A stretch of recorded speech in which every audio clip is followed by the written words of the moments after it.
Bai, orain ningo dugu proba. Bueno, a ver.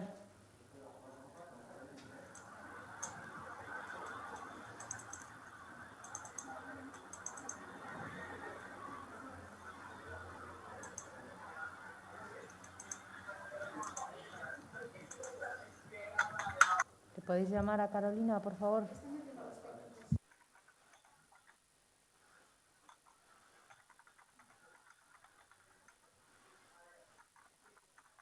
Carolina, por favor, activa la cámara. Diles, por favor, eso. Estoy en ello. Ya.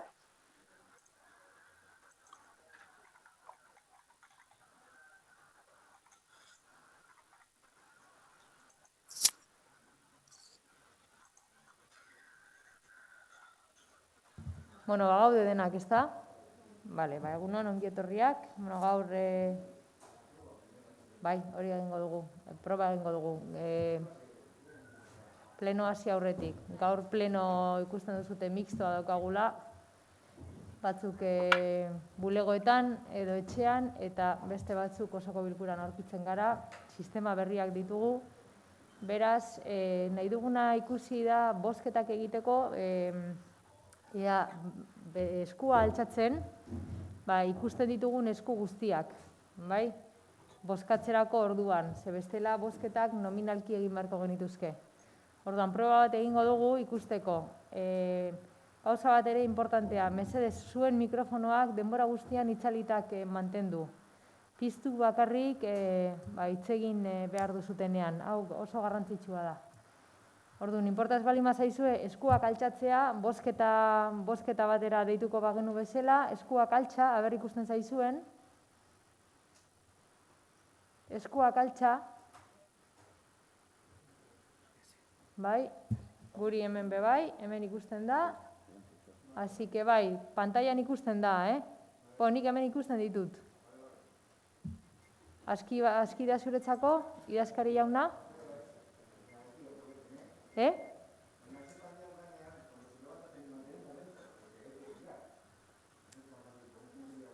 Cuando levantéis la mano... Eskua altxaterakoan mantendu hor apur bat, ondo ikusteko, bai? Bueno, eskerrik asko. Beraz, osoko bilkurari hasiera emango diogu gaur. Bai? Aurrera. Gauza bat, aktan kostatzea, nahi gu aktan agertzea, parkatu, ez gaudela, atzo komentatu ginen bozeramaile batzordean, ez gaudela nola eraman den pleno telematiko honen prozedura, eta, ez dela bozeramaileekin hitz egin, eta besterik gabe aktan kostatzea gu ez gaudela horren prozeduraekin, besterik gabe. Ongi? Bai? Nik aldiz, gai ordenaren inguruko azalpen bat eman nahi dut, edo ez dakigu. 153. puntuan agertzen dela, moción conjunta de los grupos municipales EH Bildu edo, EH Bildu eta Elkarrekin Podemos udaltaldeen bateratua aurkeztutako mozioa hondakin organikoaren banatze bilketa. Ez da horrela. Da, Podemos taldeko zinegotzi batek eta EH Bilduko beste zinegotzi batek aurkeztutako mozioa euren taldeekin adostu gabe. Orduan, gure ustez, araudiak hori ahalbidetzen du eta horrela jaso behar da eta horrela tratatu behar da mozioa. Eta da hori eskatzeko edo behintzat aktan gure ez bada kasurik egiten, gure keja gera dadila. Bueno, keja edo kasu, nik uste kasu egingo dela, aktan hori zuzenduko dela, mozio partikularra dela, bi zinegotzien mozio partikularra, eta ez dago arazo gehiagorik. A ber, idazkariak zerbait. Bai, aktan jarriko da, izenburuan, zelan da mozioa, jarri beharrean taldena, izango da mozioa, aurkeztuta, zugaitik eta beste gaitik. Osea, jarriko da, aktan. Horrek ez da baidan eragina dauka. Bai, baina, bat inot, aketan jarriko dela,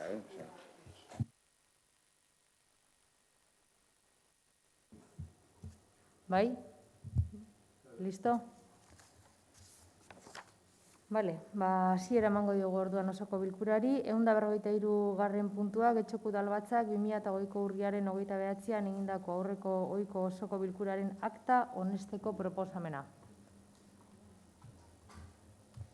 Antolakuntza eta kontuetara pasatuko ginateke beraz. 154. puntua, Getxo Kirolaken 2020-01 aurrekontu aldaketa onesteko proposamena. Sociedad Ciclista Punta Galea Txirrindulari Elkartea sozietatearen aldeko dirulaguntza izenaduna finantziatzeko.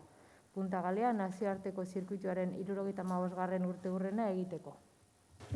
Batzordearen proposamen hau da, Getxo Kirolaken 2021 kreditu transferentziaren bidezko aurrekontu aldaketaren espedientea onestea. Sociedad Ciclista Punta Galea Txirrindulari Elkartea sozietatearen aldeko diru laguntza izenduna finantzatzeko. Punta Galea nazioarteko zirkuituaren 75. urteurrena egiteko 25.000 eurokoa. Bertan jartzen da, ze partidatik ateratzen den eta zein partidara doan. Uriarte jauna. Alkate Andrea, eskerrik asko. Egunon guztioi. Puntu hau kreditu gehigarri honen proposamena Getxo Kirolakek urriko kontseilua pasatu zuen. Ez dakit, orain ez dantzuten zaratori, ezta? Dakizuna ez, aurten Punta Galea nazioarteko zirkuitaren 75. urteurrena ospatu dugu, eta mota horretako ekitaldietan udalak bere babesa emateko konpromisua dauka. Horregatik, konpromisu hori betetzearren, ohiko diru laguntza indartzea proposatzen da.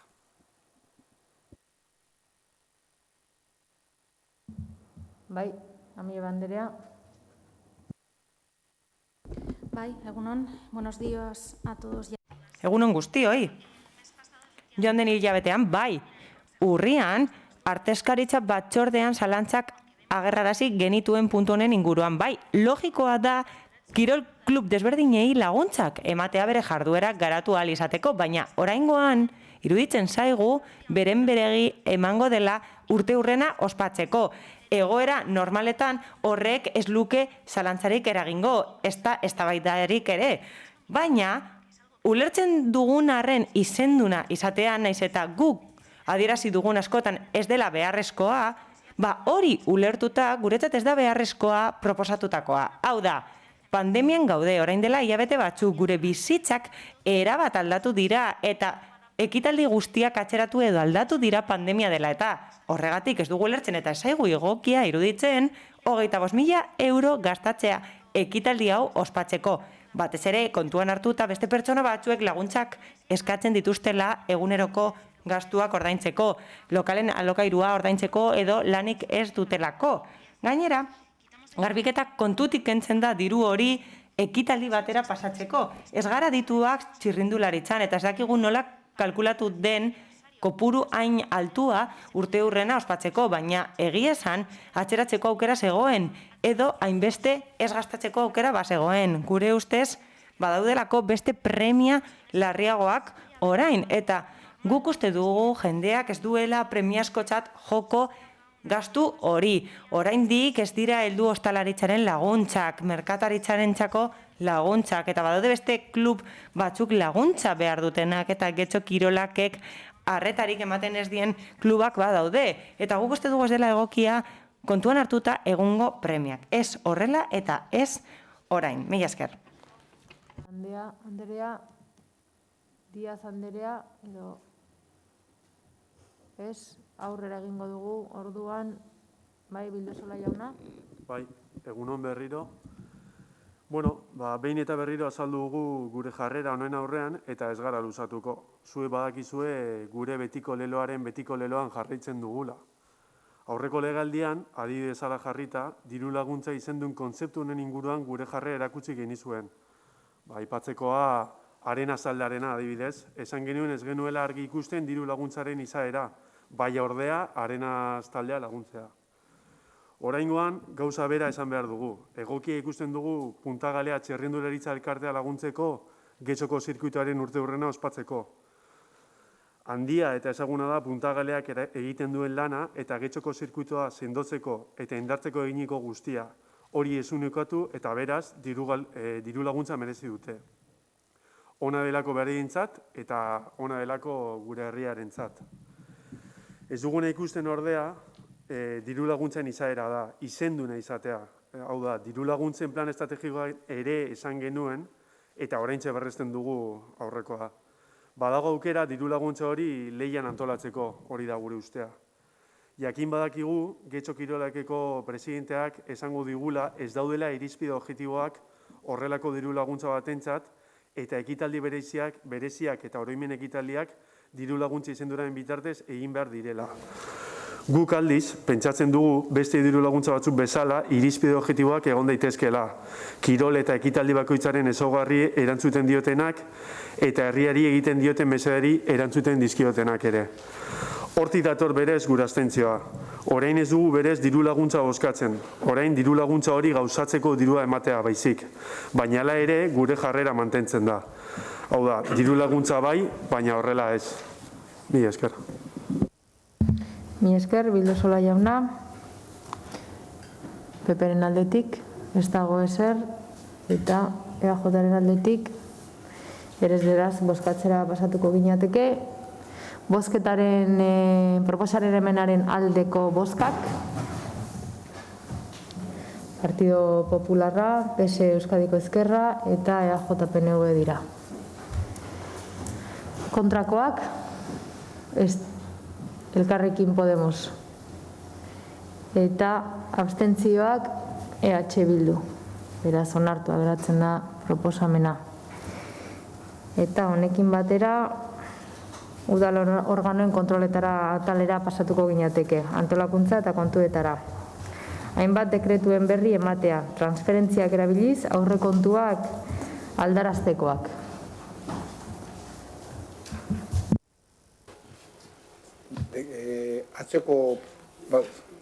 Sartzeko bada atzoko bozeramaien batzordekoa orain egin beharko zan.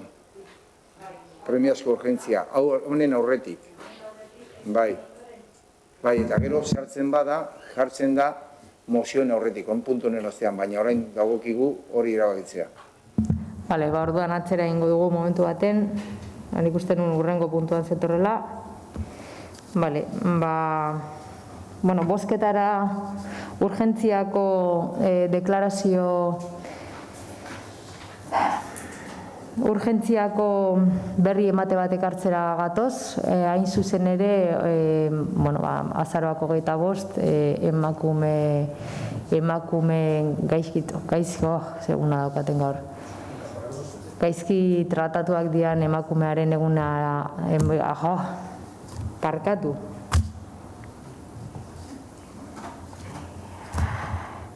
Emakumearen trataera txarraren aurkako eguna daukagu, eta horren inguruko kontu hartzea ekartzen dugu gaur, urgentziako deklarazioa sartzeko.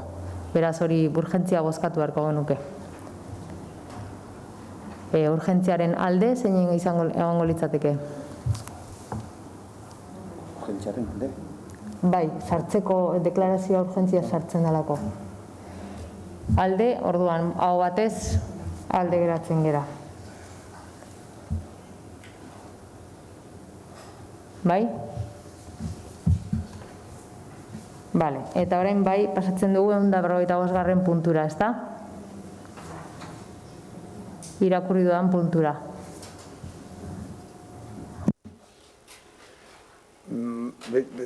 Aurkeztu da, bai, beste mozio bat, urgentzizko mozio bat aurkeztu da, eta orain legoke bai, orain eztabaidatzea eta onartzen bada hori joango litzateke mozioren azken puntura.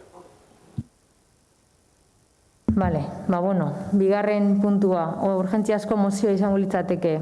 EH Bilduk urgentziazko mozio bat aurkeztu du, Sahararen gudaren aurkako deklarazio baten egiteko alde, eta esan beharra dago bere momentuan plenoan irakurtzeko deklarazio instituzional bat zela, esan zitzaiela. Hau, bozeramaile batzordean tratatu beharreko gai bat izango litzatekela. Azkeneko bozeramaile batzordera, atzo egin zen bozeramaile batzordera eraman zala gai hau, eta bertan geratu zen datorren eguneko, hau da, abenduak 3an ospatuko den bozeramaile batzordean gai hau tratatzea. Horrela onartu zen, eta batez ere atzoko bozeramaile batzordeari bere berezitasuna eta bere esanguratsutasuna emoteko.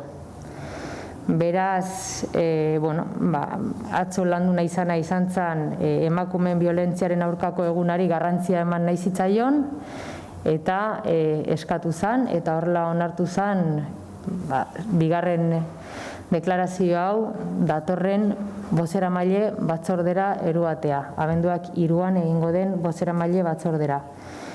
Beraz, gure taldeak eta PSE Euskadiko Ezkerra taldeak mozio honen aurka bozkatuko du, mozio honen urgentziaren aurka bozkatuko du.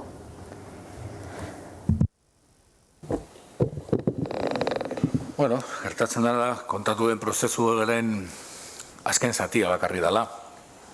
Euskal Herria Bilduk proposamen hau mozio bezala registratu zuen, lehenengo aldiz, eta mozio bezala registratuta gero idazkariarekin hitz egin da, idazkariak esan zigun deklarazio bat zala, adierazpen instituzional zala, eta zentzu horretan gainera bozeramaileen batzordea zegoela 25ean, eta logikoena zela bozeramaile batzorde horretan eztabaidatzea.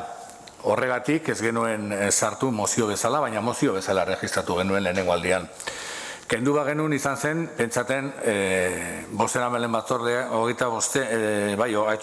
ospatu zen bozeramaileen batzordean adierazpen instituzionala hau tratatuko zela. Gure ustekabea izan zen, gai ordenan ez genuenan ikusi, eta gure ustez garrantzitsua da mozio bezala tratatzea, Sahara Marokoren kontrako guda defentsa batean dago, eta horri elkartasuna adieraztea oso garrantzitsua da. Beraz, hemen gauzak azaltzen direnean eskertuko genuke bere osotasunean azaltzea. Orduan, hori izan da premiazko mozio honen ibilbidea. Premiazko mozioa izan zen hasieran, adierazpen instituzionala onartu genuen idazkariari men eginez, baina adierazpen instituzionala agindu zitzaigun egunean ez zen agertu, eta horregatik sartu dugu premiazko mozio bezala. Beste guztia guretzako aitzakia dira. Eskerrik asko, Rodríguez jauna. Mozioaren urgentziaren bozketara pasatuko gara, onartzearen bozketara pasatuko gara. Urgentziaren aldeko bozkak, EH Bildu eta Elkarrekin Podemosekoak dira, kontrakoak, Partido Popularra, PSE Euskadiko Ezkerra eta Eusko Alderdi Jeltzaleakoak dira. Beraz, urgentzia ez da onartzen eta gai hau datorren bozeramaile batzordean tratatuko da, horrela geratu bait ginen partido politiko guztien artean. Eskerrik asko.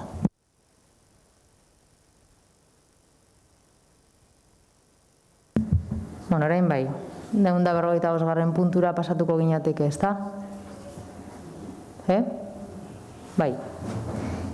Hainbat dekreturen berri ematea, transferentziak erabiliz aurrekontuak aldaraztekoak. Proposamen hau da, jakintzat ematea transferentziaren bidezko aurrekontu aldaketak. Bertan, zerrendatzen dire, zeintzu diren eta zein kopuru daukien.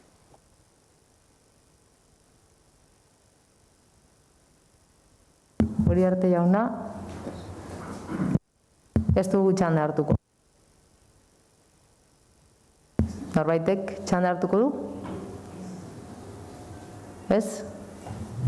Beraz, aurrera egingo dugu eta mozioen atalera pasatuko ginateke? Bueno, orain sartuko ginateke kontu ematea... Kontu ematea, 25. Azaroko 25. eguna. Disculpen, quería avisar que nos... Barkatu. Ohartarazi nahi dugu webgunetik ez dela ondo ikusten plenoa. Akatsak daude, dirudienez, eta ematen du askotan geldiarazten dela. Ez dut ondo ulertzen, barkatu.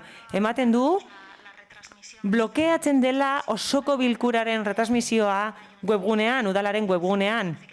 Zoomen dana ondo dago, baina ematen du retransmisio horretan udaltaldeko langileek ez dituztela ikusten bideoak. Planean ari dirala eta saiatuko dirala konpontzen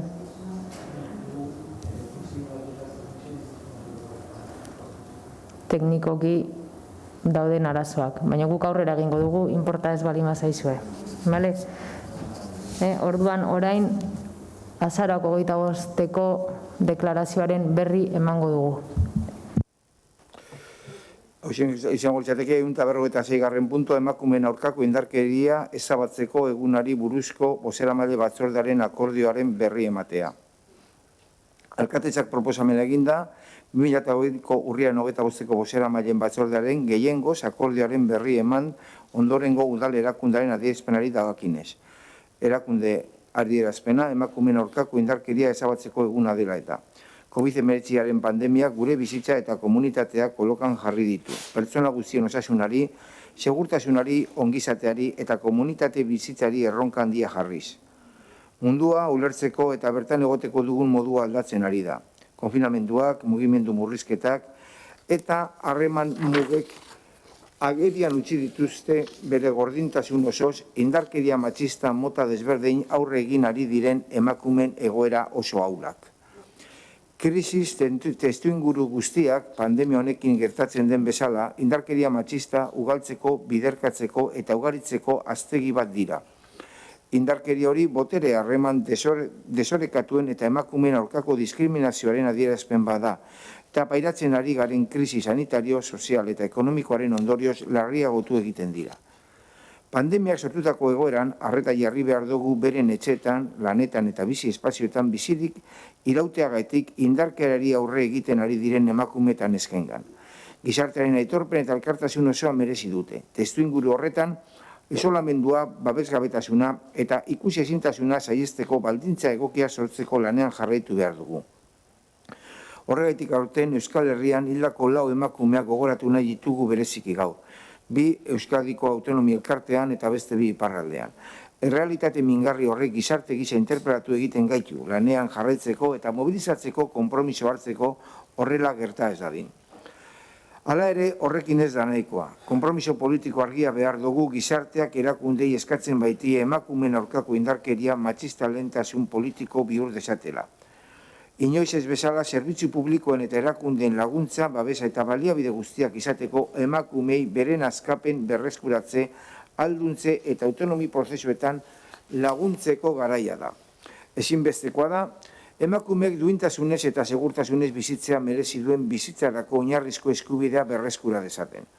Beharrezko baldintza da gainera gure herriak eta hiriak bizikidetza seguru, solidario eta berdinzalerako gune gisa indartu daitezen. Herritarren gandik hurbil gaudenez, Euskal Udalok ahotsa jarri nahi diogu gure udalerriek emakumekiko eta indarkeria matxistaren beste biktima batzuekiko duten elkartasunari. Gure erantzukizuna gure gain hartzen dugu, erakunde kolektibo feminista eta emakumeen kolektibo aditu eta gizarteko eragile guztiekin lankidetzan eta koordinatuta. Horregaitik, guztiagaitik, Getxoko Udala konpromiso hartzen dugu. Indarkeria matxistaren biktima diran emakumeen eskubideak arreta prozesu osoaren erdigunean jartzea.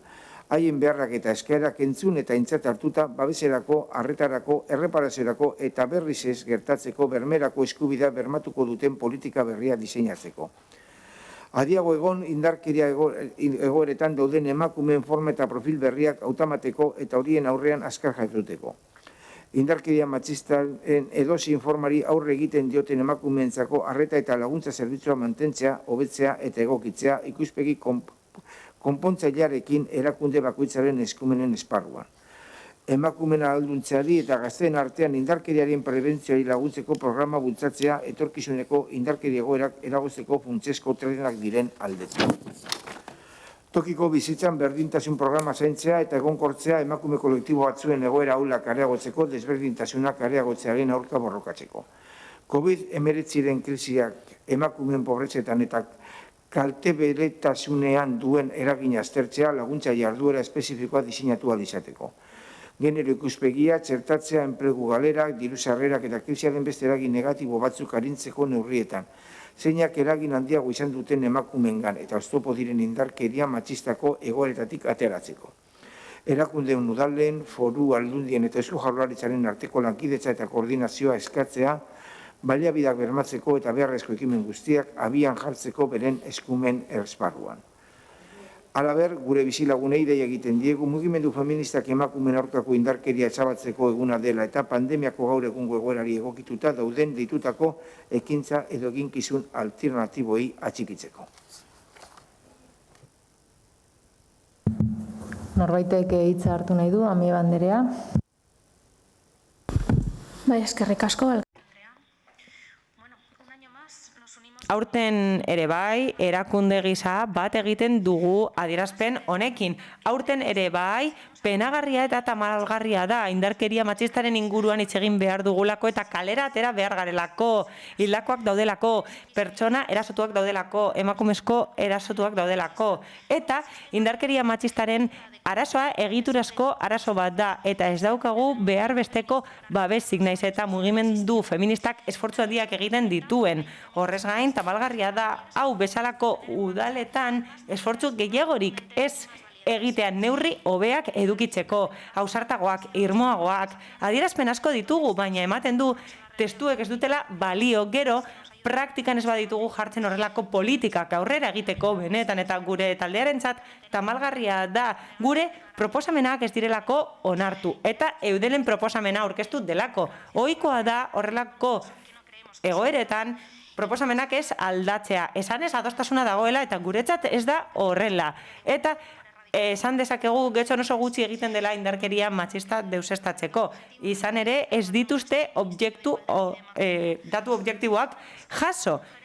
Hala, hildakoen egoeraren txostenak badaude eta polizia kidegoek txosten desberdinak igorri dituzte eta horiek guztiak dira beharrezkoak biktimen kopuru zehatzak ezagutzeko. Horrez gain ez dute onartu aitorpenaz gain bestelako gauza batzuk aipatzea. Hau da, laguntza bermatu behar da etengabe. Bakarrik egonez daitezen. Horrez gain, proposatu genuen konpromiso bat gehitzea. Uztailean, konpromiso bat hartu genuen berdintasun sailaren aurrekontua ez murrizteko eta martxoaren 8an konpromisoa hartu zuten emakumeen etxea sortzerakoan. Guk askotan eskatu duguna beste talde batzuekin batera eta mugimendu feministak ere eskatu duena gure auzoetatik. Martxoan ematen zuen, aztertzen zutela aukera hori, baina orain ematen du ezetz. Sentitzen dugu atzera egiten dugula eta onartzen dugula daukaguna eta guretzat akats larria da. Ez du benetan balio horrelako erakunde adierazpen bat egitea, konpromisorik ez badago, ikustarazten ez bada eta benetan irmoki apusturik egiten ez bada paperak dana jasaten du, baina indarkeria matxistaren biktimek ez dute denetari jasaten ala ere, babestu dugu eta alde bozkatu dugu. Nahi dugulako ahalik eta lasterren udalak zerbait egitea honen alde eta proposamenak egitea gure udalerriaren egoera zehatza kontuan hartuz.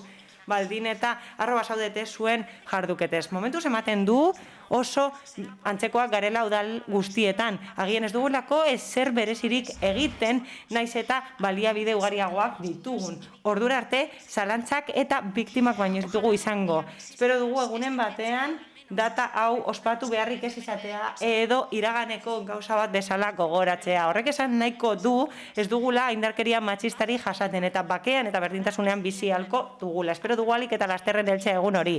Eta ordura arte, aterako gara kalera, erasorik ez, erantzunik gabe esan ez. Mila esker. Anderea, norbait gehiago hitza hartu nahi du? Bueno, beraz, aurrera jarraituko dugu eta mozioen atalean sartuko gineateke. Barkatu, eskatu dute hitza.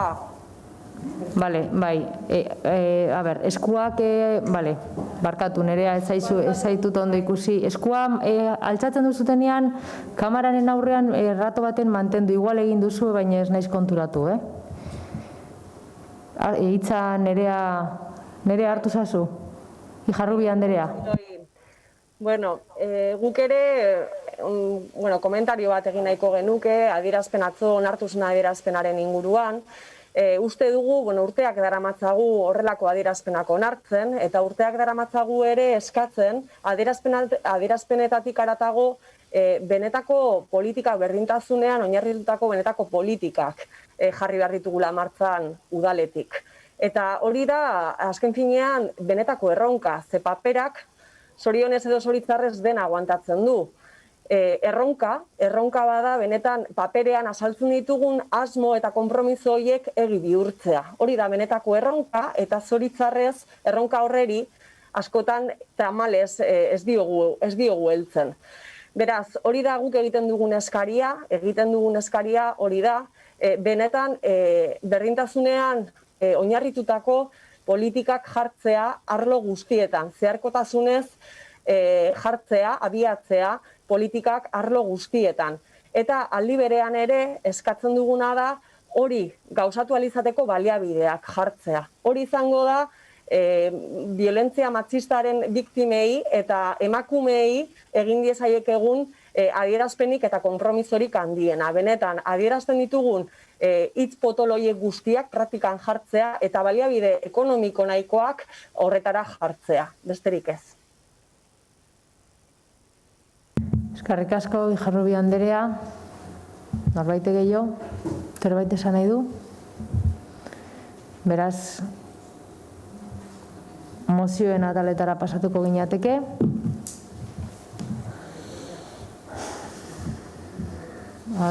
Pantailan oraindik ez dira ikusten zinegotzi guztiak.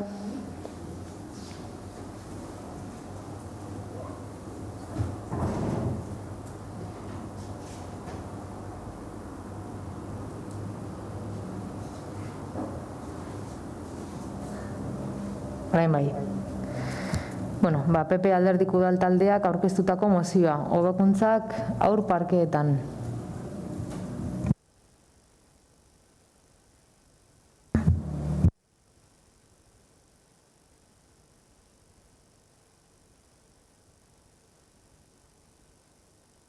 Bai, Zorrilla Lekerika, zeure da hitza. Gracias, señor. Eskerrik asko, alkate Andrea. Gure mozioa irakurriko dut. Hobekuntzak haur parkeetan. Azken urteotan Getxoko Udalak ahalegin handia egin du haurrentzako parke berriak eraikitzeko eta udalerrian lehendik zeuden parke batzuk handitzeko. Hala eta guztiz ere hobetu beharreko alderdi batzuk antzeman ditugu.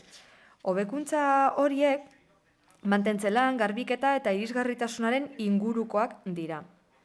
Alde batetik adierazi beharra dago, herritarrak gero eta kexa gehiago egiten ari direla parken mantentzelanei dagokienez. Izan ere, zabu batzuk nahi kondatuta daude eta gainera haurrentzako arriskutsuak izan daitezke. Horregatik, Popular Udaltaldeak uste du Getxoko Udalak hobekuntzak egin behar dituela mantentze lanetan. Bai eta haur parketan lehenbailen konponketak egin ere. Bestalde, COVID-19 dela eta agerikoa da familiak oso kezkatuta daudela haurrentzako parken garbiketari eta desinfekzioari dagokienez. Hala ere, kezkaz ikusten dugu gobernu taldeak irailean lurraldeko informazio batzordean egindako baieztapena. Haur parkeak astean behin bakarrik garbitzen direla adierazi baitzuen. Popular Udaltaldearen aburuz gure udalerriko haur parkeak maizago garbitu eta desinfektatu behar dira.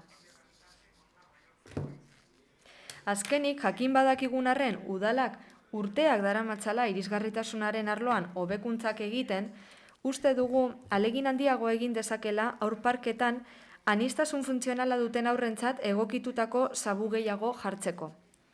Parkeak irisgarriak izan behar dira, irisgarritasunaren alderdi guztiak kontuan hartuta. Ez horiek irisgarritasun motorra, baita kognitiboa eta sentsoriala ere. Azaldutako guztiagatik honako erabaki proposamena aurkeztu dugu. Lehenik eta behin Getxoko Udala jarraipen handiago egin dezala haur parken mantentze lanetan. Hartara hobekuntzak eta konponketak ahalik eta lasterren egin daitezen. Bigarrenik Getxoko Udalak haur parkea garbitzeko eta desinfektatzeko maiztasuna handitu dezala. Hirugarrenik Getxoko Udalak aniztasun funtzionala duten haurrentzat egokitutako zabu gehiago jar ditzala haur parke horietan, eta laugarrenik mozio honen berri ematea udalaren hedabideetan. Eta orain azaldu egingo du nire mozioa. Aitortu beharra dago, udalak eta gobernu talde desberdinek inbertsio handiak egin dituztela, haur parke berriak eraikitzeko udalerriko auzo desberdinetan. Hemen alboan daukagu San Ignazioko parkea duela gutxi handitu zena. Baina, eta hurrengo honegatik daukagu mozioa, gure udaltaldean uste dugu hobekuntzak egin behar direla haur parke horietan. Guztietan, orokorrean. 3 hobekuntza mota lirateke. Mantentzari dagokionez, garbiketari dagokionez, eta aniztasun funtzionala duten aurrentzako sabua jartzari dagokionez. Alde batetik, mantentze lanen kontuan, oposizioan gauden arren informazio gehiago daukagu herritarren iradokizunei dagokienez. Eta gu jakitun gara gero eta kesa gehiago daudela familien partetik, izan ere kezkatuta daude lurraren edo sabuen egoeragatik. Kasu batzuetan benetan oso egoera txarrean daude eta arriskutsu izan daiteke aurrentzat. Behar bada, gero eta kesa gehiago daude, pertsonak bakar bat egoten delako parken mantentze lanak eramaten. Eta hori esan zigun gobernu taldeak azkenengo lurralde batzordean. Gure ustez, udalak hobekuntzak egin behar ditu mantentze lanetan eta gehiago berrikusi behar ditu konponketak. Eta azkarrago, bigarrenik COVID-19 ondorioz familiak are gehiago kezkatuta daude haurparkeak garbitzeari dagokionez. Gainera, gobernu taldeak lurralde batzordean irailean esan zigun haurparke hoiek astean behin bakarrik garbitzen zirela eta horrek gehiago kezkatu gaitu. Izan ere, orain gainera, gero eta hor gehiago egoten dira, duela hilabeterekin alderatuz gero, esate baterako. Zergatik, lehendakariak, jaurlaritzak, aurrez aurreko entrenamenduak bertan bera utzi ditu. Eta ondorioz, aurra asko, lehen entrenatzen ari zirenak, kirol instalazioetan eta ikastetxetan bertan edo klubetan bertan, orain parketan daude. Hori dela eta zer askatzen dugu. Eta beste udal batzuek ere hau egiten ari dira. Gure hor parkeak garbitzea eta desinfektatzea, maiztasun handiagoarekin. Horrela, seguruago izango da aurrentzako, eta gurasoak eta familiak oroar ez dira horren kezkatuta egongo. Eta hirugarrenik, badakigu udalak hainbat urte daramatzala irisgarritasun arloan hobekuntzak egiten, baina uste dugu inbertsioa egin daitekela hor parkeetan egokitutako sabu gehiago jartzeko, aniztasun funtzionala duten aurrentzat. Guk mozioa hau idatzi genuenean ez neukan oraindik begien aurrean 2016ko osoko bilkura bateko akta. Mozio bat aurkeztu zuten guk EH Bildu taldeek batera haurparkeen irisgarritasunaren inguruan. Eta osoko bilkura honetan egiten dugun eskaera garai hartan EAJak aurkeztutako emendakin transakzionalaren parekoa da. Han eskatzen zen haurparkeetan elementu irisgarriak jartzeko. Gure parke zein plazetan. Eta gu hori eskatzen ari gara orain. Guk izan ere uste dugu irisgarritasuna gehiago lantzea haurparketan ezinbestekoa dela haur guztiek erabilializateko eta bertan jolastolizateko salbuespenik gabe. Beraz, guk mozio honetan zer eskatzen dugu? Hobekunttzak. Eta guk uste dugu Alderdi Popularretik posible direla. Hobetzea, mantentze lanak, garbiketa eta oroar segurtasuna. Eskerrik asko. Eskerrik asko. Bai, hitza hartu behar du. Bai, Karolina, zeurea da hitza. Eskerrik asko. La pasada comisión de Pasaden lurralde batzordean gure udaltaldeetik galdera bat erregistratu genuen honen inguruan izan ere, Alderdi Popularrekoek mozioan adierazi bezala guk ere ikusi dugu hainbat bizilagun kezkatuta daudela haurparken egoeraren inguruan. Ez dugu gaizki interpretatzeri nahi, guk gure udaltaldeetik ez dugu esan nahi oso egoera txarrean daudela haurparke horiek, baina bai ikusten dugu utzikeria dagoela administrazioaren partetik, eta ikusten dugu pixka bat narriatuta daudela haurparke hauek, eta mantentze lanak, hobekuntza lanak eta eguneratze lanak egin behar direla bertan. Horregatik guk uste dugu mozioa hau positiboa dela, eta gainera eskatzen dute aniztasun funtzionala duten aurrentzako sabua jartzeko, eta gu guztiz ados gaude horrekin, eta gainera aurreko legegintzaldian ere eskatu genuen.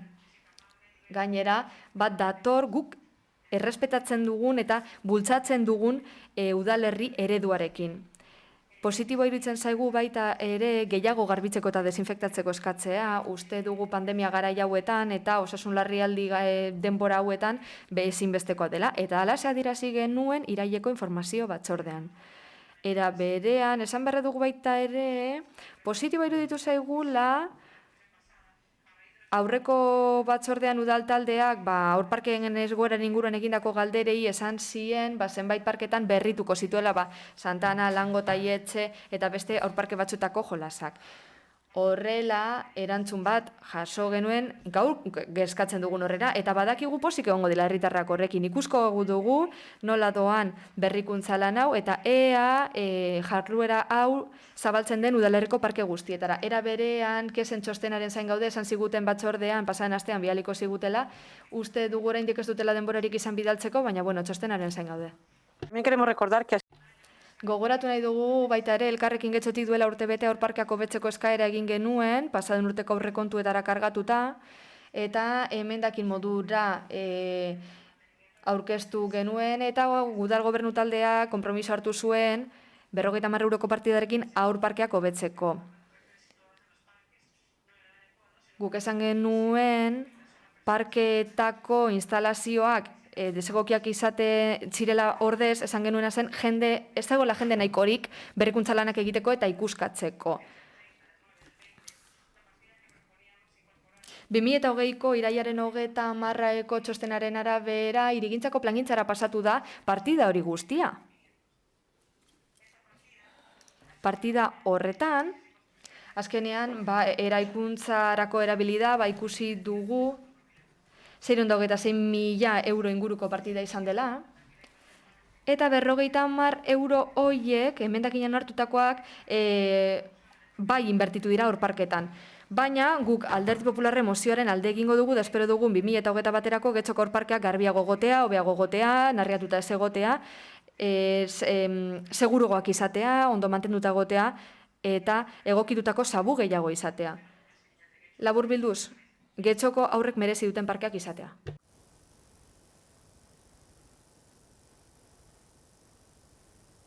Eskerrik asko, Uribe de la Espriella Andrea. Beste norbaitek hitza hartu nahi du, Aio jauna, zeurea da hitza. Eskerrik asko eta egun on guztioi. Alderdi Popularretik aurkeztu duten mozioan bi gauza lantzen dira. Alde batetik, komentatu den bezala, gehiagotan garbitzea eta desinfektatzea aurparkeak, eta bestetik, aniztasun funtzionala duten aurrentzako sabu egokitu gehiago jartzea. Lehenengo kontuari dagokionez, gure udaltaldetik uste dugu garbitzeko maiztasuna irizpide teknikoen araberako izan behar dela.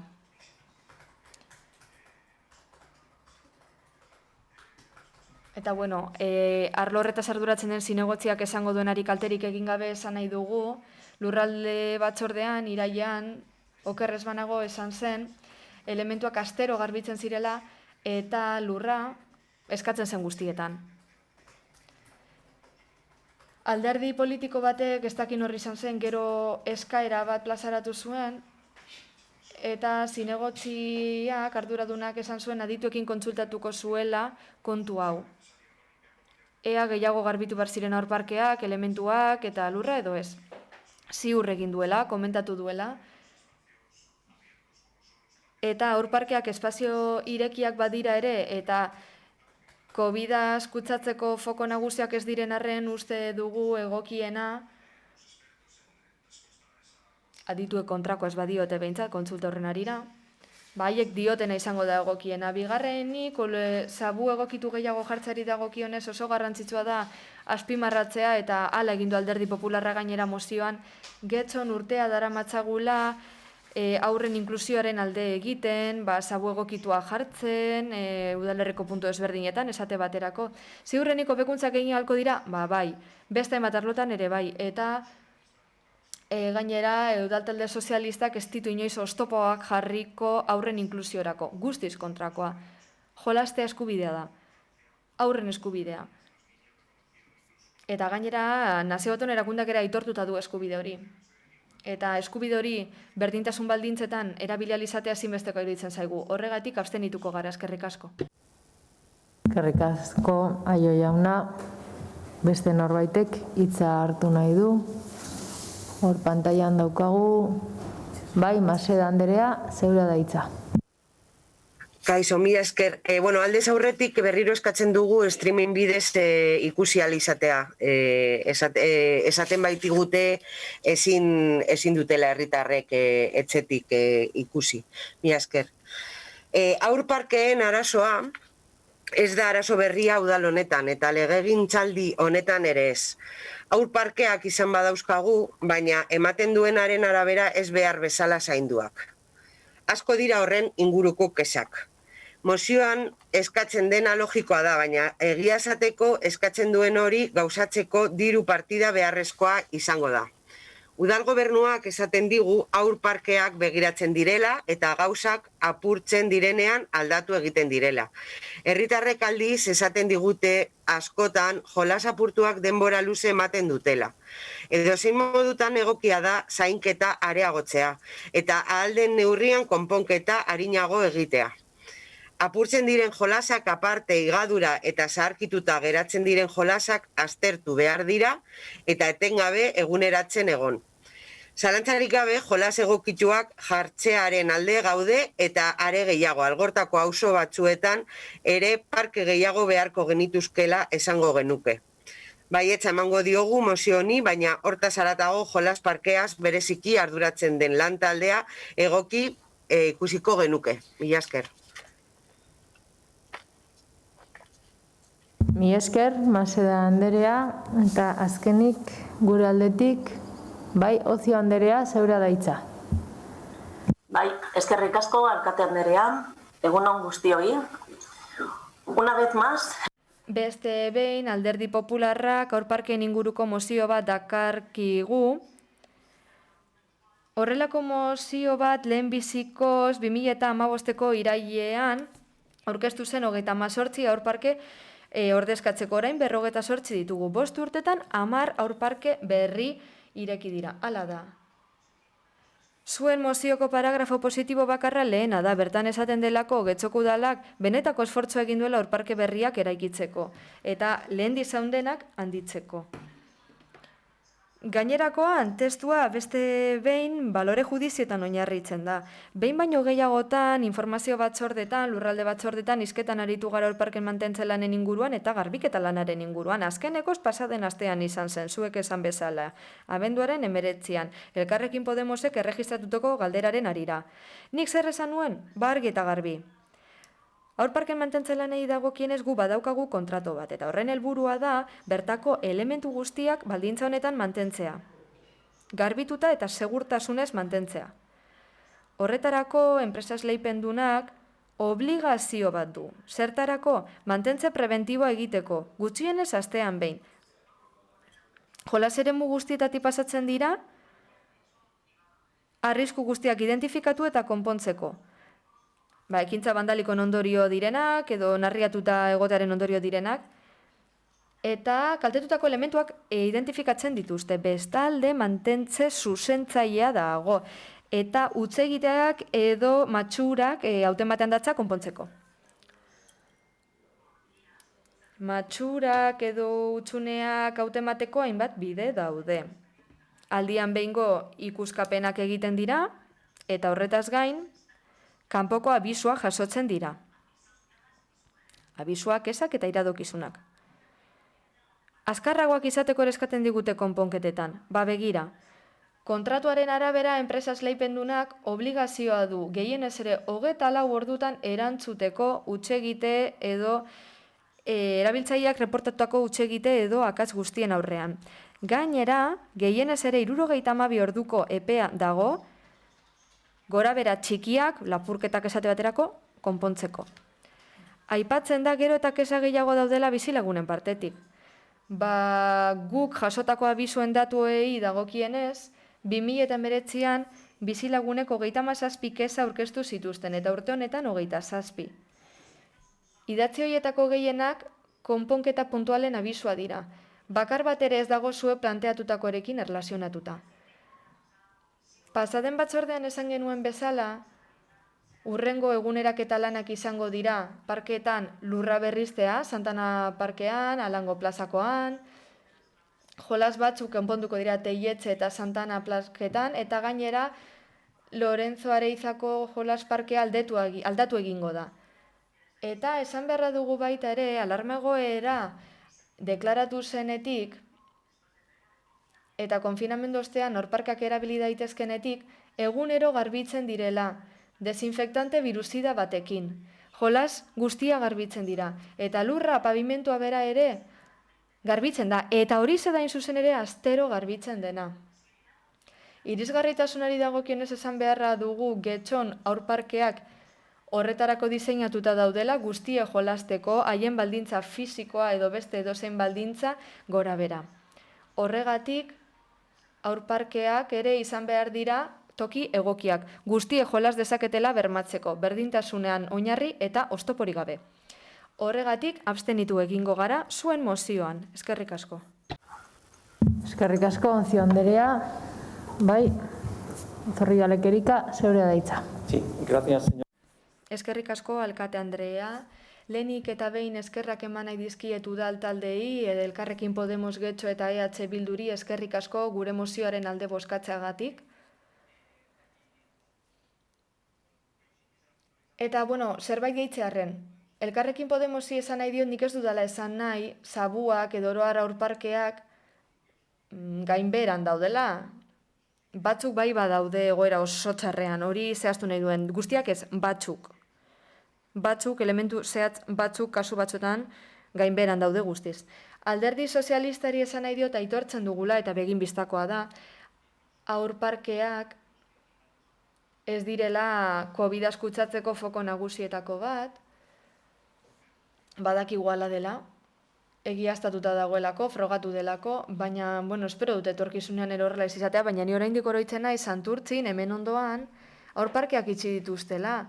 Ez dut egoera horretara heldu nahi, espero daigun, baina bai aitortzen dugu hala dela.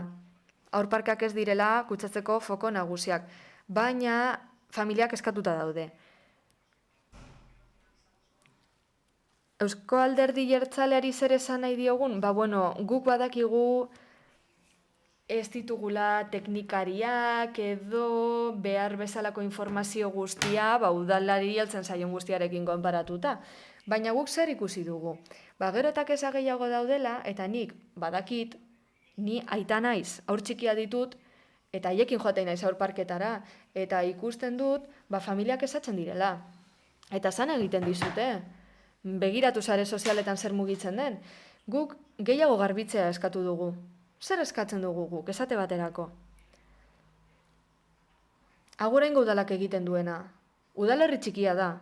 Egunean 2 alditan garbitzen dituzte aurparkeak. Edo Santanderreko udalak, zer egiten du? Egunean 2 irritan garbitzen dute baita ere. Hau da, udal handiek, edo udalerri handietako udalek, zein Getxo baino txikiagoek egiten dute. Guk uste dugu garrantzitsua dela. Eta mantentze lanen kasuan, bai, orain esaten digute, konponketa batzuk egingo direla, Santana parkean, baina ni gogoratzen naiz,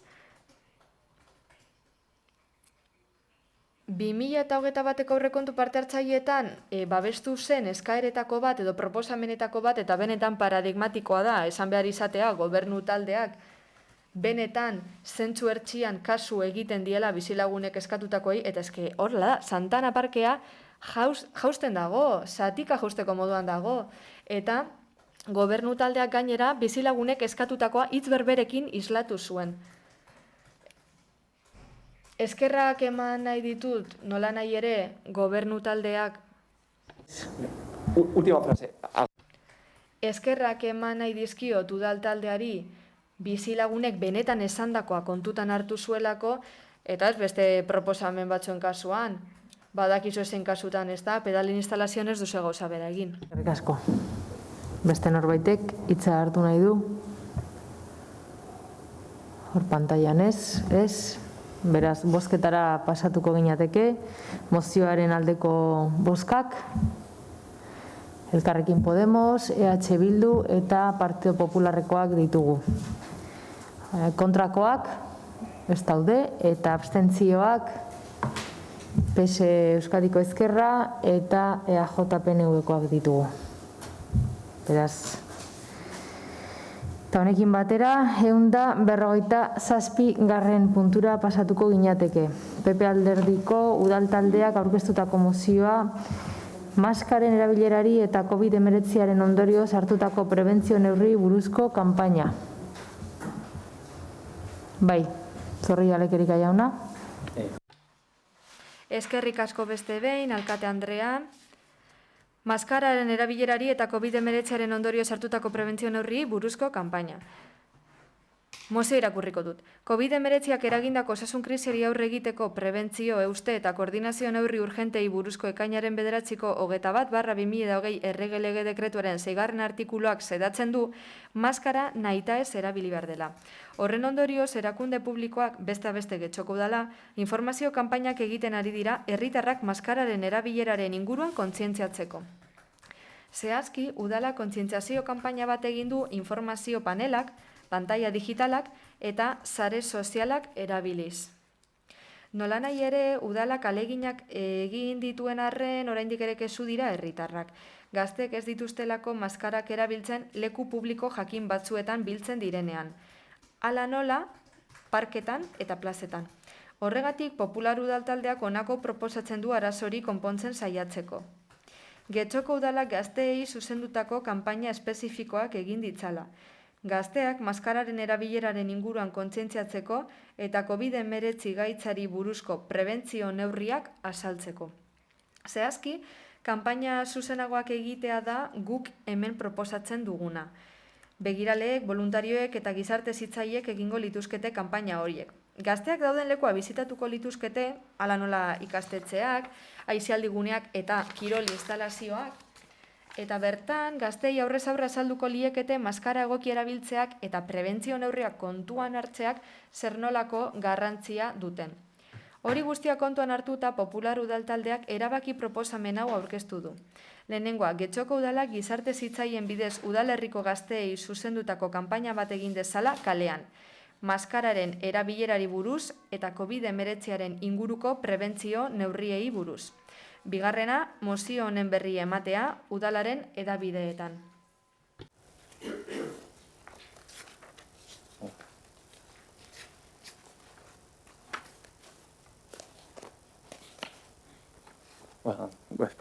Bien, por parte del gobierno...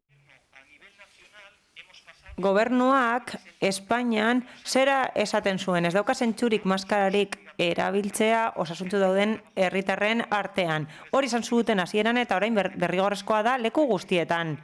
Hala, derrigorrezkoa denetik maskara erabiltzea udalak eta beste erakunde publikoek zenbait jarduketa eta kanpaina egin dituzte ohartarazteko eta sentsibilizatzeko jendeak maskara erabil dezan. Hala, lehenengo informazio kanpaina bat egin zen, informazio panelekin, pantalla digitalekin eta sare sozialekin.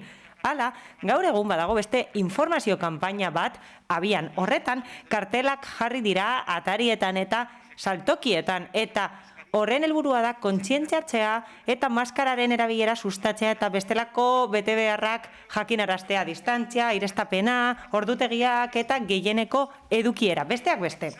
Hala eta guztiz ere eta kanpainak egin arren, astebururo, eta batez ere asteburuetan bai, gazteak ikusten ditugu plazetan, parkeetan, bilduta egoten dira, eta horietako askok ez dute maskara behar bezala erabiltzen edo bestela ez dute erabiltzen.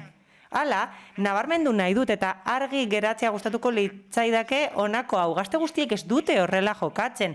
Eta gutxiengoa den arren, uste dut, arazo erreala dagoela zentzu horretan. Hala, aurreko mozioan esan dugun bezala, oposizioa garen arren informazio gutxiago daukagu herritarren iradokizunen eta kesen inguruan. Eta hala ere, badakigu, gero eta kesa gehiago daudela herritarren artean. Eta horiek jakinarazi egin dutela leku publikoetan maskara ez dela behar bezala erabiltzen, adibidez parketan edo plazetan. Izan ere, askotan jende asko biltzen da leku horietan, eta sare sozialetara besterik ez dugu egin behar ikusteko keza asko daudela gai honen inguruan. Hala, azkenengo asteotan, antzeman dugu udaltzaingoa etortzen dela plazetara eta parkeetara horrelako bilerak saiesteko, eta zifrak oso esanguratsuak dira. Hau da, gero eta izun gehiago jartzen ari dira arrazoi horrengatik. Horregatik, Alderdi Popularretik jarduketa osagarria proposatzen dugu, hau da, kanpaina zuzenak egitea proposatzen dugu, gizarte hezitzaileekin, monitoreekin edo voluntarioekin. Horiek, zuzenean azaldu beharko diete gazteei zein garrantzitsua den maskara behar bezala erabiltzea, eta kontuan hartzea eta betetzea prebentzio neurriak. Hori, bai gazteekin, bai ingurukoekin. Kanpaina horiek egin genitzake gazteak dauden tokietan, adibidez ikastetxeetan, kirol instalazioetan, edo aisialdirako guneetan. Hala, jarduketa bat izango litzateke osagarria udaltzaingoaren lanarekiko. Hau da, guk uste dugu biek daukatela helburu berbera, lortzea herritarrek eta zehazki gazteek maskara jartzea etengabe derrigorrezkoa den lekuetan alegia. Gizarte hezitzaileek egindako kanpainarekin nabarmenduko litzateke oso garrantzitsua dela maskara behar bezala jartzea eta betetzea prebentzio neurriak. Haiek babesten dituztelako eta gainerako herritarrak babesten dituztelako, batez ere ahulenak, hau da, adinekoak, ezta? Horregatik, mozioa aurkeztu dugu, osoko bilkura honetan eta horregatik eskatzen dugu onartzea ez ezik, benetan betetzea. Beste mozio batzuekin ez da gertatzen, hau da, onartzen direnean ez dira betetzen. Eta kasu honetan betetzeko eskatuko genuke, mila esker. Zeurea da hitza. Eskerrik asko, alkate Andrea. Bueno, ale proposamena irakurri egin dugu, eta oso urrun sentitu gara. Zuek esaten duzue kanpaina horiek egiten direla.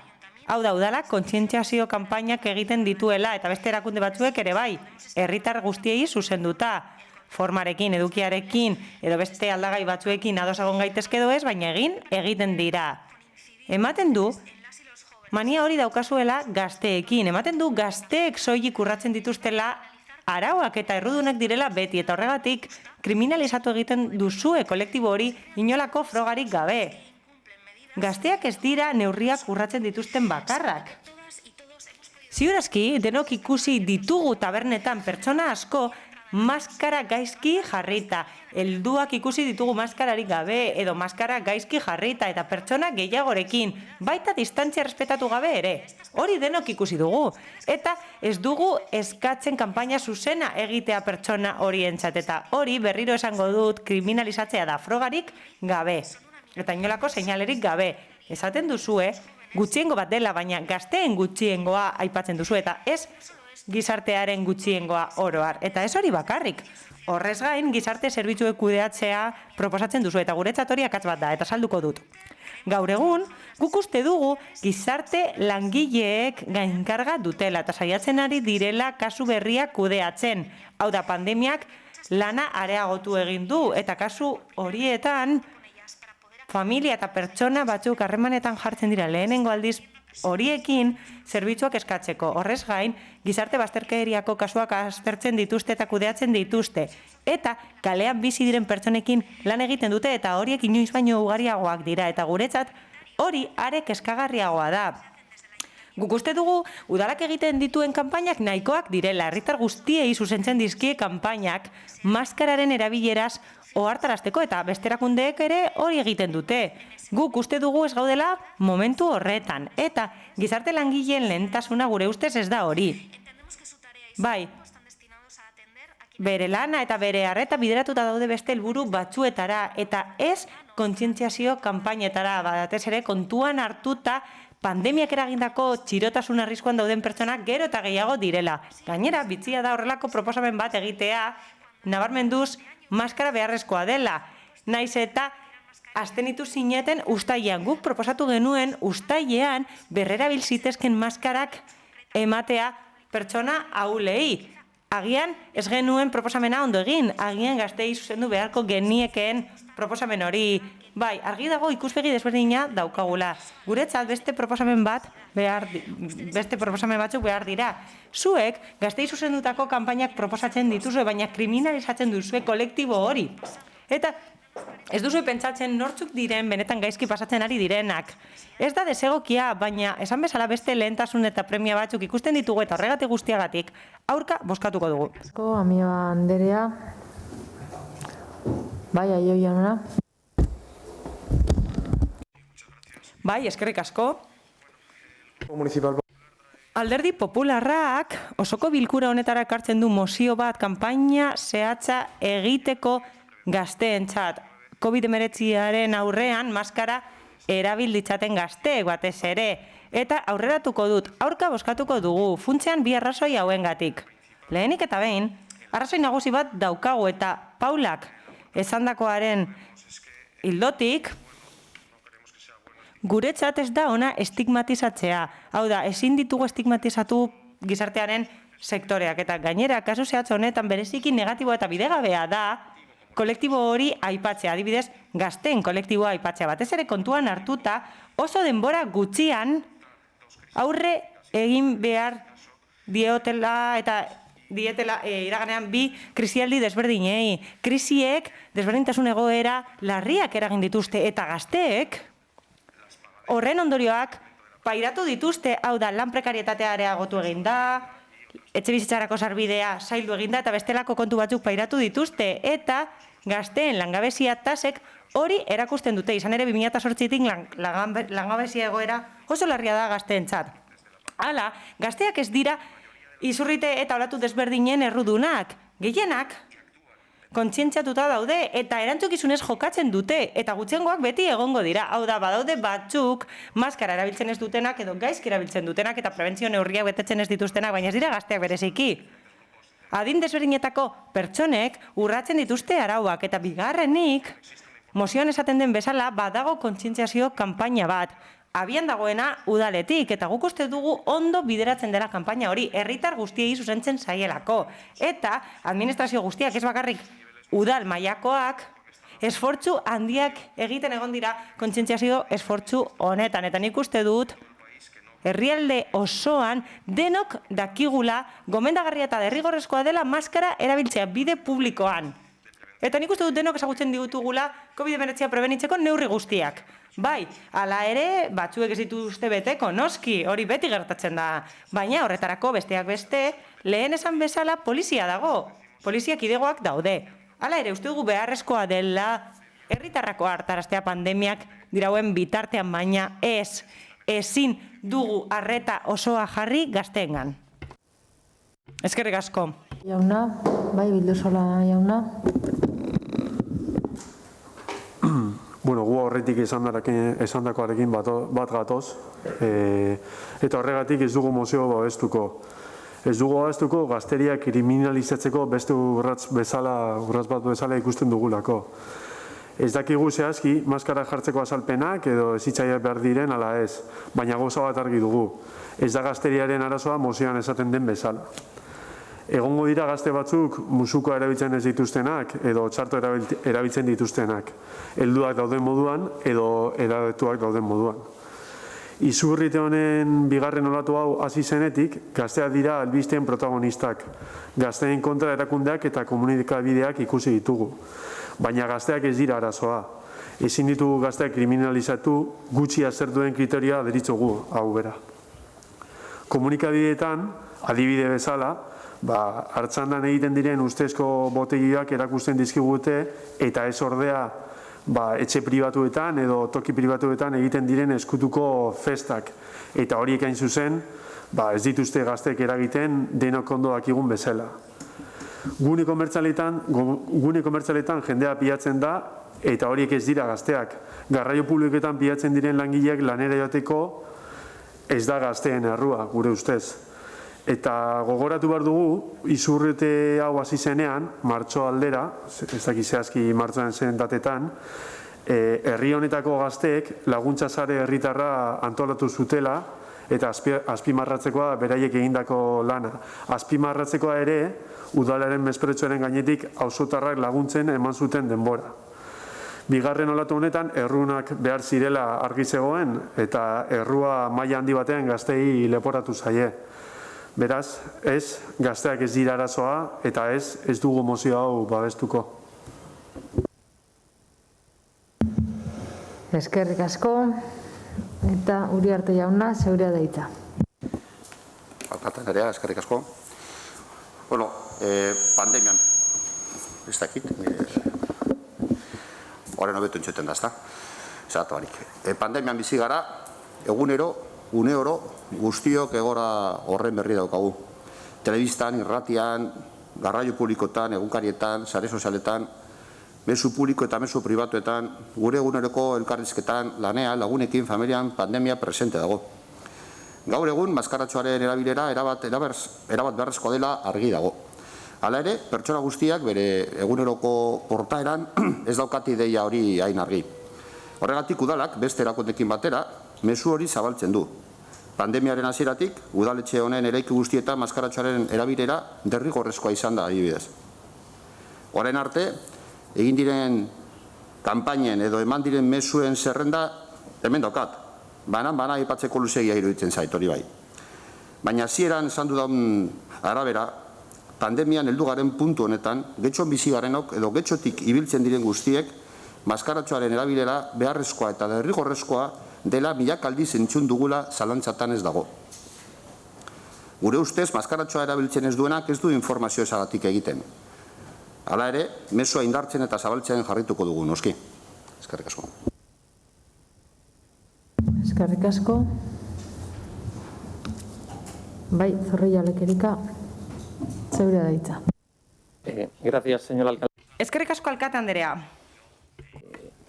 Yo creo que no, nosotros... Guk ez dugu kriminalizatu gazteria. Ez testuan, ez mozioan, ez emandako azalpenean, ez ditugu kriminalizatu gazteak. Joan den astean, ezakit zein batzordetan esan zen, alderdi politikoak egoten zirela kalean, eta barluze bat, ematen du, talde batzuk ezaretela kaletik pasatzen, ezaretela parketatik pasatzen, ematen du ezaudetela bertan, errepikan esakeen lehen esandakoa. Oso egoera erreala da, gertatzen da, egia da, eta hori da frogarik argiena, hori da aukerarik onena, parketara hurbildu, asteburuetan eta ikusiko duzue. Gazte gutxi direla? Bai, ez dira gazte guztiak.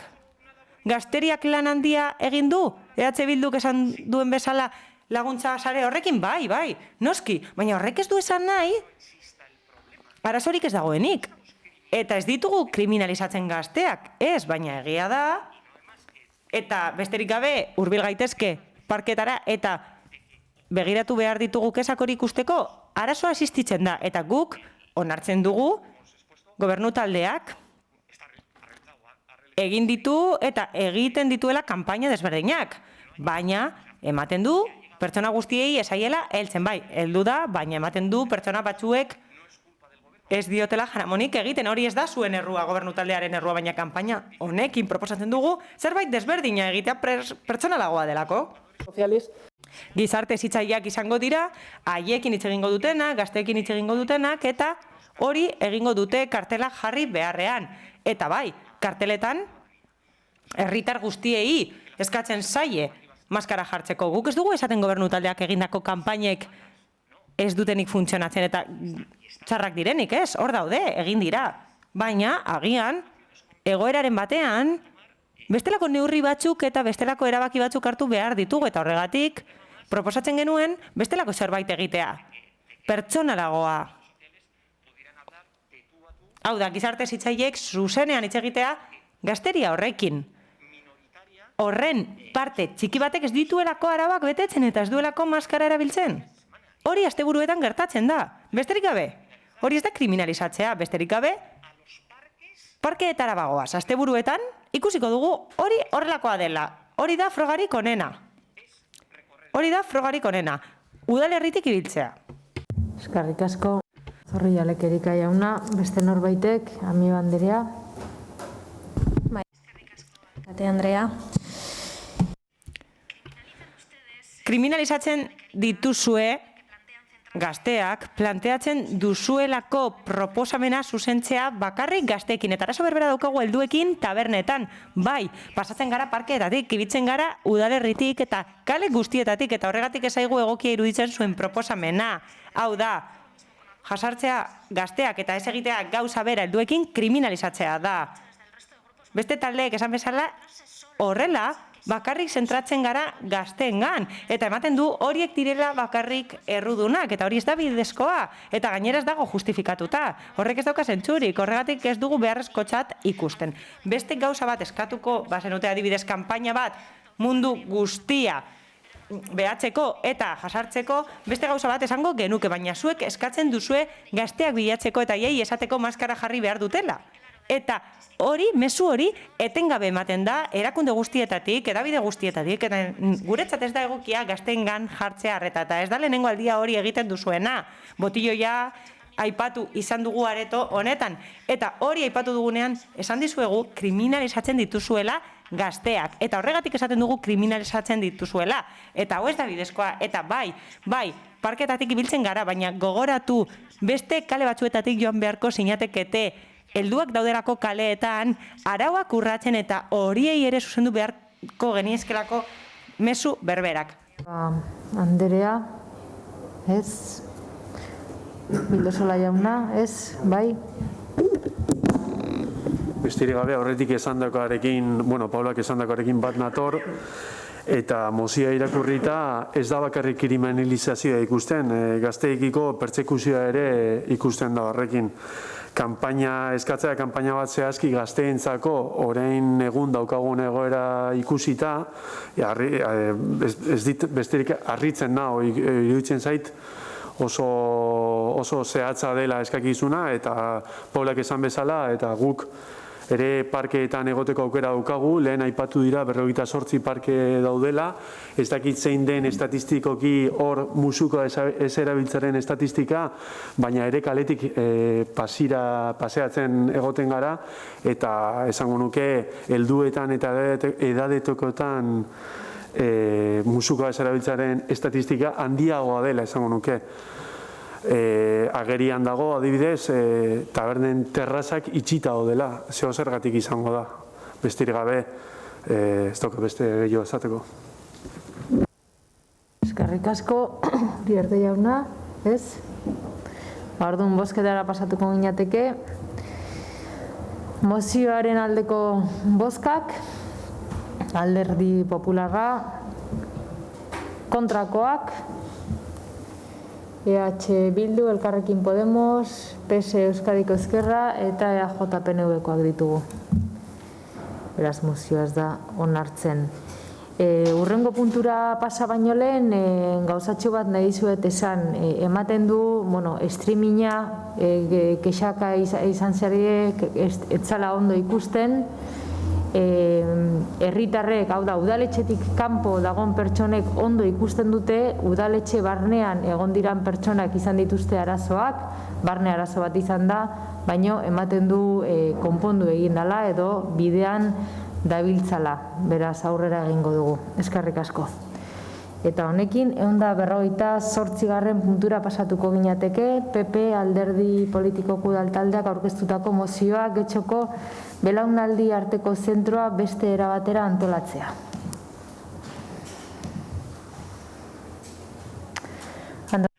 Zeuria da hitza. Sí, buenos días, gracias, señora alcaldesa. Eskerrik asko alkate anderea eta egunon guztioi. Aurkeztutako mozioa, PP Alderdiko Udaltaldeak aurkeztutako mozioa, Getxoko belaunaldi arteko zentroa beste erabatera antolatzea. Politika orokorreko azken osoko bilkuran ahaldun nagusiak aldaketa bat iragarri zuen ordura arte ezagutzen genuen egoitzen sisteman. Esan zuenez, aurrerantzean nagusientzako makroegoitzak ekiringo dira eta gehienez 25 egoiarre bizikidetzak unitateak izateko joera ezarriko da. Aitzitik, Gizarte Ekintza Sailak Getxon megagoitza bat egiteko megaproiektuarekin jarraitzen du, zeinak 100 nagusientzako egoitza plaza eta gazteentzako 40 apartamentu izango baititu. Hala, sailak proiektu fasea hasi du azpiegiturak bidez. Baina, proiektu hori bestera batera antolatzeko garaiz gaude eta uste dugu kokapenaren onurak aprobetxatu behar direla ura hobetzeko. Eraikuntzarako aukeratu den tokia kokaleku ezin hobea da, egoiarrak herritarrekin elkarrekintzan jardutea albidetzen baitu. Gainera, Romoko nagusien etxea ere bertan dago, non autonomia handia duten adinekoak biltzen baitira, besteak beste lokal batzuk, jardueren tailer batzuk eta kafetegi bat kudeatzeko gai direnak. Horrez gain, berdegune bat dago eraikinen artean, eguzkiaz gozatzeko eta airegarbia arnasteko. Lursaian, honako ekintza hauetarako espazio nahikoa dago, espazio berdea handitzeko, nagusien etxea eraberritu eta konpontzeko, gazteentzako zuzkidura bizitokiak gehitzeko, babespeko apartamentuak berriz irekitzea zerbitzu mota hori behar duten beste sektore horretako pertsonentzat, eta 20 nagusientzako egoitza bat eraikitzeko balkoiak dituzten gela handiak dituena, 25 barkatu aldatu mesedez. Non espazio komun guztiez gozatu ahalko duten eta adinekoekin ez ezik, gazteekin eta horren nagusi ez direnekin ere harremanetan jarri ahalko diren. Hori bai, egoitza aitzindaria eta kalitatezkoa izango litzateke. Hori guztia kontuan hartuta Popular Udal taldeak erabaki proposamena aurkezten du. Getxoko soko bilkurak Bizkaiko Foru Aldundiari eskatzen dio azpiegiturak sozietateari agindu diezaion Getxoko belaunaldi arteko egoitza berriak barne hartu ditzan lehen aipatutako ezaugarri guztiak eta bigarrena mozioen berri ematea udalaren hedabideetan. Eta enmienda. Bai. Sí, desde nos... Bai, gure udal taldetik eta EH Bildutik zeharkako emendakin bat proposatu nahi dugu, ados.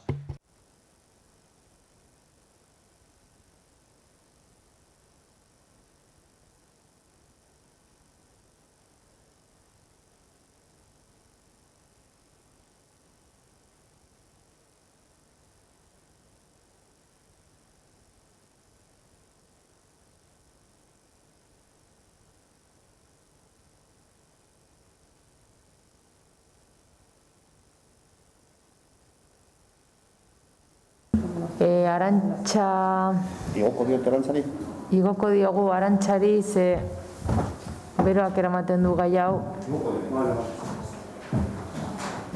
Momentu bat,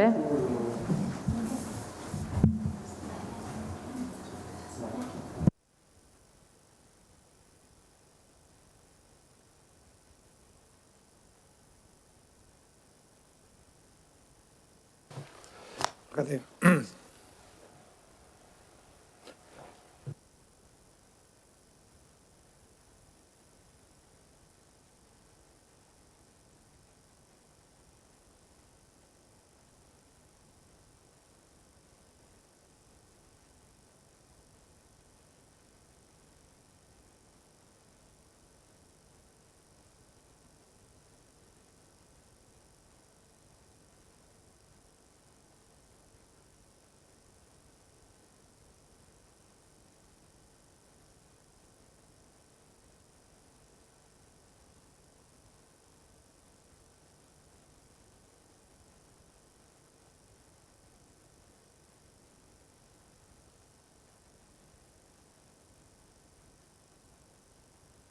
Bai, Arantxa jaso duzu, eduki duzu denbora irakurtzeko.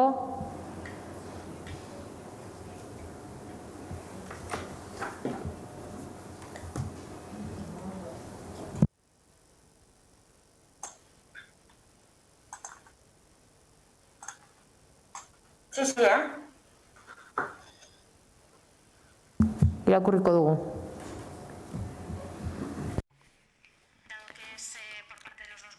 Biok aurkeztu dugunez, gaztelaniaz eta euskaraz irakurriko dugu. Elkarrekin Podemos Getxo eta Getxoko EH Bildu udaltaldeok zeharkako emendakin hau proposatzen dugu honako puntu hauek gehitzeko hasierako akordio proposamenean eta udal zentzua emateko konpromisoari.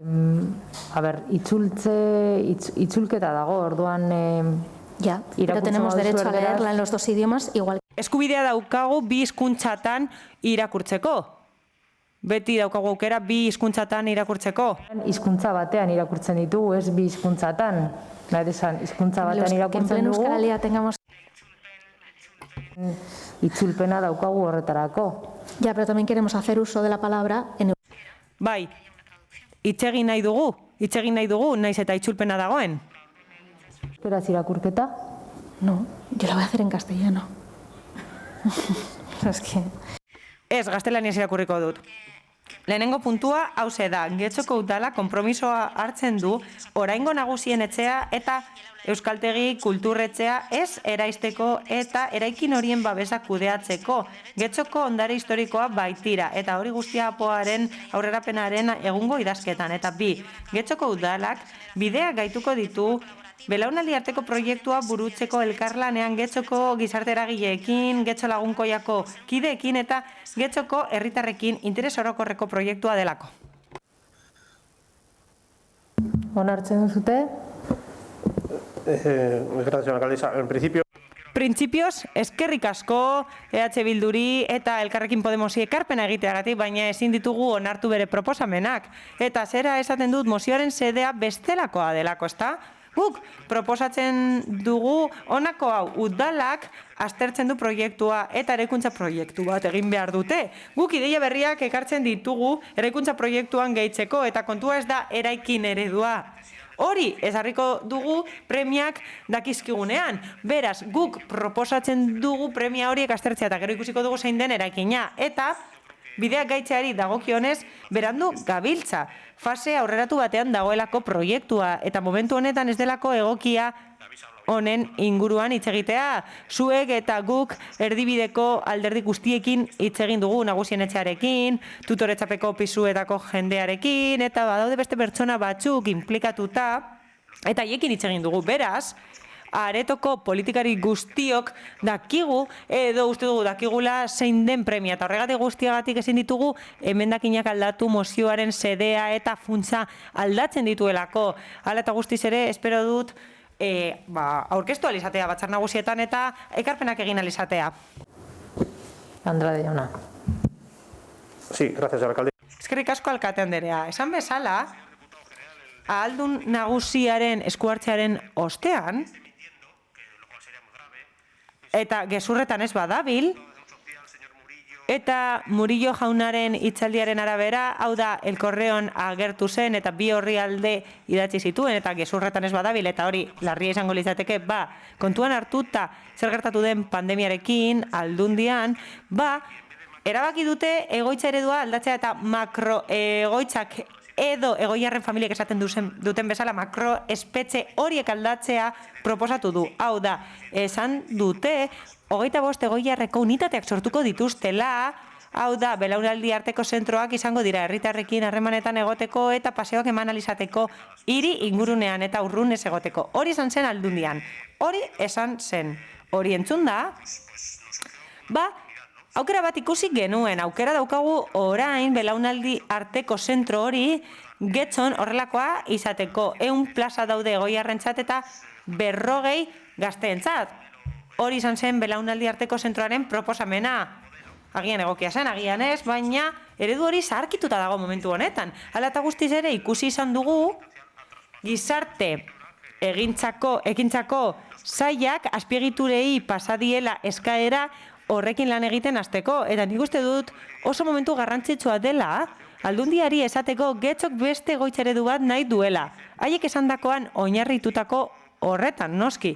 Oinarrituta bere ideia horretan, 25 egoiar itzul gaitezke nagusien etxearen erreformaren oinarrira. Hau da, Erromako kulturetxearen prozesuarekin hasi ginenean alderdi popularra ados zegoen horrekin nagusien etxearen erreformarekin. Hau da, erreforma egiten zen bitartean, 4 milioiko inbertsioa egingo zen horretara, Erromako kulturetxera joango ziren eta gero nagusien etxera itzuliko ziren. Gero ez daki zergatik, azkenean erabaki zuten adinekoak errekaen ustea. Eta nik uste dut momentu egokia litzatekeela kulturrera itzultzeko eta tutoretzapeko pisuak, apartamentuak berreskuratzeko, hori bestelako adinekoek erabiltzen zituzten, eta ideia ona litzateke bertan gazteak sartzea. Eta horrela, gune berean, sektore guztiak izango genituzke elkartuta eta lotuta egongo lirateke espazio berde bat izango genuke, bestela galduko dena, eta zentroan egongo litzateke eraikin hori. Nire ideia zen osoko bilkuraren babesa lortzea batzar nagusietara eramateko bertan eztabaidatuko delako, eta espero dut proposamena aurrera ateratzea, hau da gehiengoa lortzea benetan batzarretan hauzea dirazteko. Batzordean norbaitek esan zuen EAJaren eta PSEren rodilloa justifikatuta zegoela, boto asko dituztelako eta rodilloaren bidezko kudeaketa modu hori aplikatzen dutela boto gehiago dituztelako. Baina kasu honetan esan behar diegu ez dituztela boto gehiago. Nik ekartzen dut proposamen bat Alderdi Sozialistak daukana bere hauteskunde programan. Eta ez badute bere hauteskunde programa aldatu nahi, ziurazki ados egongo dira. Eta batez ere kontuan hartuta Aldundiak aldatu nahi duela bere eredua, sozialistak alde egon beharko lirateke bere proiektuan hori agertzen delako. Belaunaldi arteko zentroa nagusien etxea bere lekuan eta eurek oso diseinu polita egin zuten eraikinaren parte bat mantenduz, bestea eraitziz, eta kasu honetan, gehiengo babesa daukagu Getxostarren aldetik. Beraz, EAJ, PSE, rodillo horrek ez luke efekturik izan beharko mozio honetan, eta elkarrekin joan beharko ginateke egoitza berri hori bilatzeko. Ona eta egokia izango litzatekeelako Getxorentzat. Eskerrik asko, Andrade jauna, Amiba Anderea, zeurea da hitza. Eskerrik asko, alkate Andrea. Bueno, quiero decir que desde el principio ya que es una pena que hayan traído una propuesta. Bueno, benetan tamalgarria da horren proposamen deskafeinatua aurkeztea. Hasteko, kolektibotik bertatik deskolgatzea erabaki dute eta aurreko legegintzaldian hartutako erabakietatik ere bai. Zueri interesatzen zaizuenak hartzeko ona. Bestalde, esarete udaleskumenezari eta gure ustez oberena izango litzateke proposamen batek artea kolektibo desberdinekin kontsultatu ostean. Kontsulta horiek ari delako nagusien etxea eta udal euskaltegia, lehengo euskaltegia mantentzeko borrokan. EH Bildutik eta gure taldetik proposatu dugu haiekin hitz egitea haien proposamenak ekartzeko ona eta proposamena osatzeko. Izan ere gure ustez ezin gara nagusien etxeaz aritu, haien etorkizunaz aritu, kontzeptu guztia banatuta. Gure emendakin ez duzuenez onartuko, gure iritzia berplanteatu beharko dugu. Izan ere gu beti izan dugu horren proiektu handi batek prozesu inklusiboagoa jarraitu behar duela, osoaren behar izana kontuan hartuta eta baita historia eta nortasuna ere. Gure ustez, irizpide horietako asko ez dira betetzen ari, oraingo gobernu taldearen funtzionamenduarekin da esate baterako gardentasun falta dago proiektu honetan. Hasieratik. Informazioa eskatu dugu hainbat aldiz, azkeneko hilabete honetan bertan, eta oso tratu txarra jaso genuen. Erantzun falta tapatzeko sedez. Horrein ziur bazaudete proiektu honena dela usorako, zenukete arazorik izan beharko lasai erantzuteko gure galderei. Baina hemen zerbait faiatzen du. Era berean, gobernu talde osatzen duen alderditako batek, Andrade jaunak esan bezala, hauteskundetara aurkeztu zen Romorako espazio honetarako proiektu berberarekin esanez eraikinak ez zituela bera botako, eta orain proposatzen denaren antzeko zerbait egiteko, eta bere garaiko zuzendaritza batzordera eraman zuten, eta ikusi zuten harritutan nola zen posible horrelako akordioak plazaratzea eraikinak ez botatzeko guztion bizitzaren parte direlako jada horretan, baina ez. Asmoak asko eta arin aldatzen dira interesak agertzen direnean. Gure emendakinean ikusten den bezala uste dugu ezinbestekoa dela, eraikinak bota ezin direla begien biztan izatea. Gero beste gauza da barruan zer egin nahi dugun. Horrekin ados egon gaitezke edo ez, baina oraindik ez dugu ulertzen zergatik ez duten esan zer arrazoi dagoen atzean. Egunen batean azalduko digute edo interesen bat dute horren sinpla den zerbait eskutatzeko. Rodillo bat eta hurbileko politikatik urrun geratzen den jokaera izen arren ulerte ezina da dialogatzeko prest daudenentzat. Eta zuek ez duzue entzun nahi. Ez esan berriro hainbat aldiz batzartu zaretela, hori badakigu eta. Baina norbaitekin egoteak ez du esan nahi pertsona hori entzuten ari garela edo ura ulertzeko saiakera egiten ari garela. Eskatzen dugun hau guztia atzean geratzen da, Aldundiari gineko eskaera simple bat kontuan hartuz gero. Izan ere, berriro diogu, alderdi politikoi esan proposamena bertan gauzatzeko, baina behar bada alderdi popularreko jaun Andreek izango dute sorte gehiago eta ez dute gu jasotako erantzunen latatu berbera jasoko aitzakia gisa. Labur bilduz, guk proiektua bermodelatu nahi dugu, baina oraingo eraikinetan barruan ondare historiko beza babestuta daudelako. Ez du guzten beharrezkoa denik haiek eraistea eta auzoari nortasunak entzea. Eta inposatu gabe egin dezagun hau. Izan ere, 4 urteri behin egiten diren hauteskundek ez dizuete mugagabeaten botere bat ematen. zuek nahi duzuena egiteko eta zuek bezala pentsatzen ez duen kolektiboro alde batera usteko. Guretzat hori ez da politika egitea. Hori botereaz abusatzea da eta erantzungabetasunez kudeatzea. Gobernatzea ez da privilegioa ez da ere, ezin du seinoren kontra erabilita. Horregaitik proposamenaren alde bozkatuko dugu. Eskaz geratzen da, ez da udal eskumenetaz ari, baina udal gobernu taldeari benetan bandejan uzten dio gehiago egiten jarraitzeko. Jendari gabe ez, irizpide gabe ez, gardentasunik ez, bestela entzun kanpoan gertatzen ari dela, horrela ez da egiten. Eskerrik asko, Amie Anderea, beste norbaitek, bai Diaz Anderea, zeurea da hitza. Mila esker, alkate Anderea. Bueno, como saben, porque... Bueno, dakizuenez, pasaden astean esan zen, Aldundian, proiektua idazten hasi da, belaunaldi arteko zentro hau sortzeko getzon, badakizue baita ere, egoitza espazio bat eraikiko dela, belaunaldien arteko bizikidetzarako, mendekotasun egoeran dauden adineko pertsonak eta pertsona gaztea biziko dira bertan, bazten kasuan zuzkidura etxe bizitzetan, horrela gauzatu egingo da inbertsio handiko proiektu bat, 13 milioi euro eskatuko ditu. Eta horretatik 10 inguru Aldundia jarriko ditu, 3 milioi inguru udalak, Getxoko udalak. Lankidetza hitzarmena errespetatuz. Pasan martxoaren 5 lankidetza hitzarmena izuzen ere. Erakunde arteko hitzarmenaren emaitza da, proiektu hau, elkartu egin dituzte indarrak mendekotasun egoeran dauden adineko pertsonentzat zentro bat izateko, eta zorroko dekretuaren arabera Aldundia arduratuko da kudeaketaz, eta Romon daukagun lurzoru bakarrean 40 zuzkiduratze bizitzak egingo lirateke gazteentzat. Mendekotasun egoeran daude pertsonentzako egoitza izatea ezinbestekoa da eta Aldundiak hala erakutsi du eskuan datuak zituela. Gainera, plaza publikoen eskaera gure eskualdean da gure udalerrian handiagoa da.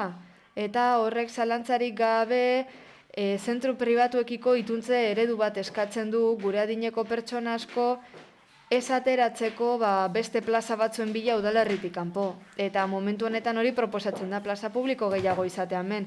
Gainera guk uste dugu osoko bilkura honetan guztiok ados zaudetela, alokairurako etxebizitza behar ditugula gazteentzat, haien emantzipazioari mesede egiteko, eta nahi dugu zuzkidura etxebizitzak izatea, txandakakoak, bizitzako proiektu pertsonala gauzatu alizateko gazte hauek guztiek. Azken finean, aukera bat da, eta akordioaren bidez posible izango da guztiok dakigu, bakoitzak zer uste duen eta zer modutara aurkeztu zen hauteskundetara. Eta badakigu hitzarmenak lortzeko, eraikitzeko gaitasuna izan behar dela eta norberaren kontuetan ez estankatzekoa. Horixe da akordioa lortzea. Alderdi sozialistan uste dugu, hainbat ondasun babestu behar direla udalerri honetan, baina hasteko badakigu Bizkaiko Foru Aldundiak izugarrizko inbertsio egin beharko duela plaza residenzial publikoa sortzeko Getxon eta ezin dugu aukera hori alferri galdu. Plazak behar direlako.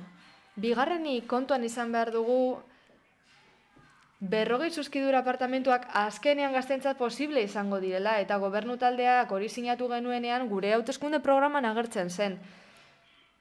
Bestalde, ezinbesteko iruditzen zaigu adineko pertsonen elkartean Ibar Nagusien etxea espazio horren parte izaten jarraitzea, bertan aritu izan direlako azken 30 urtietan, eta hori ere proiektuan agertu behar da. Hitzartu dugun bezala. Eta espazio nahikoa izan behar dute haien jarduerak aurrera eramateko. Azkenik esan beharra dut baita ere denbora honetan zehar, eta hitzarmenean agertzen da, lankidetza hitzarmena agertzen da, memoria historikoa bizirik mantendu behar dela. Guri izugarri gustatuko litzaiguke eraikina mantentzea eta horrela beharra izan guztiei erantzutea.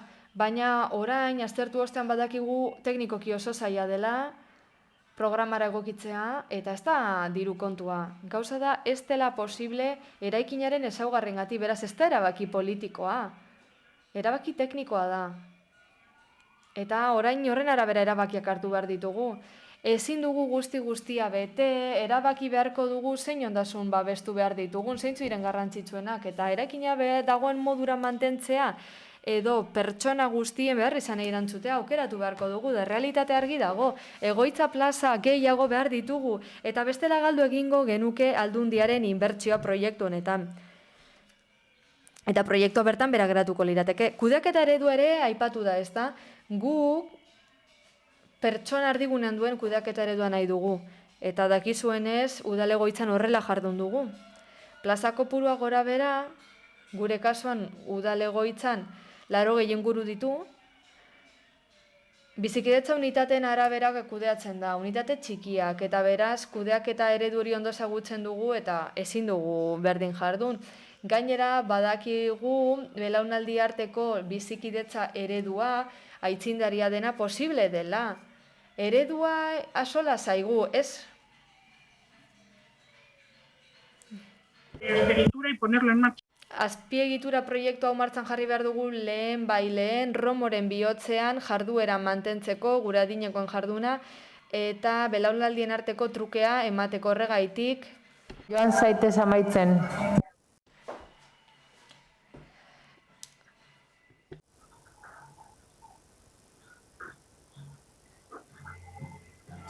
Bildun aldetik, Maseda Anderea, zeurea da hitza. Bueno, el Partido Popular reclama... Alderdi Popularrak mozio honekin zera eskatzen digu. Lope de Vega kalean dauden eraikinena berplanteatzeko belaunaldi arteko bizikidetzari mesede egiteko. Utz ezagun alde batera ustezko kezka hau, eraikinaren aldeko kezka hau, ez baitira gai izan haiekin harremanetan jartzeko ere, haien iritzia ezagutzeko. Mozio aurkezteko orduan diot.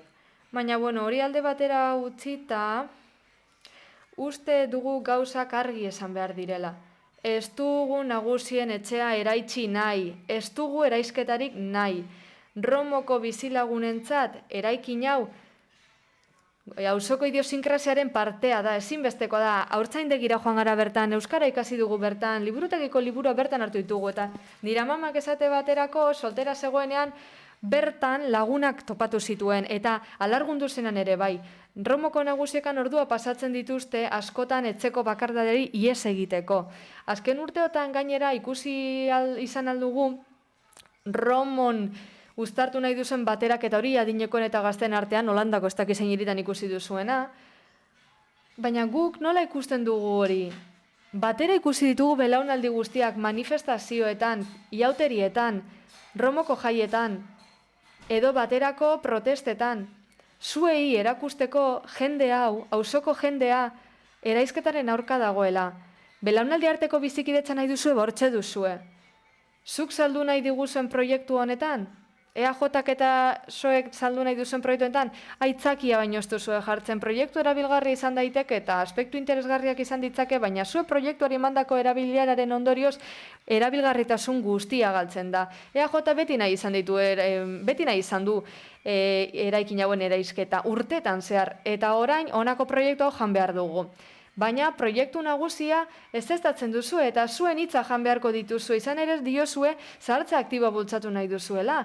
Baina gero ez diezu bertako adinekoi kasu egiten, ez dituzu entzuten, are gehiago molestatu egiten diote AJari pertsona horiek. Zuen boto edatzean babesten zarete eta zuen gehiengo osoan proiektu hau zuritzeko, baina ez zarete konturatzen badagoela jendea zuen alde bozkatu ez duena. Arraro egiten zaizue jendak beste alderdi batzuen alde egitea. Romoko nagusiek argi eta garbi erakutsi dute haien bizitza organizatzeko eta denborazka organizatzeko gai direla, eta hori ikusi ahal izan dugu denbora honetan zehar. Horretan datza zahartze aktiboa, eta udal gobernu talde honek ahal izan duen guztia egin du horren kontra egiteko. Hauteskundeak irabazteak eman dizuen zilegitasuna horrek ardazten duzuen eredua, baina hori ez da nahikoa. Nagusien etzeko erabiltzaileek behin eta berriz eskatu dute haiei galdetzeko, haiek esan beharreko entzuteko, aukera edo emateko. Romoko bizilagune behin eta berriz herri galdeketak eskatu dituzte, eta eukatu egin zaie. Zeren beldurra duzu horren seguru bazaudete? Horren beste arrazoi eta indar ematen badizuete zuen hauteskundetako garaipenak. Zergatik ez diezue romotarrei galdetzen? Behar bada arazo hasta hori. Hilabete honetako informazio batzordean, Gizarte kohesioko informazio batzordean, zahartze aktiboko zinegotziak EAJkoak argi utzi zigun zein ikuspegi demokratiko eskasa duten. Demokrazia egiteko modu bakarra hauteskundea direla. Tristea da. Eta bitartean, alderdi sozialista, esandako guztia tragatzen. Eta esan zuten, linea gorri bazela, eraisketa, ez zutela gaindituko. Nagusien etxe esan zuten hauteskundetako eztabaida batean. Bertako bizilagunekan erantolatu zuten. Eta begira orain, hitza jan behar. Alderdi Popularraren mozioak ez ditu gauzak argi uzten, badirudielako Nagusien etxean mantendu nahi duela, baina gero birplanteantzeko eskatzen dio udal gobernuari. Badirudi bi aldeen artetik ibili nahi duela, gehiegi bustigabe. Baina, Andrade jaunak argi utzi du, eraisketaren alde dagoela. Guk zer nahi dugu? Herritarren artean egotea eta bertako borondatea respetatzea. Ez dugu proiektua onartzen. Nagusien etxea bera botatzea helburu duelako. Euskaltegi zaharra botatzea. Adineko nagusiak isiltzea, protestak isiltzea. Eraikina dagoen bezala nahi dugu. Gure adinekoak bertan zutik nahi ditugu. Eta gazteak ondoan dituztela beti egin duten bezala eta beti egingo duten bezala auzoa defendatzeko. Rombo defendatzeko. Izan ere urte batzuen buruan, nahi dugu gure amamak eta aititeak egon ziren lekuan egotea. Bertan zoriontsu izen zirelako. Eskerrik asko, Maseda Anderea. Beste norbaitek, EAJan aldetik. Rika Anderea. Zeurea da hitza.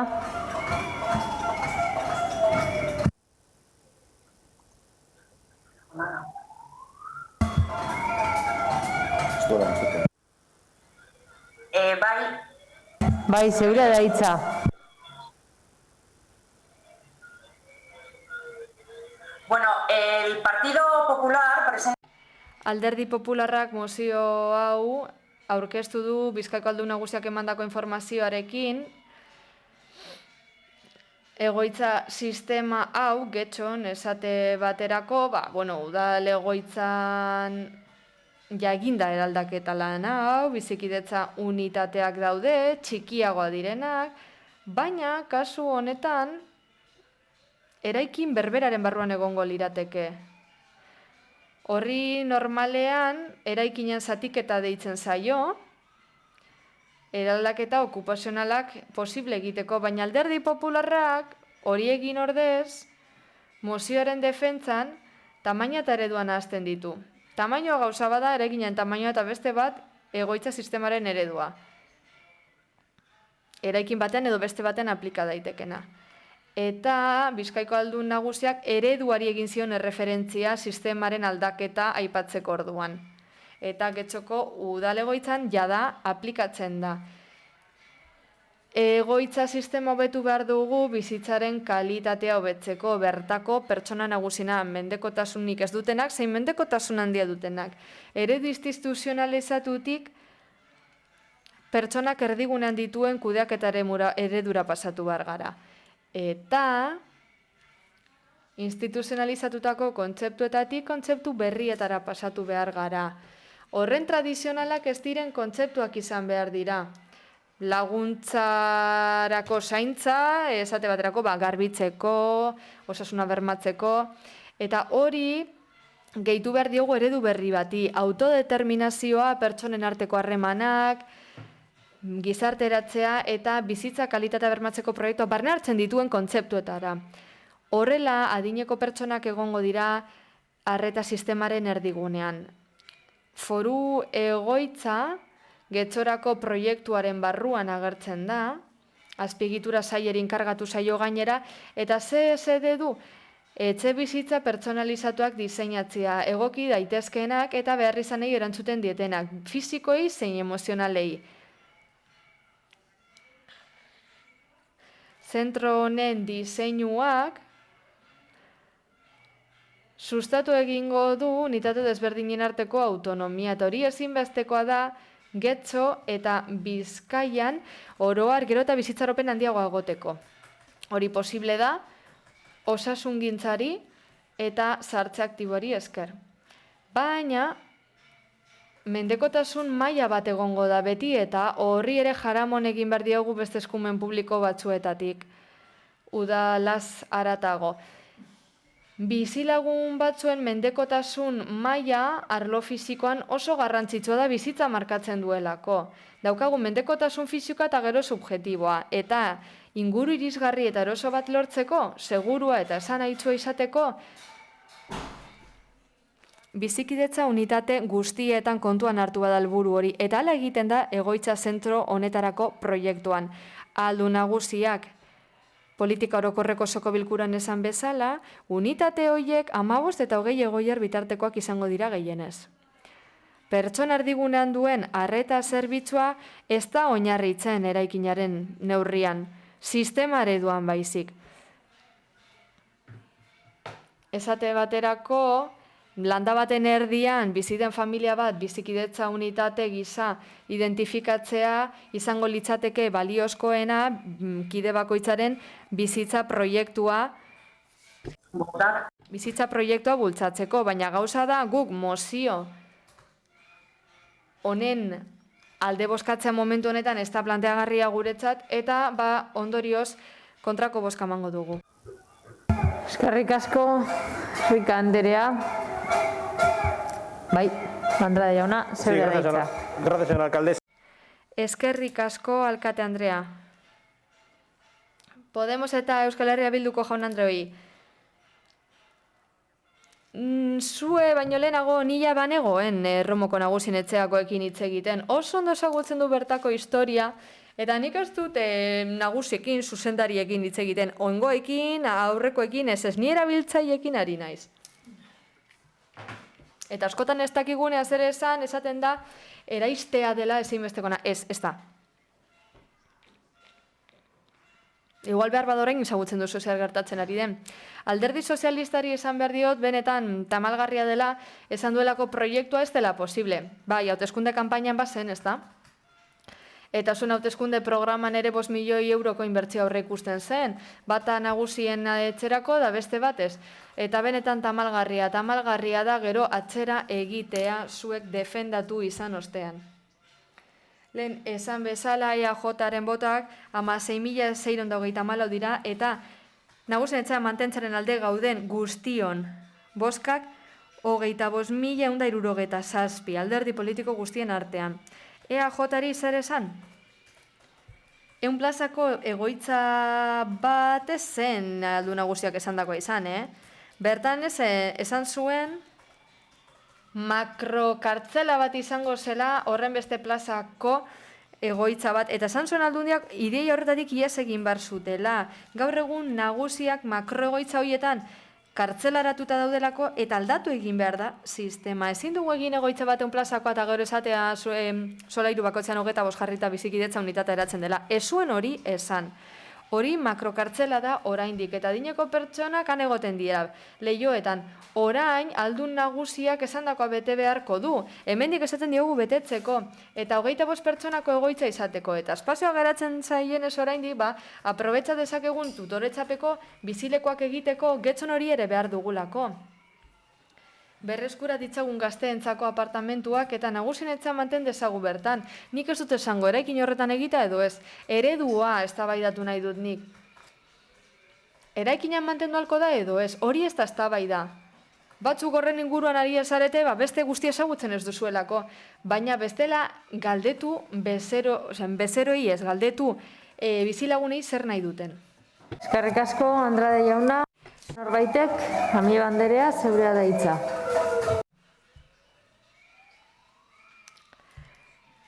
Andrade jauna, zuk esan arren helburu nagusien etxean mantentza dela mozioan ez argi geratzen, eta horregatik aditu izan gara protestatzen oposiziotik. Oso kezkagarria da alderdi sozialistatik esatea zentro bat eraikiko dela, baina gero ez dute eraizpena aipatzen, baina eraizpena ez da behar berri bat egiteko ala. Eta esaten dute lurzoru hori bakarrik geratzen dela aske, Romon, ez dago libre okupatuta dago, eraikina daude, ez dago libre zu nahi duzuna egiteko. Esaten digute baita ere zer den akordioa lortzea badakigu zer den, baina zuen kasuan zer egin duzue, erosi egin zaituztet, eta guztio dakigu gainera aldatutako irizpide bakoitza Alderdi Sozialistarena izan dela. Gainerakok, gure irizpidari heldu diogulako, hauteskundean defendatutakoan mantendu gara. Egia da zentroaren inguruan akordio desberdinak egon daitezkela, baina ez da planteatzen ez eraistea. Ez nahaztu, zuek irizpide teknikoak aipatzen dituzu, ez da, baina hori ez da egia. Irizpide teknikoa dituzu eraisteko eta ez zuti mantentzeko. Euskal Herriko Arkitektuen Elkargoak duela urte esan zuen eraikin hori manten daitekela idatziz dago, itxosten argia da, luzea da, eta ez duzu kontutan hartu. Zergatik? Mantendu eraikina eta gogoa jarri, hori falta izan zaigu urteetan zehar. Proiektua birplanteatzea eta goitza sistemara birplanteatzea, sartze aktibotik esan bezala, behar izan daiteke bai. Eta nagusien etxetik inok ez du esan horren inguruan aritu nahi ez duenik. Baina gauza da dela eraikina eraitsi nahi, ez da horren zaila ulertzeko. Eta Alderdi Popularreko jaunak uste baldin badu, eta oraindik sinesten baditu EAJaren hitzak, sorte hon. Adineko pertsonen bizitza hobetzea eta pertsonak erdigunean jartzea, adinekoa kontutan hartu gabe, kontraesankorra da. Zuen kontzeptu moderno eta berritzaidan zerbait ez dago ondo. Izan ere kanpoan, entzun erizaintzako laguntzaileak nola ari diren protestatzen eta nagusiak ere nola dauden proiektuenen kontra. Ez duzue arrazoirik. Ekin etekin aritu arren, eta Alderdi Popularraren zehazgabetasunak ez du bidea argitzen laguntzen. Eskerrik asko. Diaz Anderea, ez? Bildutik, Masede Anderea, zeurea da hitza. Decirle a la señora Andrade que... Andrade jaunari esan nahi diot, dirudien arren nire naizela oso gaztea, eta ni ez naiz haiekin hitz egiten ari, ni bizi egin izan dut orain dela 40 urte, ni bertan hasi naiz, bertan joan nintzen hortzaindegira, eta ni bezala pila jende, nire familia baita ere, nire ama matartean. Bizilagunekin hitz egitea, hori baino ez dugu eskatzen, entzun bizilagunek esan beharrekoa, erabiltzaileekin hitz egin, baina mesedez hitz egin, elkarrizketa bat mantendu, entzuten jakin, adostasuna lortu. Zuek zer erakusten ari zarete, egiten dakizuen bakarra inposatzea dela, eta hori ez da hitz egitea. Zuen politika inposatzean datza. Eta gainera, babes modura, gehiengo oso hartzen duzue, hori erakutsi zigun, sartze aktiboko zinegotziak. Eta hori ze baino ez. Bizilagunekin hitz egitea baino ez dugu eskatzen adostasunak lortzeko, atzo bertan edo pasaden astean haiekin hitz egiten aritu zineten kalean aurkitu zen dituztelako. Esan eraitziko dela, bai ala bai eraitziko dela diozue. Eskerrik asko. EAJ aldetik hitza hartu nahi duzu? Ez dakit, ondo entzuten diguna. Sí, muy brevemente. Laburki, nik uste dut ez garela nahastu behar. Osoko bilkuretan, batzordeetan, udalbatzako kideok argudiak eta desberdinak erabil ditzakegu. Eta hori ez da nahastu behar bestelako hitzaldi batzuekin. Hau da, eguneroko bizitzan izaten ditugun elkarrizketekin ez da hori nahastu behar.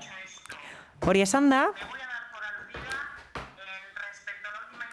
ematen du niri buruz ari zarela. Hau da, kalean egon gara, batzuekin eta besteekin nik atzo, Ibar Nagusien etxeko kide bat ikusi nuen, eta zin egiten dut ez nuela inoiz esan, eraitziko dugula eraikina, nik ez nuen hori esan. Hala ere, berak esan zidan. Eskabadora prestatu duzue eraisteko eraikina? Eraikina eraitziko dela, berak aipatu zuen. Baina nik ez nuen momenturen batean aipatu. Zergatik esan nahi dut hori? Telefono apurtuak batzuetan horrelako egoerak sortzen dituelako. Eskerrik asko. Eskerrik asko, bozketara pasatuko gera. Mozioaren aldeko bozkak, Partido Popularrekoa, kontrakoak, EH Bildu, Elkarrekin Podemos, PS Euskadiko Ezkerra eta EAJ PNV-koak dira. Eta orain bai proposatzen dizuet 10 minutuko atsedenaldia egitea aireatzeko sala eta bueltatzea, gero. 10 minutu puntual mesedez, 20 gitxitan hemen, hasiko gara puntual.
Beno, hasiko gara.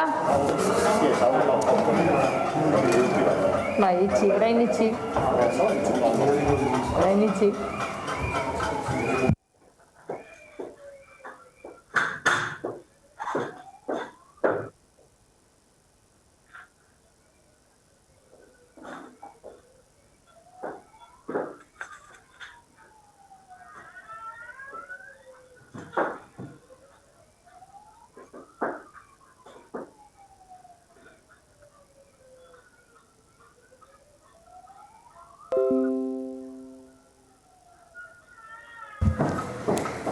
Jarraitzen dugu, osoko bilkurarekin, 159. puntura goaz. Hemen daukagu PP alderdiko udal taldeak aurkeztutako mozioa dugu. Saltoki txikiei eta ostalaritzari laguntzea. Bai? Bai, Gijarrubia Andrea? Barkatu, esatearren, itzasok badirudi arazoak dauzkala internetarekin deskonektatu egin zaio. Orduan, jakitearren saiatzen ari gara konpontzen hemendik, baina bueno, jakin dezazuen eta ia berre ez badugu lortzen teknikarien laguntza eskatuko dugu.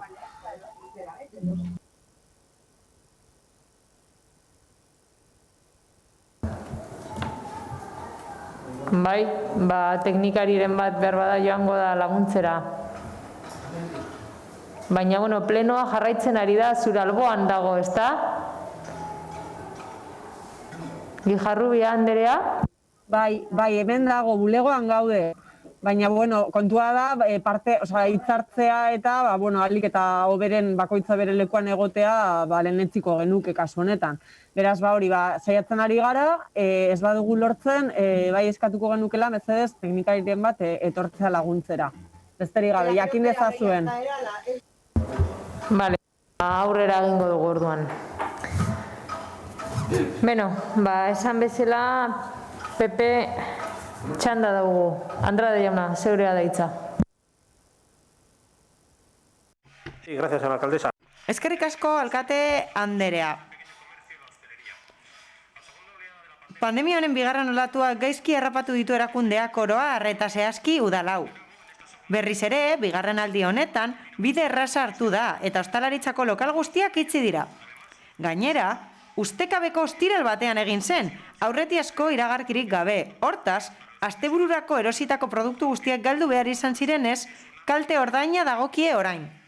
Horrez gain, denok dakigunez, pandemiako lehenengo olatuan udalonen jarduketa urri samarra izan zen, eta beste udal batzuetan udal zergetan murrizketak eta salbuespenak esarri baziren ere, getxon ezen ezer egin. Terrazak eskobratzea salbu, eta hori legeriak debekatzen duelako egin zen. Popular taldeko kideok uste dugu udalak merkatari eta ostalariak lagundu behar dituela, pandemiaren lehenengo eta bigarren olatuetako ondorioak direla eta. Halaber, adierazi bezala, Gabon hauetan ez da erregimagoen desfilerik egingo, ez da olentxeroren ospakizunik ere, baina gure merkataritza ezin daiteke animazio edo dinamizazio komerzialik gabe geratu.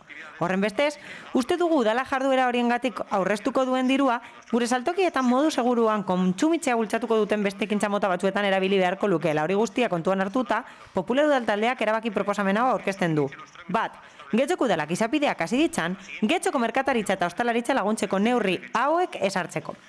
Bat, zaborra biltzeko tasa. A, pandemiaren lehenengo olatuan itxi behar izan zuten eta funtseskoak ez diren langilei, merkataritzari eta ostalaritzari dagokienez, diru laguntza bat sortu dadin. Itxita egon ziren bitartean, zaborra biltzeko tasagatik ordaindu behar zuten zenbateko berekoa. B, bigarren olatu honetan itxi behar izan duten ostalariei eta enpresa laguntzaileei dagokienez, zaborra biltzeko tasan salbuetxita egon daitezen jarduera itxita daukaten bitartean. B, Eusko Jaurlaritzak ezarritakoaren kalte ordain gehigarri bat ezarri dadin, bigarren itxiera honengatik ukitutako ostalari eta enpresa laguntzaieentzako. Astean, 300 eurokoa. 3, bono getxo eta ostalaritzako bono berriak ezarri daitezen udalak 150 ekarpena eginez. Eta bono horiek establezimenduan bertan banatu ahal izatea. 4, erregemagoen eta olentxeroren desfilea egiteko aurrekontuaren zenbatekoa gure kaleetan animazio komertziala bultzatzeko jardueretako erabiltza. Bigarrena, mozionen berri ematea udalaren edabideetan. Sí, queremos desde nuestro grupo. Gure taldetik, emendakin bat daukagu mozio honen inguruan.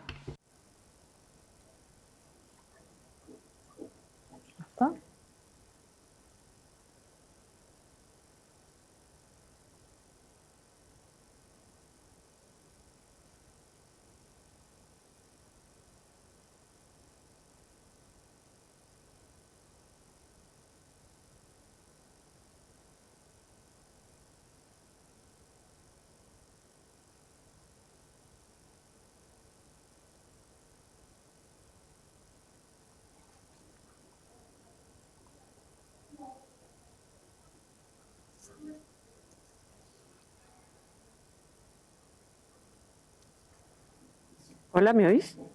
Entzuten da, bai? Entzuten duzue, ondo entzuten duzue, bai? Ez neukan itzulerarik, barkatu. Irakurriko dut emendakina. Ordezkapeneko zeharkako emendakina da. Zehazki, 149. punturako. Elkarrekin Getxo udaltaldeak zeharkako emendakin bat aurkezten du akordio proposamenaren 2. eta 3. puntuak ordezteko eta hauekin zehazki ordezteko 2. puntua. Zuzeneko laguntza bat esartzea. Gehigarria, hau da Eusko Jaurlaritzak esarritakoarekin osagarria izango dena, ostalaritzaren txat eta ukitutako enpresa laguntzaien txat. 2. itxialdi honengatik. Gutxieneko zenbatekoa 300 eurokoa izango da astean. Eta egoera desberdinen, errenta mailen eta kasuistika desberdinen arabera esarriko da. 4. Aurrekontuan jasotako dirua erabiliko da inbertsio handietarako, makroproiektuetarako eta edo premiazkoak ez diren jardueretarako. Hau da, horretarako ezarritako dirua erabiliko da merkataritza eta ostalaritza animatzeko. Barkatu, baina soinu arazoak ditugu eta kabinara zaigu ondo heltzen soinua. Zioen azalpena. Proposatutako aldaketetarako 2. atalean hauz esaten da. Elkarrekin Getxotik uste dugu zuzeneko laguntza dela egungo egoerara hobekien egokitzen den terminoa. Malgoagoa delako eta egoera eta kasuistika guztietara egoki daitekeelako. Eta gainera, hildo beretik doa. Hau da, udalerriko sektoreek eskatzen dutenaren hildo beretik doa. Bestalde, kopuruak egokitu behar dira realitate bakoitzera, errenta mailak eta gastu maila kontuan hartuz, eta babes bermeak eskainiz behar duten pertsona horiei. Hala, 4. atalean proposatutako aldaketaren kasurako uste dugu partida anitz daudela eta horiek erabil daitezkeela bere norako aldatzeko eta beste gastu batzuetara berbideratzeko. 2. paragrafoan esaten da zuzeneko laguntza esarri beharko litzatekeela. Ez da laguntza bat eman behar baizik eta kalte ordaina. Hau da, pertsona batek jarduera bat duenean eta izten denean jarduera hori kalte ordaina eman behar zaie eta hori eskatzen dute. Ez dute laguntza behar, ez behartu ditugu iztera. Horregatik oso garrantzitsua da ez esatea laguntza baizik eta kalte ordaina. Kalte ordaina esango bagenu, ez aigu asola, ez litzeguke asola, benetan, bai, posible litek, ez da? Baina terminoa guretzat funtsezkoa da eta oso garrantzitsua da. Ondo hitz egin behar dugu eta kalte ordainak behar dira. Hau da, kalte ordainak eman behar dizkiegu debekatu diegulako lan egitea. Lan egitea debekatu diegu eta terminoa mantentzea oso garrantzitsua da. Hau da, zuzeneko laguntza ordesten badugu kalte ordainarekin, ez dugu onartzen, baina kalte ordainak entzen badugu eta laguntza esaten badugu onartuko genuke, baina 4. puntuarekin ez gaude ados. Hau da, esaten da inbertsio handien aurrekontua berbideratu behar dela beste gauza batzuetara eta guk uztailean zera esan genuen. Hau da, beharrezkoak ez ziren gastuak kendu behar zirela esan genuen, errekaganeko pabioia, Punta Begoñako dirua, hori guztia aipatu genuen, 10 milioi zeuden eta guk 5 hartzea proposatzen genuen hori guztia egiteko laguntzak emateko eta bar luze bat, baina dirua hartzea bakarrik merkataritza dinamizatzeko ez egu egokia iruditzen. Bestelako aukera batzuk daudelako dirua beharrezkoa delako. Eta diru zaintzako soberakina ere erabildezakegu horretarako. Horregatik, 4. ez genuke onartuko, baina 2. onartuko genuke kalte ordaina gehituko balute. Eta azkenengo esaldiari dagokionez, uste dugu egokia dela eta hobetuko lukeela gure proposamena. Hala eta guztiz ere, esan bezala kalte ordaina mantentzea guretzat bere bizikoa da. Orduan, onartzen duzute edo... Se puede incorporar, bueno, es que yo no sé si quieren cambiar el término, yo no sé si... Ez dakit aldatu nahi duten terminoa edo ez dakit. Idazkari jaunak zer pentsatzen duen horren inguruan. Digamos la que proponía. Guk mantentzen dugu, guk idatzitakoa. Ez gaude ados kalte ordaina terminoarekin, beraz gure horreta mantentzen gara. Ados, ez dugu onartzen eta hasiko gara zioen azalpenarekin. Bien, sí, hoy, como digo... Esan bezala, mozioa, bizia da, intensoa da, eta oso ondo azaltzen du zer nahi dugun. Hala, uztailean eta ekainean egin genuen bezala, proposamen bat ekartzen dugu udalak laguntzeko ostalariei eta merkatariei, iztera behartuta ikusi dutelako bere burua. Hala, ideia batzuk ekarri genituen eta gaur errepikatu ditugu. Zerga proposamenak, martxotik ekainera bitartean eta gerorako proposamenak eta hori guztiak errepikatu ditugu. Gaurkoan, lehenik eta bain, kalte ordaina eman behar diegu horiei guztiei ostalariei eta guk planteatu dugu ideia hori. Hala, Euskal Ostalarien elkartearekin landu da. Hau da, asteko kalte ordaina eman behar zaie. Eusko Jaurlaritzak zenbateko batzuk ezarri ditu, eta ez zekiten zenbateraino irango zuen itxialdiak. Ez da gauza bera, aste batzuetako itxialdia edo hilabete batzuetako itxialdia. Hau da, Gabonetan itxita badaude, eta ematen duela izango dela, ez da gauza bera, 3.000 edo 4.000 euro ematea hasieran eskasak izango direlako baldin eta gero Gabonetan itxita mantentzen badira, eta ez badaukate aukerarik irekitzeko. Beraz, asteroko laguntza eman behar diegu, eta ostalari eman behar zaie zuzenean laguntza hori. Bigarrenik, zaborra biltzeko tasa aipatu genuen bere garaian, berapenak ezartzeko eskatu genuen, eta orain berriz izten ari direnez, uste dugu ez daukala zentzurik hori kobratzea. Gero, getxobono bat aipatu dugu, ostalariek esan digute, ostalariek ez zekitela bertan erabilia alzela. Uste dugu izena aldatu behar dela ostalarientzako getxobonoa. Bilbon hori egin dute, hau da, udalak, balioaren 50% jarri du eta aukera eman du establezimenduetan bertan emateko, eta hori oso garrantzitsua da.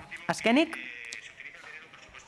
aurrekontuan erregemagoen desfilerako jasotako dirua eta olentzeroren dirua erabiltzea dinamizatzeko kaleak animatu behar dira. Eta beraz, udalak aurreztuko duen ez diru hori ez direlako ekitaldi horiek egingo, uste dugu merkatarien dinamizaziorako erabil daitekela diru hori. Tamalgarria da, lotxagarria da udal honetako zinegotzia izatea. Azalpenak eskatzen dizkigute, hau da, zergatik ez dugun ezer egiten ostalaritzaren alde, eta geuk esaten diegu oposizioan gaudela eta proposamenak egiterakoan ez dutela ezer onartzen, baina jendeak ez du hori ulertzen eta lotxa pairatzen dugu. Benetan esaten diegulako ez dela ezer egiten eta ezin dela ezer egin haien alde. Gure inguruko beste udal batzuetan horrelako gauzak egiten dira, adibidez Amorebietan. Amorebietan aurrekontua 30 milioi eurokoa da, eta enpresei dirua eman diete eta 1.500 euro eman dizkiete zenbait enpresei Balmasedan, 7.000 biztanlerekin, 800 euro ematen dizkiete establezimenduei eta partzialki irekita daudenei 300, 400 eta 600 Barakaldon Bermeon, ez diete terrasen tasa kobratzen eta zaborra biltzeko tasa 11 eurokoa da, eta Ermun ere bai horrelako neurriak aplikatu dituzte, Gernikan gauza bera. Zaborra biltzeko tasa 11 eurora murriztu eginda, eta Gueñesen 6.000 biztanlerekin 1.000 euro eman dizkiete establezimenduei. Lehenengo 600 euro eta gero 400. Irunen 1.000 bakoitzari, Leioan 2.200 ostalari bakoitzari, itxi behar izan dutelako.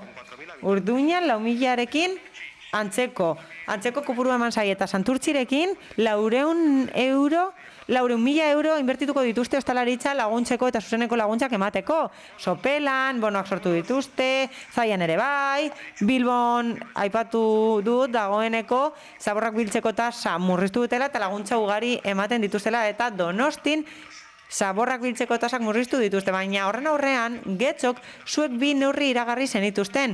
Terrazak ez diegu kobratuko eta itzuliko diegu kopurua. Lehenik eta behin, terrazen ordenantza onartu egin zen orain dela urte pilo, 1989 eta artikulu batean esaten da, subjektu pasiboari egotzi ezin zaizkion kausengatik, tasaren zenbatekoa itzuliko zaio. Ostalari horri, alkateak, alkate andereak eta sustapen ekonomikoko pertsonek ez dute hori asmatu, hori bete behar da, ordenantzan jasota dagoelako, hau da, zerbitzua ez da eman, ezin izan dutelako eman eta egin behar da, eta ezin da prentsaurreko bat antolatu hori izateko legeak hori esartzen duelako, eta osoko bilkuran aipatu genuen tasa murriztuko zela 50%, 150%, osoko bilkurak onartu zuen hori, gutxi bada ere, baina ezin da prentsaurreko bat antolatu esateko egingo duzuela legeak esartzen duen zerbait. Orain, esaten duzue, zaborra biltzeko tasa itzuliko dela, eta 185%era murriztuko dela. Ekainean proposamena egin genuenean ezinezkoa zen. Ez dakit zergatik, baina esan zenuten ezinezkoa zela, hau da, zaborra ordaintzen duena ez da ostalaria, baina orain bai. Pandemiaren lehenengo olatua pairatu dutenei esai ezer emango? ¿Se me acabó el tiempo? Kalte ordain zuzenak eman behar dira, herri txiki hauek egiten duten bezala. Horren inguruan ez dugu ezer entzun, niretzat lotsagarria da udal honek merkataritzarekin eta ostalaritzarekin egiten duena. Amio Anderea, zeurea daitza. Parkatu. Bai, Estrella, Carolina, bai, zure abizena Uribe dela Espriella, hori da, ondo ikasi behar dut. Zurea da txanda. Mi esker. Bueno, antes que... Lehenik eta behin, ados gaude ostalaritzaren mugimenduekin gaur ona helduko direnak eta berriz ere erakutsi nahi dugu gure babesa eta erakutsi nahi diegu gure elkartasuna. Azaroaren 6an elkarrekin getxotik esan genuen kezkatuta geundela oso egoera larrian zegoelako udalerri hau aurreko egunean lehendakariak ezarritako neurrien ondorioz. Neurri horiek eragin larriak izan dituzte sektore desberdinetan eta horregatik eskatu genuen premiaz elkartzeko batzordea. Hau da, bozeramaien batzordea. Murrizketa berriek eragindako sektorei laguntzeko eta gaur oraindik zain gaude eta osoko bilkura honetara ekartzen ditugun neurri desberdinak. Hau da, oposizioko talde guztiok ekarri ditugu proposamenak. Neurriekin, hain zuzen ere, premiazko egoera honi erantzuteko. Oso garrantzitsua delako familia eta pertsona askoren etorkizunarentzat. Hau da, ostalaritza negozio asko daude itxita eta horien atzean familia egoera desberdinak daude eta ziurgabetasun eta kalteberatasun egoera larrietan daude horiek guztiak. Hala, osoko bilkura honetan eztabaidatu dugu ostalaritzaren egoera eta horiek nola lagundu eztabaidatu dugu eta hori hitz egiteko foro desberdinak izan ditugu. Bozeramaien batzordean, informazio batzordeetan, kontraste mahaian eta guretzat elkarrekin getxon oso garrantzitsua da batera eztabaidatzea eta lan egitea. Hori zenonekoa zen, baina ematen du udal gobernuarentzat hori ez dela horrela. Hau da, zenona ez da oso ona azken finean eta oposizioaren proposamenak eztabaidatzen ditugu eta atzo 20 egun beranduago udal gobernuak neurriak iragarri zituen ostalaritzarentzat eta neurriak komentatuko ditugu aurrerago elkarrekin getxotik mozio bat aurkeztu dugulako horren inguruan, baina aurreratu nahi dut ez direla nahikoak iragarritako laguntzak eta gainera ez dietela erantzuten sektorearen premiei. Gainera, ez zaie horren berri eman udalbatzako kidei eta gainera batzordetan esen hori aipatu. Ez ziren aztertu neurri horiek. Ez sektorearekin, ez beste kideekin eta gainera plenoa ospatu baino egun bat lehenago iragarri dira bakarrik. Hori gora behera, Alderdi Popularraren mozioari dagokionez, iragarri nahi dugu alde bozkatuko dugula. Eta beti bozkatuko dugula alde baldin eta ostalaritzan laguntzeko helburua badute. Gainera oso garrantzitsua da ekonomiaren, gizartearen eta kulturaren eremuan hain garrantzitsua den sektore bat laguntzea.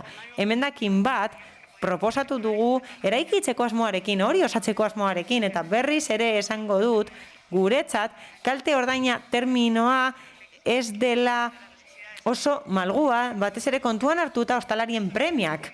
Hori gora behera, alde bozkatuko dugu, uste dugulako mozioa beharrezkoa eta zenonekoa dela. Gainera, proposamenak egin dituzte mozioan, adibidez, bonoak, tasak eta noski, horrekin ados gaude eta horregatik alde bozkatuko dugu eta hurrengo mozioetan gure azalpenarekin eta iritziarekin jarraituko dugu. Mi esker. Dela Espriella Anderea eta zeinek hartzen du hitza orain. Bai, ez dut ondo ikusten. Díaz Anderea, barkatu.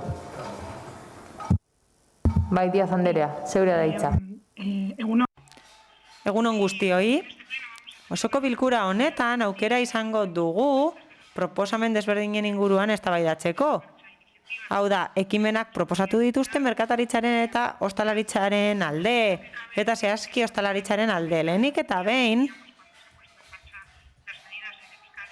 Euskadin neurriak esarri zirenean, ikusten genuen erkidego transmisioa altua zela. Izan ere, gure erkidegoa zen daturik altuenetarikoa zuen erkidego bat, beste erkidego batzuetan eta gure inguruko beste herrialde batzuetan, haren neurri zorrotzagoak hartu dira ez bakarrik ostalaritzaren eremuan, baizik eta merkataritzaren ere bai, neurrien atzean euskarri zientifikoa dago, babes zientifikoa dago eta bai, ados gaude, itzialdia oso mingarria eta zorrotza da sektorearentzat, baina herritarren interes komuna gaientzen da.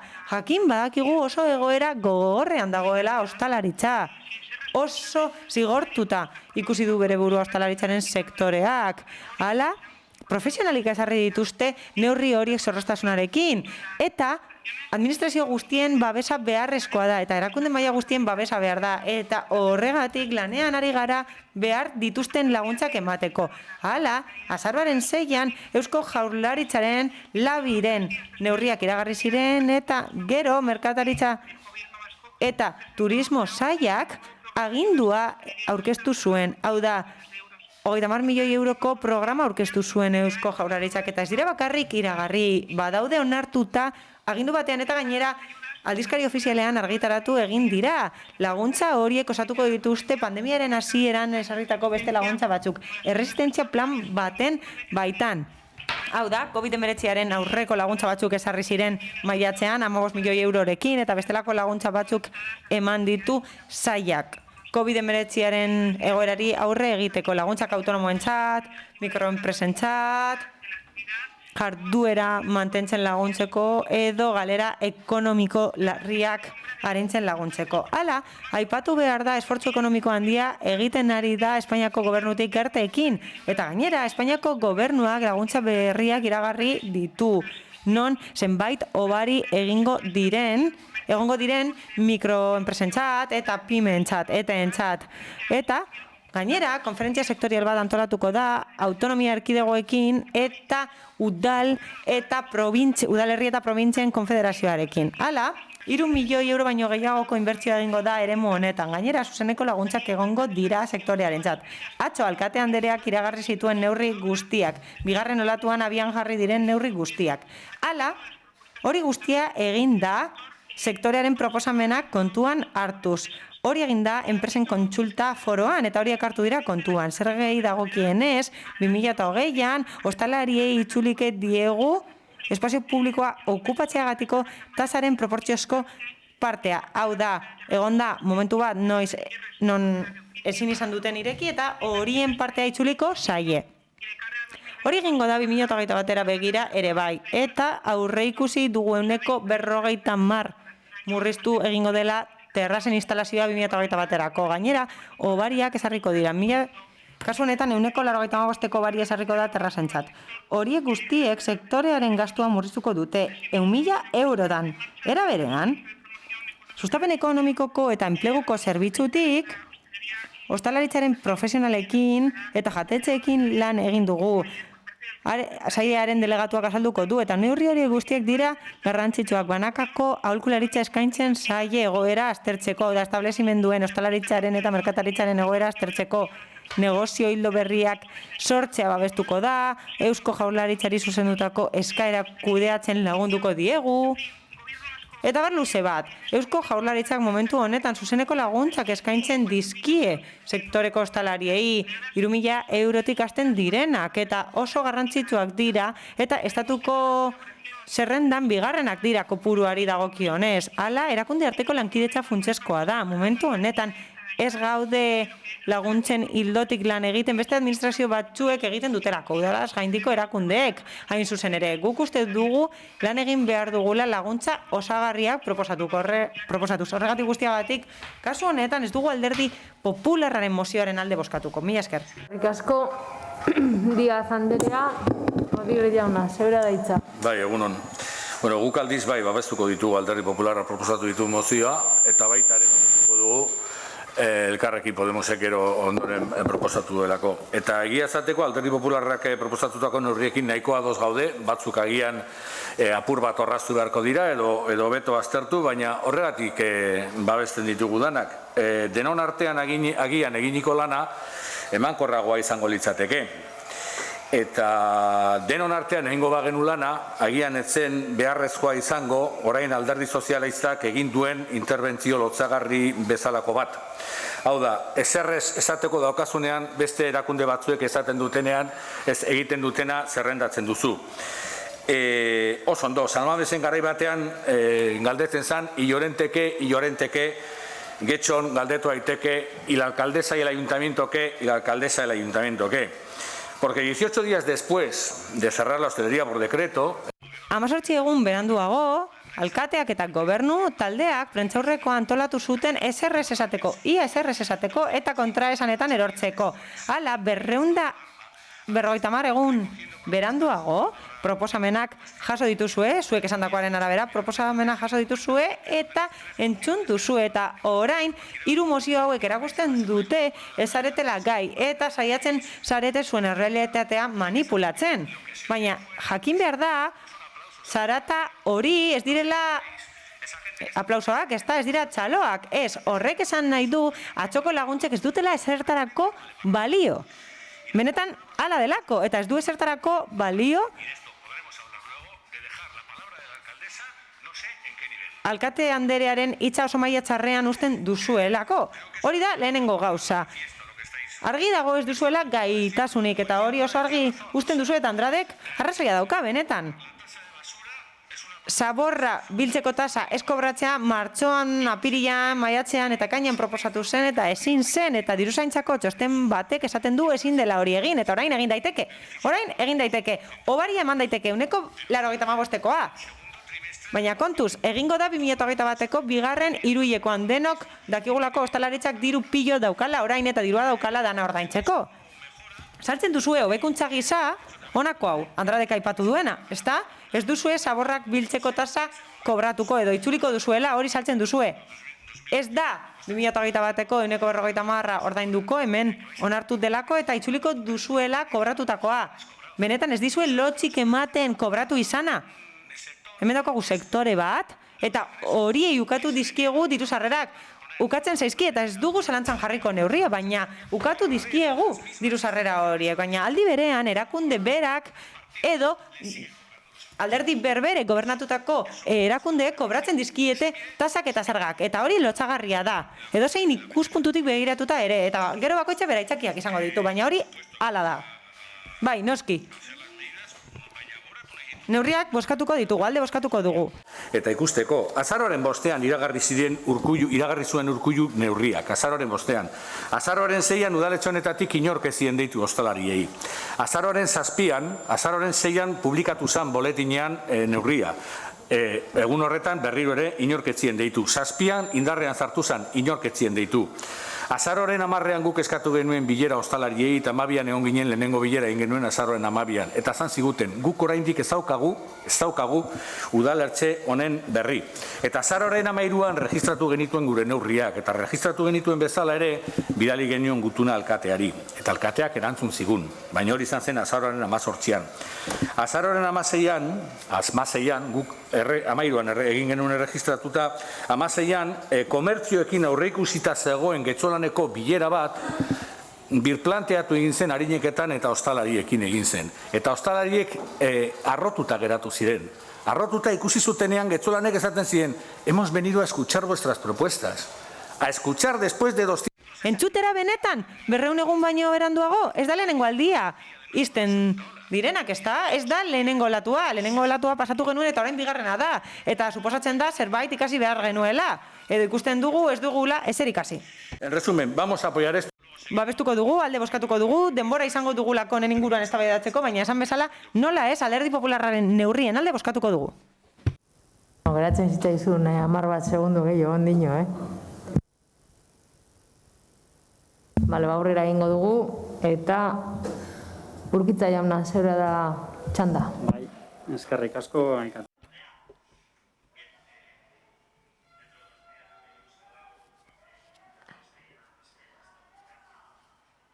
Bueno, Carmenek zerrendatu ditu neurri guztiak, Gobernu Zentralarenak, Eusko Jaurlaritzarenak. Zaborra 185ko tasaren hildo gorriaren markatu du, aldaketak aipatu ditu. Ekonomi sustapenaren baitan egin direnak.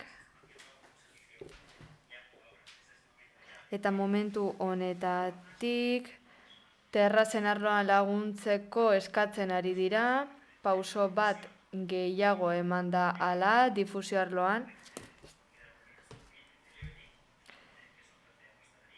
Delivery zerbitzua eskaintzen zaie ostalaritzakoei webgune baten baitan.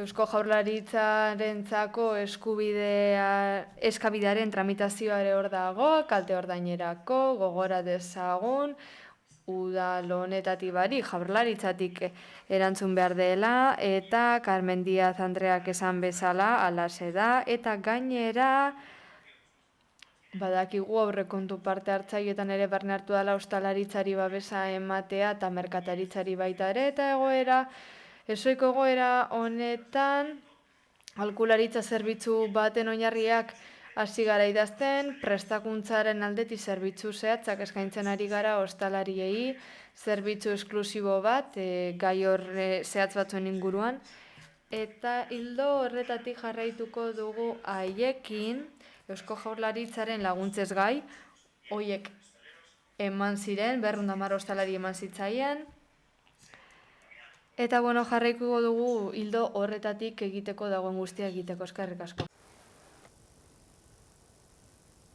Eskerrik asko, Urkitza jauna. Jarraitzen dugu, Andrade jauna, zeurea da txanda. Eskerrik asko, alkate Andrea. Bueno, atzo alkate Andreak prentzaurrekoan izugarrizko papeloia zuen. Hemen dio, ostalaritzari eta jatetzei emandako laguntza paketen balioa 82.000 eurokoa izango da. Alkate Andrea, 110 milioi euro ziren aurrekontuetan. Begira zenbat soberakin dugun, 82.000 euro ostalaritzari da merkataritzari laguntzeko eta hori publikoak izateko aurpegia gainera?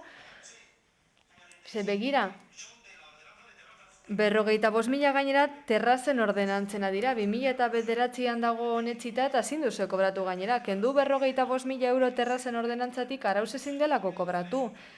Beraz, 37.000 euro zaborrentasatik. Hori da Jaun-Andreo, Getxoko Jaun-Andre guztiok, ostalaritzari emandako laguntza 37.000 euro. Eta gero horre jartzen du webgune batean, etxera eramateko zerbitzuarena. Bai, Arenas Klub Getxo Rubioietan guztietan egin da guztia, etxera eramateko zerbitzuat denetan, eta gero hemen jartzen dugu. Baina nola eman dezakegu prentzaurreko bat 37.000 euro emango ditugola esateko? Guaine zen, 40.000 eman dira guaine zen, 6.000 biztanle ditu da 40.000 euro eman ditu Leioak, gure bizilagune dira, Leioakoak. 30.000 biztanle, 38 milioiko aurrekontua, 110.000 eman ditu. Leioak 400.000. Santurtzik 45.000 biztanlerekin 750.000 euro. Getxok 37.300. Ba, ez dago besterik esateko. Eskerrik asko. Bai, Uribe Despriella, zeurea da hitza. Vale, en relación a lo que han comentado tanto la compañera del partido. Bueno, Alderdi Sozialistako kideak eta EAJko zinegotziak esan bezala argi utzi behar dut, gaur hemen ez garela eztabaidatzen ari neurrien eraginkortasunari buruz. Covidaren neurri ezari naiz. Ez gara eztabaidatzen ari ez da ere instituzio desberdinetatik hartu beharreko neurri ez egoera honi aurre egiteko ostalaritzaren arloan, eta neurriak maila guztietan esan nahi ditut. Laguntzak hobeak edo okerragoak izango dira, baina hori ere ez gara hemen komentatzen ari. Egia zein da ostalaritzak argi eta garbi izan duela ez dela nahikoa. Eta nahas masa eta zailtasun ekonomiko izugarriak izango dituzte zerbitzariek, auxiliariek, jatetzek oroar, pertsona dira kaltetuak sektore honetan eta horren atzean dauden familiak. Gaurkoan, zuzeneko laguntzak ez daudela diogu, eta hori esan da argi eta garbi. Baina, horrez gain, diru sarrerak ere ez daude eta tasak eta zerga kobratuko dira berdin-berdin. Osoko bilkura honetan ez gara ebaluatzen ari diru laguntzak, ez Eusko Jaurlaritzarenak, ez Estatuarenak, ez Aldundiarenak. Zer eztabaidatzen ari gara? Udalak eman ditzakeen diru laguntzen inguruan eztabaidatzen ari gara. Neurria eskatzen ditugu, eta kontraste mailan esan da ez direla bideragarriak, eta sektoreko batzuek ere ez dakiz zer dioten, baina bueno, hemen zer tratatu behar dugu. Alderdi Sozialistako gure lagunak esan bezala, ez direla zuzeneko laguntzak emango, getxoster guztiek entzun dute. Zerrenda amaigabea dago neurrietan markatutakoa gauzatzeko. Eta gero, nondik ateratzen dituzte neurri hauek? Batzordetan duela 8 egun galdetu eta zuten ez ere esan, ez zeukaten ez erantza denez. Beraz egin duzue, improvisatu egin duzue? Oposizio guztiak argi utzi dizue ostalaritzaren alde zaretela zer egiten ari. Zer gertatzen da? Eskerrik asko. Bai, Díaz Anderea, zeurea da hitza. A ver, quizá... Behar bada, gogoratu beharra dago Alderdi Popularrari zenbait zuzeneko diru laguntza astu zaizkiola udal honek lehenengo olatuan emandakoak. Udal guztien artetik, Bizkaiko udal guztien artetik altuenetarikoak izan ziren. Eta beste hainbat udal gainera ez zituzten laguntzak eman lehenengo olatu horretan. Nola esan dezakezu proposatutako lanak ez duela inongo baliorik? Hainbat eta hainbat neurri jarri dira mahai gainean, babestu eta adostu dira foroan bertan enpresekin. Beraz, bitxia da benetan, zuk esatea ez dutela inongo baliorik. Elkarrekin Podemosen bozera maieri izan behar dio, guk ez dugu esaten edo ukatzen zuzeneko laguntzak emango direnik udaletik. Zer diogu, momentu honetan ez gaudela horretan lan egiten ari, baizik eta laguntza osagarrietan, lan osagarria egiten ari gara, zuzeneko laguntzen kasuan zuzenean Eusko Jaurlaritzari datozelako. Eta premia eta kopurua garrantzitsua dira gainera. Beraz, ez hartu hori aldatu datua eta zure favorera eraman. Eskerrik asko, Díaz Anderea, Rodríguez jauna.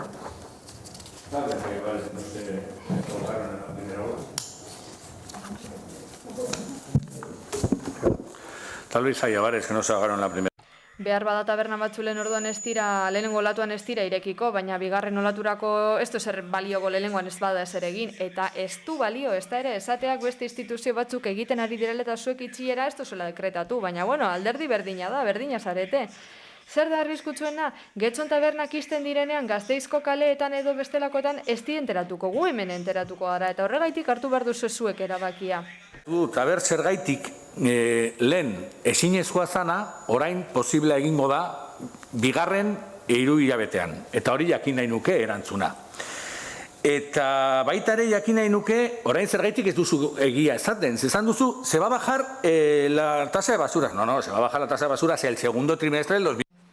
Bai, 2021ko bigarren hiruhilekoan, ez 2000 urtean. 2021 ez 2020an. Eta behar bada, bastuzo idatzi nahi izan lotxaz, eta gauza gaizk atera dira gero, ez dakit. Ekonomia sustapenaren arloan banakako aholkularitza eskainiko dela. Beitu, ez dakitzen ba langile dagoen Getxolanen, baina Getxon dauden tabernari eta jatetzeak bakarrik 374.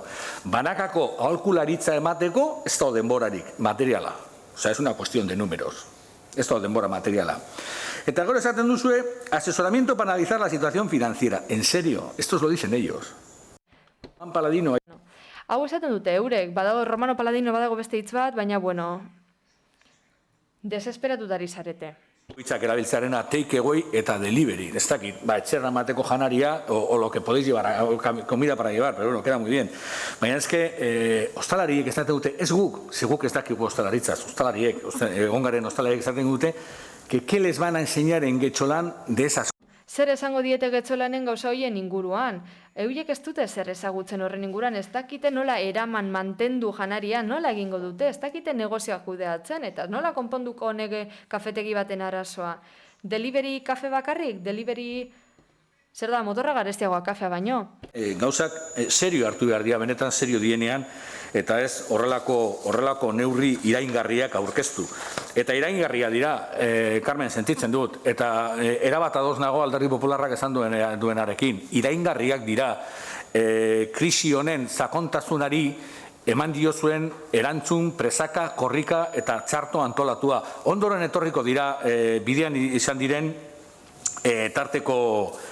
tarteko mugimenduak, baina lehen aipatzen zeren, eta hemen ere esan da, 18an izan genuen bilera, eta guri alkateak esan zigun 18an emango zigutela horren inguruko informazioa. Y el 18 en comisión, Eta 18an batzordean ekonomi sustapeneko zinegotziak esan zigun bilera egin zela bai, Gabonetako argiak piztuko zirela, eta Getxobonora 30 den da berri sartu zirela. Hori izan zen informazioa egun hartan.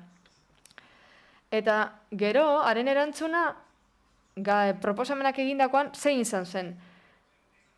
Rekojo esan zenuen, eta ez da batzeko momentua, bigarren pandemiaren behar nolatua da, hostelereiak lanik gabe daude, orain bigarren ez itxi dute, koltsoiura lehen zegoena orain ez dago, behar, az gaitezen logika erabiltzen, eta gauza logikaz egin ezin badiren, edo ezin ditugu iraindu ez da ere, ostalaritzako kideak onelako neurriekin. Urkitza jauna. Bai.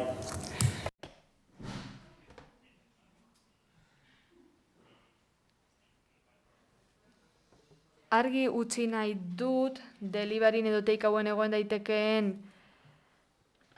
duden inguruan, etengabe informazioa bidaltzen ari gara. Egia da, dokumentazio gehiago lor daitekela, eta bide horretatikoaz informazioa bidaltzen ari gara. Webgunari dagokionez, bilera horretan eskatu zuten, Rodríguez jaunak esan bezala, posizionamendu bat ezagutu nahi zutela, da guk hori gindu iritziak eskatzen ari dira, eta kontsulta forotan eskatzen ari dira, da gu horri erantzuten ari gara, eskatutakoari erantzuten ari gara. Aipatu nahi dugu, baita ere, Carmenek esan bezala, laguntzetatik 200 haientzat izan zirela, eta zifrandiak dituzten berriei dagokienez, eskaretan bertan eskatzen da, iritzi bat emoteko, posizionatzeko, beraz ez dira ala agertzen diren ideiak, azkar eta korrik agertzen dienak. Eskerrik asko, Urkitza jauna, beraz mozioaren bozketara pasatuko gara, mozioaren aldeko bozkak, Partido Popularra, EH Bildu eta Elkarrekin Podemosekoak ditugu. Kontrakoak, Partido Sozialista eta EAJ-PNV-koak ditugu. Beraz, bertan bera geratzen da mozioa. Eta 150. puntura pasatuko ginateke. PP Alderdiko Udaltaldeak aurkeztutako mozioa tokiko aktoreak eta musikariak babestea. Zeinek, bai. Sí. Bai, Alicia, bai. Muchas gracias, señora alcaldesa. Bai. Eskerrik asko, mozioa tokiko aktoreak eta musikariak babesteko. Pandemia eta murrizketa garai honetan bizi dugun eta luzerako geldituko den egoera honek hainbat kolektibo kaltetu ditu. Hala nola gure eszenako artista, COVID-19 gaitzaren ondorioz edukierari dagokionez hartutako osasun neurriek, pizkanak hartzen ari garen ohitura berriek eta agintarien gomendioek oztopo handiak jartzen dizkiete musikari eta aktore profesional askori euren lana egin ahal izateko. Gure ustez administrazioak eta kasu honetan udalak, gure gizarteko kolektibo kaltetuenei laguntzeko jarduerak sustatu behar dituzte. Oraingo honetan, gure udalerriko musikari eta aktorez ari gara. Bestalde, adierazi beharra dago udal honek irrati lizentzia bat duela. Baita lizentzia hori baliatzeko instalazioak ere, baina kasurik onenean gutxiegi erabiltzen dira. Hau ez da lehen aldia gobernu taldeari irratiaren existentzia eta haren aurrekontu zuzkidura justifikatzeko programazio bat aurkez dezan eskatzen diguna. Hildo horretatik eta ingurua barroriek kontuan hartuta, uste dugu tokiko musikarien eta aktoren kolektiboak irrati hori balia dezakeela bere jarduera profesionala garatu ahal izateko. Izan ere lokaletako eta antzokietako kontratazioak oroar asko murriztu edo erabat desagertu dira. Azaldutako guztiagatik Popular Udaltaldeak honako hau aurkezten du. Erabaki proposamena, lehenengoak etxoko udalak udalirratiko irratsaioan sorkuntza sustatu dezala, tokiko musikari eta aktoreek beren jarduera garatu ahal izan dezaten, eta bigarrenik mozio honen berri ematea udalaren hedabideetan. Bueno, voy a pasar a justificar esta moción. Bueno, mozioa justifikatuko dut. Perdonad, tenemos aquí una transaccional. Transakzionala daukagu emendakin bat. Bai, gure taldeetik emendakin bat daukagu eta oraindik abisatu nahi dugu zuen txanda alperrik ez erabiltzeko. No, le están repartiendo una moción.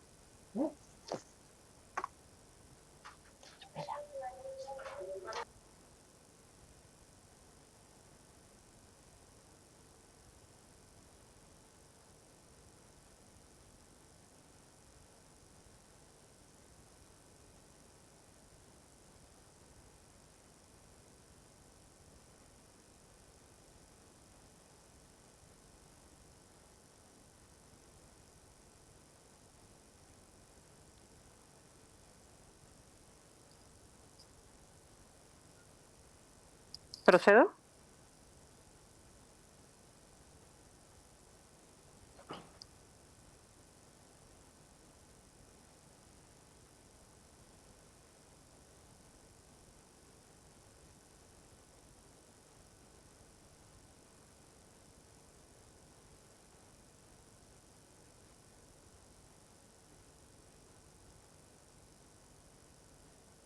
Sí, perdón, pero yo no puedo ver cuál es la transaccional. Barkatu nik ezin du transakzionala zerretan datzan ikusi. Sacamos una copia. Irakurtzen dugu, leemos.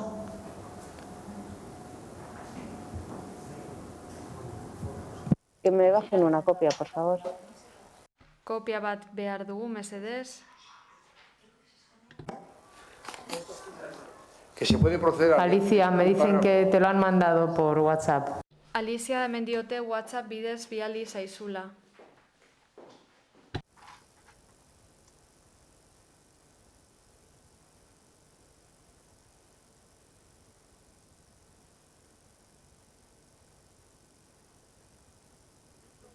Estamos sacando copia, pero que nos va un poquito despacio. Kopiak ateratzen ari gara, baina inprimagailu oso moteldoa. Bueno, Perdón, estoy leyendo que me han mandado por WhatsApp. Bueno, WhatsAppetik bidali didat, eta hori irakurtzen ari naiz.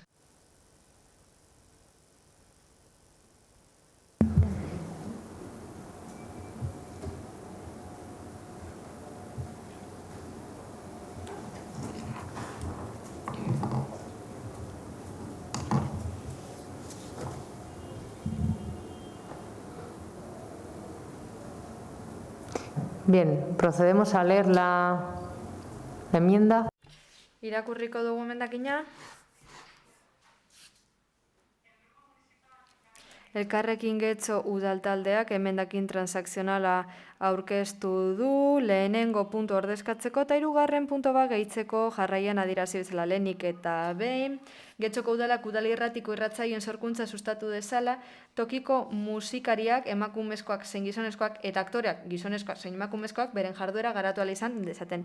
Hirugarrenetik Getxoko udalak martxan jar dezan sektore arteko lan mahai bat, udal gobernuko ordezkariekin, alderdi politikoen ordezkariekin eta kultur sektoreko ordezkariekin. Sektoreko arazoa lantzeko eta batez ere pandemiaren ondorioz larritu diren arazoak lantzeko, irten bide adostuak eta eraginkorra bilatzeko.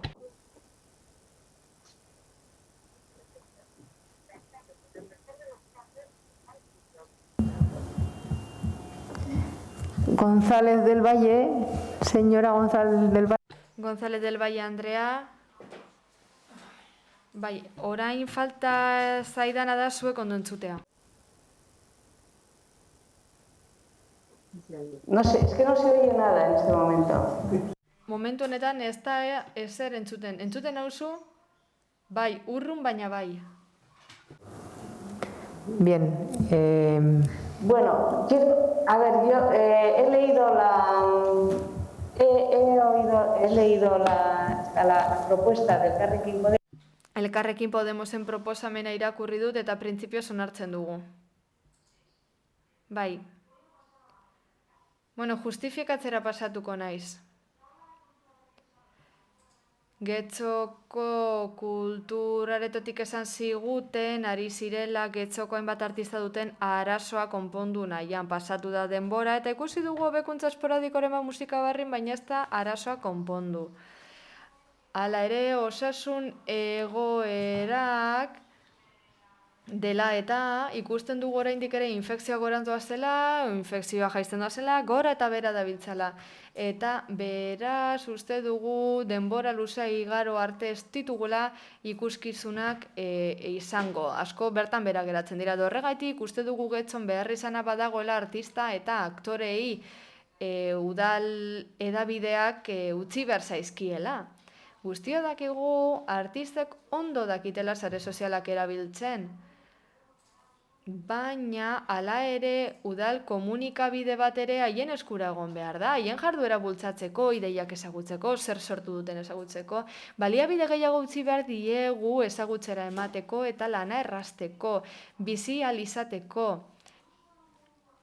Irratia esate baterako, irratia bezalako komunikabide bat erabiltzen bada, difusio handia duelako getxostar guztien artean, eta gazteek askorik erabiltzen ez duten arren, sormena lantzen laguntzen du.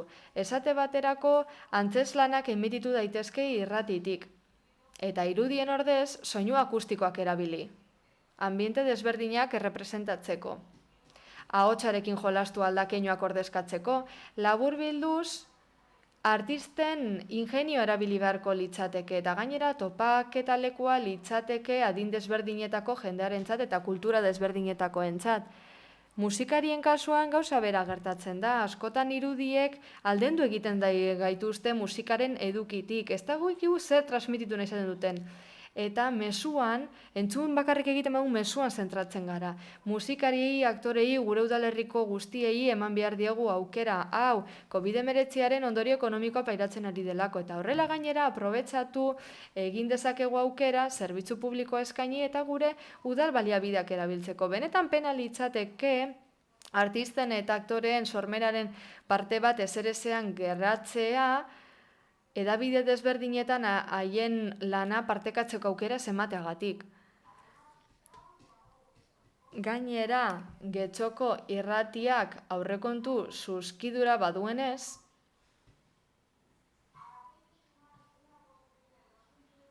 eta gainera, 2.000 euro baliatuko direnez, bertako instalazioa konpontzeko atzo bertan konpondu ziren, hobeto esan da proposamena konpontzekoa atzo aurkeztu zen, eta ez litzateke oztopo izango, eta gongo ginen kolektibo batzui laguntzen pandemiaren ondorioak pairatzen ari delako. Zer da kontua? Gastu bat produktibo bilakatzea. Eskerrik asko. Eskerrik asko, aurrera egingo dugu. Zeinek hartzen du hitza, Uribe de la Espriella Andrea, zeurea da hitza. Bueno, antes que nada, agradecer al partido. Bueno, ezer baino lehen eskerrik asko Alderdi Popularrari gure emendakina onartzearren. Guk uste dugu emendakinarek honekin mozioa irratira enfokatuta dagoena osoago dagoela eta potenteago izan daitekela kultura arloko eragilei laguntzeko pandemia garai hauetan. Kontuan izan behar dugu hain zuzen ere, kultura osasun larrialdi honetan izan dela pertsona askoren lagunik handiena. Bakardadea, konfinamendua, antsietatea guztia borrokatzeko lagundu diulako. Eta egunotan, kulturara jo du herritar orok laguntza bila. Kultur proiektu guztien barruan, kontzertu guztien barruan, guztia bertan bera geratu diren horien guztien barruan, edo atzeratu diren baitan, hainbat pertsona daude hoien atzean, ikusi aldirenak edo ikusezina direnak, eta orain gure laguntza behar dute. Pertsona horietako askok bertan bera utzi behar izan dute haien lana eta betirako itxi, eta orain desesperatuta daude. Musikariak eta aktoreak, Getxokoa direnak, kulturarloko profesional guztia bezalaze, gure neurria behar dituzte, gure partetik neurriak orain edo gero, pixka bat lasaiago egoteko. Elkarrekin Getxotik uste dugu kultura ezinbesteko sektore ekonomikoa dela. Guztion osasunerako eta onerako.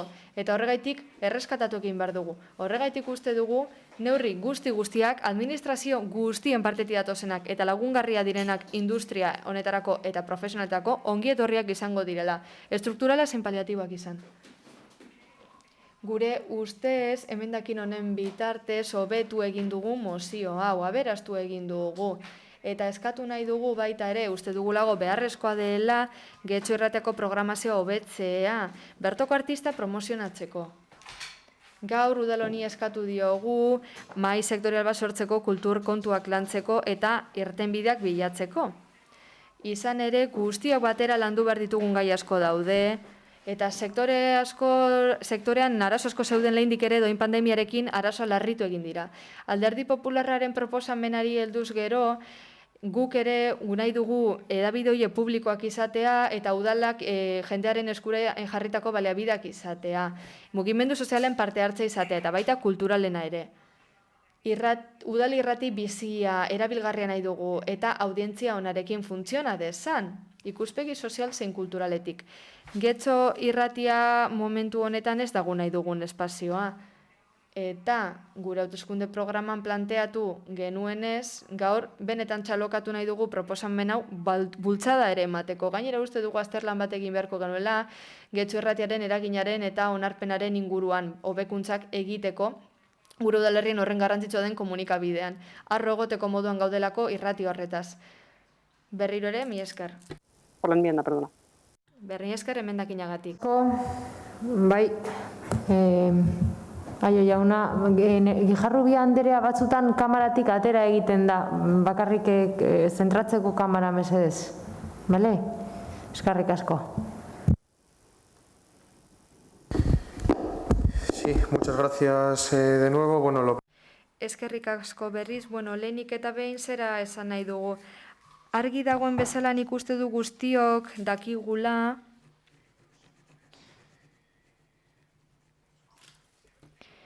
sektore komertzial gehienak oso egora txarreti pasatzen ari direla, mugapenak daude, batzu gehiago dituzte, ez datzu gutxiago, baina azken finean dano gara kaltetuak eta kaltetutako kolektiboen artean ere badaude musikatik edo interpretaziotik bizi diren pertsonak.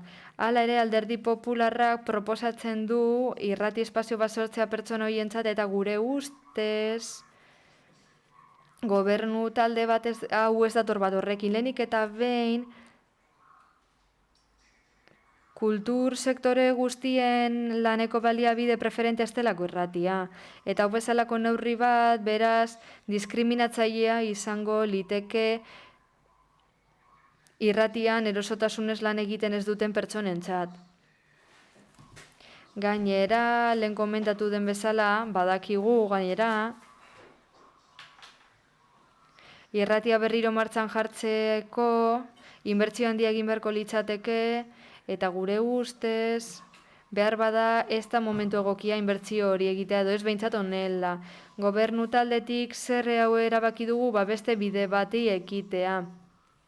Beste hainbat kultur zentrok egin duten bezala, ez bezala, ateak itxi baitzituzten hainbat zentrok pandemiaren ondorioz, eta Getxon kulturaretako programazioa mantentu dugu, izan den neurrian, eta ezarretako mugapenak errespetatuz. Gure ustez horixe izan da sektoreri laguntzeko modurik onena. Eta diru laguntzak 2020ko ekitaldikoaz gain duela gutxi iragarri da beste diru laguntza batzuk emango direla. 120.000 euroko inbertsioarekin, obra eta proiektu artistikoen erakusketak sustatzeko getxostarrak direnean artista horiek. Hau da, kulturaretoen diru laguntzarekin eta diru laguntza hauekin disiplina desberdinak barne har ditzakegu kultur sektorearen barruan. Idazketa, dantza, ikusentzunezko obrak, horrelako disiplinak ere bai. Behar bada, horiek ezin direlako, era berean irratian landu.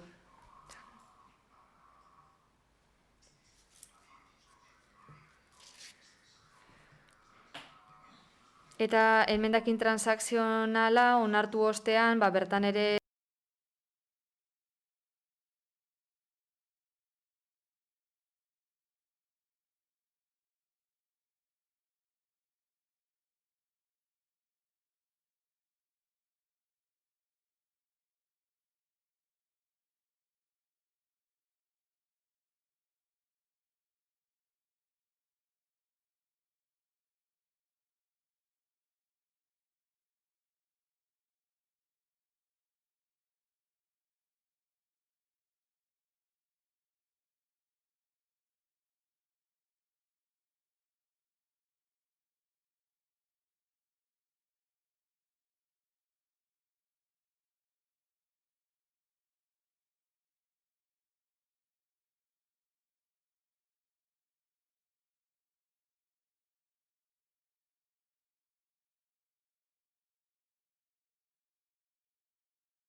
getoko artisten eta sortzaileen lana sustatzeko beharrarekin, kezka eta nahi horrek eraman gintuen orain dela hilabete batzuk, maiatz aldera, proposamen batzuk egitera.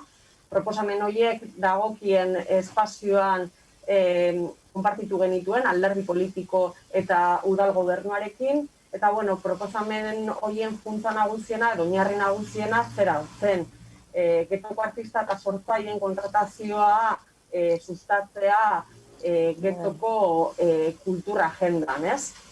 Orduan, esan dezakegu, postu gintuela, hile batzu geroago, agenda kultural hori berriz martzan jarri zenean, EH Bilduk egindako proposamen hori aintzat hartu egin zela, eta herriko sortzaile eta artistak ere kontuan hartu zirela agenda hori betetzeko. Izan ere, postekoa da beti getuztarrentzako onurak dakartzaten neurriak abiatzen direla ikustea. Zuen proposamenarekin berriz ere, edo behintzat mozioaren atal batekin, zelantza sortzen zaizkigu, eta hori dago lotuta erabat irratiaren funtzionamendu eta irratiaren inguruan egiten duten irakurketarekin.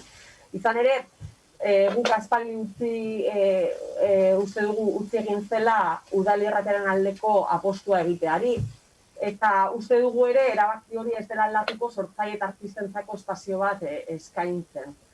Erdilda dagoen eta karisma edo ambiziorik gabeko irratia ez aldatuko artista eta sortzaileei espazio bat emateagatik. Uste dugu askoz ere arazoa, askoz ere egiturazkoagoa dela, eta gure proposamena aurreko legegintzaldian egin genuen mozio bidez, proposatzen genuen udal irratia berformulatzea, bestelako bizi berritze bat, egituratze berri bat izatea, eta noski modu parte hartzaileagoan egitea. Ez uste dugu hor tresna izugarria izan daitekeela, herriko afera, herriko gai, herriko elkartei ere bosa emateko, eta hori izan zen gure proposamena, egin genuen proposamen horren funtsa nagusiena. Beraz, irratia berpista eta benetan komunikabide soziala betetzea baldin bada helburu, apostu askoz ere indartsuagoa izatea izan beharko litzateke uste du. Aldaketa integrala izan behar dela eta espartziala proposamen honetan ikusten dugun bezala. Bestalde, uste dugu artistentzako eta sortzaile laguntzeko modu asko daudela, batzuk osagarriak izan daitezke, baina zinez uste dugu artisten eta sortzaile lana sustatzeko eta kultura eta artea jendartean bermatzeko zinbestekoa dela euren lanak, edo kasunetan ere beraiekin partekatzea zeintzuk diren beharrak, eta guztion artean neurriak hartzea beraien egoera ere hobetze aldera. Uste dugu hirugarren puntu horreri erantzuten diola, horregatik baiezkoa bozkatuko dugu oraingoan. Baina argi daukaguna ere, badirela hainbat gai, atera izan direnak azken hilabeteotan, adibidez artisten gandik ere jaso izan ditugu edo sortzaileen gandik jaso izan ditugu hainbat eskari, horien artean dago ere euren, kasunetan artista plastikoek egin izan dituzten eskariak, areto bat, erakusketa areto bat martzan edo bintzat bilatzearena, torrene aretoaren itzieraren ostean. Orduan, uste dugu eskari batzuk badaudela hor mahai gainean. Ijarrubi Anderea, amaitzen joan zaitez, mesedez. Erantzun bat ematea eta udal politikak ere norabide horretan jartzea. Zalantzak ditugun arren, ikusita zentzuk diren aldaketak eta hirugarren puntu horrek daukan izaera eta ezan nahi berria, kasunetan baiezkoa bozkatuko du. Eskerrik asko, eta Uriarte Anderea, zeurea da txanda. Egun ondan hori, eskerrik asko alkate Anderea. Lehenik eta behin esan beharko nuke, antzadanez batzordetan jendeak ez dagoela larrondo aituten, edo ez dagoela adi, edo gero aktak beste uzela irakurtzen, edo ez dakit, hasikera baten entzun dut. No se oye.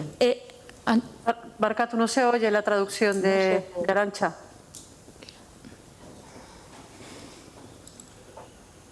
Arazoak daude itzulpenarekin. No se oye en castellano. No se oye en castellano. Se oye el fondo, que está en euskera, en tiempo, pero no se oye la traducción.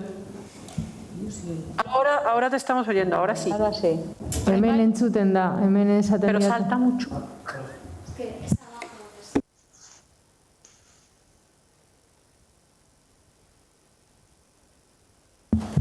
Lo único que estaba trasladando antes también al equipo de informática, porque me habían dicho que desde los despachos la conexión no debía ser correcta y no estaba llegando claramente la traducción que se hacía desde cabina. Parece ser un error de la red informática. Vale, pues horrek konponbide zaila dauka orain momentu honetan, edo, bueno, nik suposatzen dut teknikariak ere gainean badaude zela, baino jarraituko dugu. ¿Vale? Discúlpeme, a ver, están diciendo, quizá porque no tienen puesta la traducción, están diciendo por el pinganillo que tampoco oían bien a Nerea Guijarrubia desde traducción, desde arriba. Digo por comunicarlo porque lo acaban de comentar. Vale, baize, denak zabiltzate mobilakin, baina ni ezin naiz ibili mobilakin, ze denborak eta neurtzen ari naiz, así que esaten bali badizkia zute gauza hauek, ba nik, baina nik ez daukat, ezin naiz denak zabiltzate. Ba, ya está, bideratuta dago, así que saiatuko gera lehenbailen konpontzen... Ahora se oye. Vale, pues avanti. Uriarte Anderea, az berriro, mesedez. Hala, bueno, egun ondan hori, eskerrik asko alkate Andrea, eta lehenik eta behin, hori, esan, antzadanez, batzordetan kide batzuk antza, edo ez dabe haituten, edo ez da bulertzen, ze lehen ulertu do, behintzat hori da ulertu do dana, ekainan esan genduala begiatzen gengo zala, baina eta ordutikona ez dugula egin ezebe kulturaren inguruan. Bueno, nitak idala hainbat batzordetan kontu moten joan garala, eta izatez azkenengo batzorde honetan itzelesko zerrenda luzetsu bat bota genduala hainbat ekimenekaz. Beraz, bueno, berton joatzue, udal gobernuaren apostua kultur sektorea babesteko eta indarbarritzeko asmotan. Hainbat pertsonen gogoetak, kultur sektorekoak, klaro, eta ardurak entzun eta gero. Batzuk gure ekipamenduen bitartez, kulturetxeak, liburutegiak, musikebarri berabe, eta beste batzuk baliabideen bitartez. Kronologiari helduz. Bat, Getxoko balkoiak lehiaketa jarri genduan martxan. Getxoko balkoiak herritarrek 40 aldia dela eta beren etxeetako balkoi, terraza eta lehiaketan egiten da bezan esku hartze artistikoaz bultzatu eta saritzeko asmotan. Hor egon zan lehiaketa, sariekaz. Gero, 2. Konfinamenduan bebai, artista bat auzoan. Getxoartearen bitartekaritza eta egoitza programa eta 2 hormetara proiektuaren bitartez abian jarri zan bertoko sormen artistikoa, publikoaren eta artisten arteko topaketa bultzatu nahi ebana. Artista bat auzoan, izeneko ekimena. Sare sozialetan zabaldutako bideoen bitartez eta 2. atalean, oraintze bertan dana, azaroren 27 arte dagoana, publikoarekin egingo da euren egoitz edota tailerren in situ lanak eta estudioak erakusteko edota proiektuez eta egungo sormenaz hitz egiteko. Honek plastikoak dira. Zati baten. Ohiko alkartentzako diru laguntzak mantendu dira. Naiz eta sasoi baten euren ohiko ekimenik ez egin, euren jardurako COVID egoerara moldatzeko euren gain hartu da bezan gastu guztiak eta bar onartuz. Horbe, 130.000 euro. Diru laguntza izendunak mantendu dira. Utopian, hainbat aktorek eta bar euren jarduna egin alezateko. 30.000 euro. Getxo foto. Argazki gintzan dagozan artistak eta bar disfrutatu dagien, eta kontsumitzaileak edo kultura kontsumitzaile disfrutatu dagien. Beste 1.000 euro. Patronato aldai, 16.000 euro. Hainbat eta hainbat herriko kultura elkartek euren jarduna jorratu dagien. Jai batzordei, ezoiko jaiak ospatzeko euren aurrekontuaren 1,5 emon jaken. Eurek be, kultura ekimenak beste modu baten sustatu egin alizateko. Bertan bera geratu dan programazioa osoa programatzeko eta ez kantzelakotzeko konpromesua. Eta 80 egun baino lehenago, ekimena baino 80 egun baino lehenago, erena ordaintzeko konpromiso hartu, eurak holan eskatuta. Udako ezoiko kilometro zeroko programazioa. Uztaila iraia bitartean, beste bizimodu barri honetan hasi ginean eta aretoak zabaldu alizan genduzanean, Andres Isasi errekan eta musikebarrin, udako ezoiko programazioa sortu genduan herriko kultur ekintzailekaz, disiplina diferentetan. Agustuaren bueltan irailerako urteko azken 4 hileko musikebarriko agenda prest. 60 programa edo ekimen kultural baino gehiagogaz, euretariko hainbat eta hainbat getxotarrak. Liburu azokaren ordez, udaliburutegia herriko liburudendakaz eginiko lana, irakurmena sustatzeko helburugaz, herriko liburudendetan beste 11.000 euroko balioko liburuak erostea erabaki da. Liburutegiak eurak be herritarrei kultura sustatzeko. 10. Sektorentzako COVID diru laguntza berezia, 250.000 euro. Euretatik, 120.000 sorkuntza sustatu eta babesteko. 100.000 getxotarrek sustatutako programazio deialdia. Eta gero, beste 30.000 laster urtengo dauana kultur sektoraren formakuntza eta profesionalizaziorako deialdia. 11. Bizkaia aurrera barruan sortu dan kulturbunora atxikitu gara.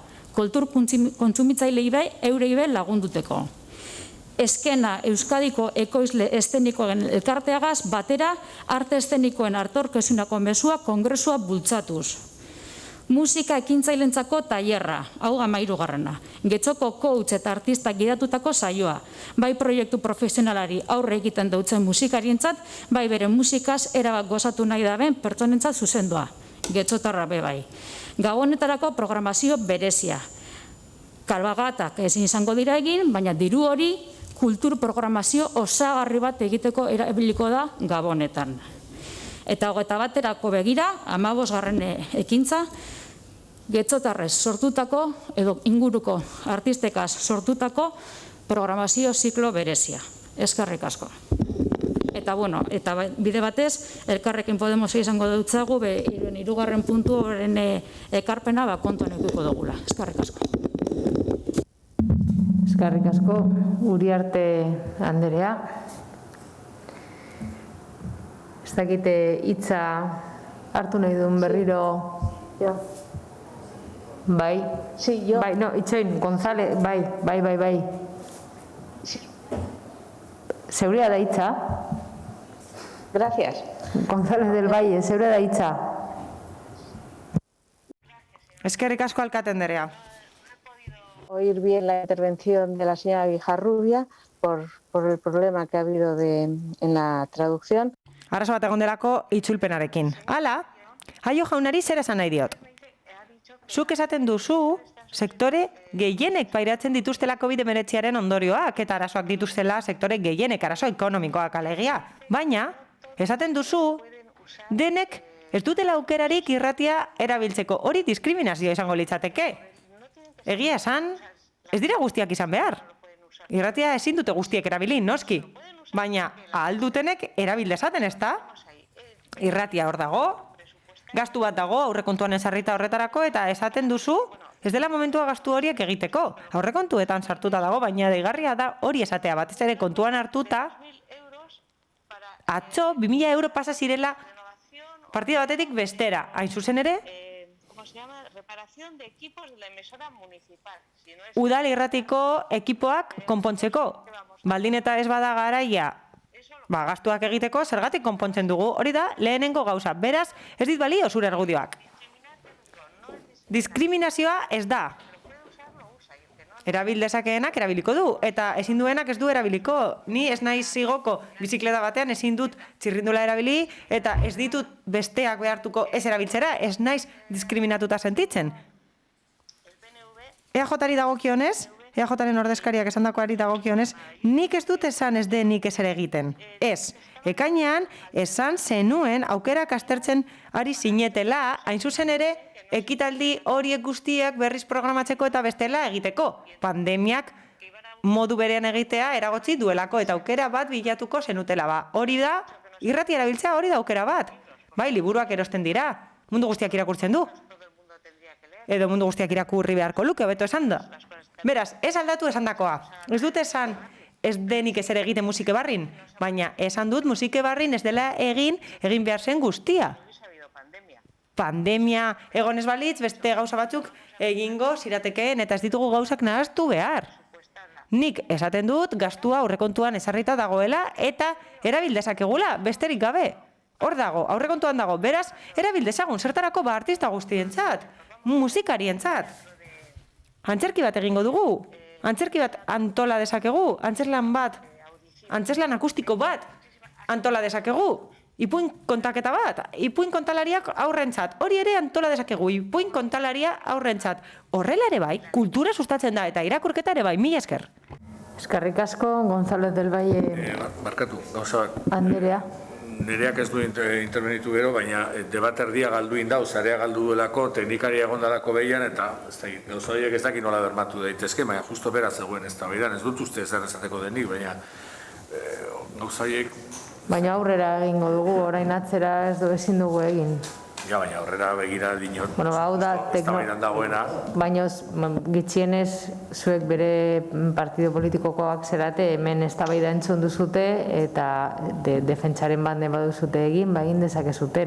Hau da, teknologia berriak dakarren zailtasunak.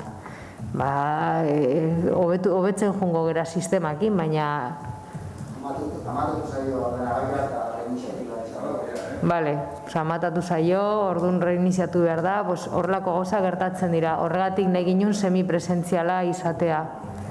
A ber, ados, horrelako gauza gertatzen direla, agian horregatik ere esan genuen bere momentuan prozedura beste bat izango berzala, baina eman duzun erantzuna ere aurrera jarraituko dugula, hemen gauza hori gertatu arren bermatu egin behar da, plenokide guztiak, eskubide guztia dauzkatela.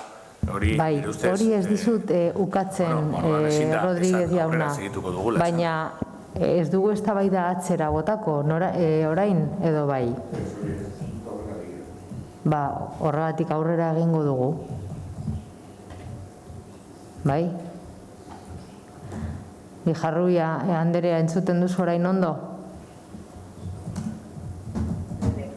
Bai, entzuten dut, teknikaria etorri da eta gerrabia erazi behar izan da, zarea eroritzai.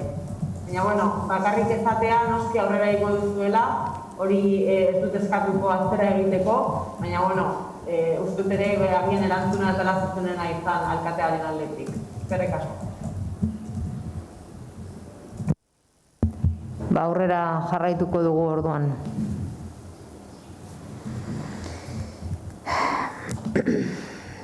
Partido Sozialistaren aldetik. Podemos, vale. Vale, Uribe de la Espriella. Zeurea da txanda. Mi esker. Eskerrik asko. Labur hitz egingo dut. Entzun dut kultura zinegotziaren hitzaldia eta berrikusi dut nire hitzaldia. Nik ez dut esan udalak ez duenik ezer egiten. Ez dut esan, berrikusi dut eta ez dut hori esan. Esaldi argi bat esan dut, eta esan dut. Administrazio guztiek eta noski udalak, getxoko udalak neurriak hartu dituzte eta elkartasuna erakutsi diete sektore horiei guztiei eta ongietorriak dira horiek guztiak naiz eta egiturazkoak izan, naiz eta prebentziokoak izan. Guk batzordean informazio guztia eskatzen dugu laguntzen inguruan hori, galdetu genuen, informazio eskatu genuen eta zerrenda bat eman ziguten. Eta bai, jakin badakigu zer egin den, zeintzuk diren egindako ekimenak eta aintzat hartzen ditugu. Baina aztertu beharko dugu, nahikoak izan diren sektorearen edo ez, eta barluze bat, aztertu beharko dugu hori guztia, baina ez dugu esan uste dugunik udalak ez duela ezer egiten. Baina beste gauza bat da, agian uste dugula, hobeto egin daitekeela, gehiago egin daitekeela, baina ez dugu inoiz esan ez denik ezer egiten. Eta bestalde, guk proposatu duguna hauze da, mai egonkorra egotea sektorearekin.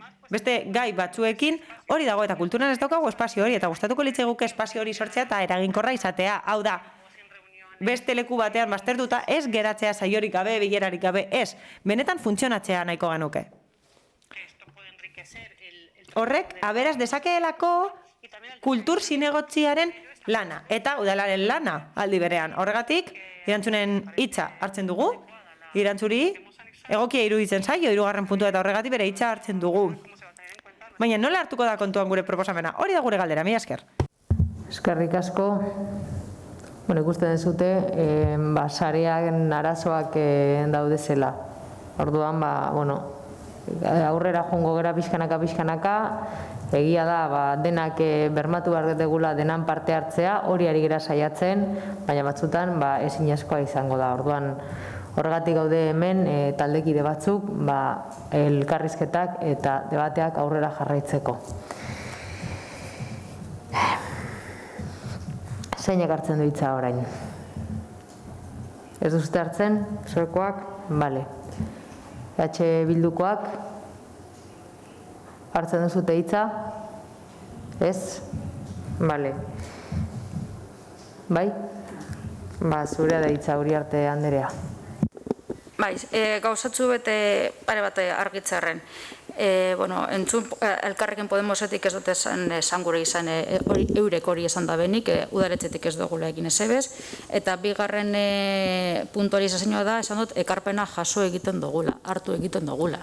Ez dugu esan jarriko dugunik martxan oraintze bertan ez ezebez, jaso egiten dugula bakarrik. Eskerrik asko, beraz, mozioaren bozketara pasatuko ginateke. Bozketaren mozioaren aldeko bozkak. Alderdi Popularra, EH Bildu eta Elkarrekin Podemosekoak dira. Kontrakoak, Partido Sozialista Euskadiko Ezkerra eta Eusko Alderdi Jeltzalekoak ditugu. Honekin batera, 151. puntura pasatuko ginateke. PP Alderdiko Udaltaldeak aurkeztutako mozioa, Gabonetan Manuel Gaintza eta San Nikolas aparkalekuen behin-behineko irekiera.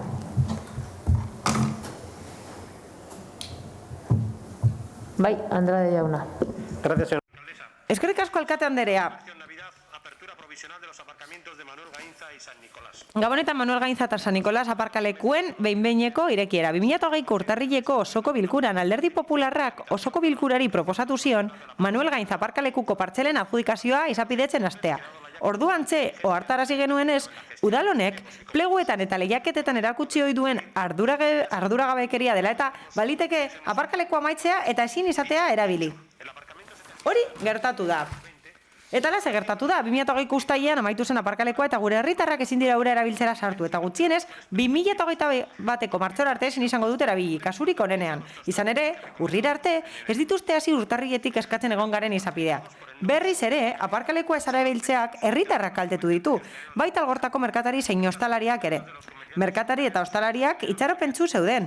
Aparkaleku hori 2020ko Gabonetako kanpainarako irekita egongo zelakoan. Bereziki, haren txandakatze sistemagatik. Haien posa putxura, eta horrek izugarri kaltetuko du haien Gabonetako kanpaina. Alderdi Popularreko kideok, uste dugu, Manuel Gaintza Parkeko eta San Nikolas plazako aparkalekuak behin-behinean erabili daitezkela, hala, barrera kaltzatu daitezke eta sede horretarako kontratatutako langileekin, kontrol bat ezarri adibidez, lanbide bidez etorritakoekin, esate baterako. Nahi izan ez gero, bi aparkaleku horiek ireki ahal izango dira, ikastetxeetako patioak aparkatzeko ireki genituen ez moduan, laguntzeko nahia besterik ez da behar. Hori guztia kontuan hartuta, Popular Udaltaldeak erabaki proposamen hau aurkezten du lehenengoa. Ireki daitezela Manuel Gaintza eta San Nikolaseko aparkalekuak 2020ko Gabonetako kanpainan zehar udalerriko aparkalekua merkataritza eta ostalaritza mesedetzeko. Eta bigarrena neurri horien berri ematea udalaren erabideetan. Emendakinik ez badago, hasiko naiz. Zuen erruagatik, besterik gabe, zuen erruagatik, gobernu taldearen erruagatik, negligentziagatik, desidiagatik, Manuel Gaintzako aparkalekoa ez da irekita egongo Gabonetarako. Esan bezala, mozioan esan bezala, urtarrilean eskatu genizuen izapideak hasteko partzela horiek esleitzeko. Eta zenuten kasurik egin. Aurka bozkatu zenuten. Ez zenuten jaramonik egin, baina zenuten entzun, ezetz bozkatzeko aukera zenuten eta eskutuan zerbait egin, baina ez. Urrira arte itxaron zenuten izapideak hasteko, eta esan bezala, horren ondorioz, zuen ikuspegien arabera, martxora arte, udar arte edo urrengo urtera arte, ikusita kontratuen kudeaketa zer nolakoa izan den, ezingo dute erabili aparkalekua. Eta txandakatze aparkalekua dela kontuan hartuta, kaltetuenak nortzuk dira. Zuen negligentziaren eta desidiaren kaltetuak merkatariak eta ostalariak dira. Getxoko ostalariak eta merkatariak. Zergatik, ezin izango dutelako Gabonetan erabili aparkalekoa eta funtsezkoa zen irekita egotea Gabonetan. Jendeak nahi duelako ona etorri erosketak egitera, jendea autoz dator eta bertara aparkatzen du beste leku batzuetara joateko. Hala, Alderdi Popularretik ikuste dugu bere garaian jorratu genuela, adibidez Antxokiko aparkalekuaren kasuarekin, eta guk uste dugu erdibideko zerbait egin daitekeela. Penagarria da arratsaldez ateratzea eta ikustea hutsik dagoela aparkalekua, argiztapenarekin, eta inork ezin erabiltzea. Hala, kontrolatu behar da sarbidea, kontrolatu behar da zenbat sartzen diren eta zenbat irteten diren, komunikatu behar dira langile horiek eta kontratatu alditugu aldi baterako lanbideren bidez, eta parkalekuak ireki ditzakegu. Txandakatze sistema erabil daiteke dagoeneko, gaituta dagoelako eta horrela merkatariei favore egingo diegu, gero sistemak aztertuko ditugu, tasak ez ditugu. Doan, erosketak egin nahi badituzte, zar eta atera daitezen. Karteloa jarri beharko dugu eta zaintza sistema bat ezarri beharko dugu. Oso simplea da, oso simplea. Simplea baino, simpleagoa. Barrera bat jarri, ezi bat jarri, udaltzain batek, zain dezake egoera hori, eta vigila dezake, baina ez dugu ezer eskatzen, horrela merkatariei babesa emango diegu, lagunduko diegu, benetan. Oso simplea da, oso simplea.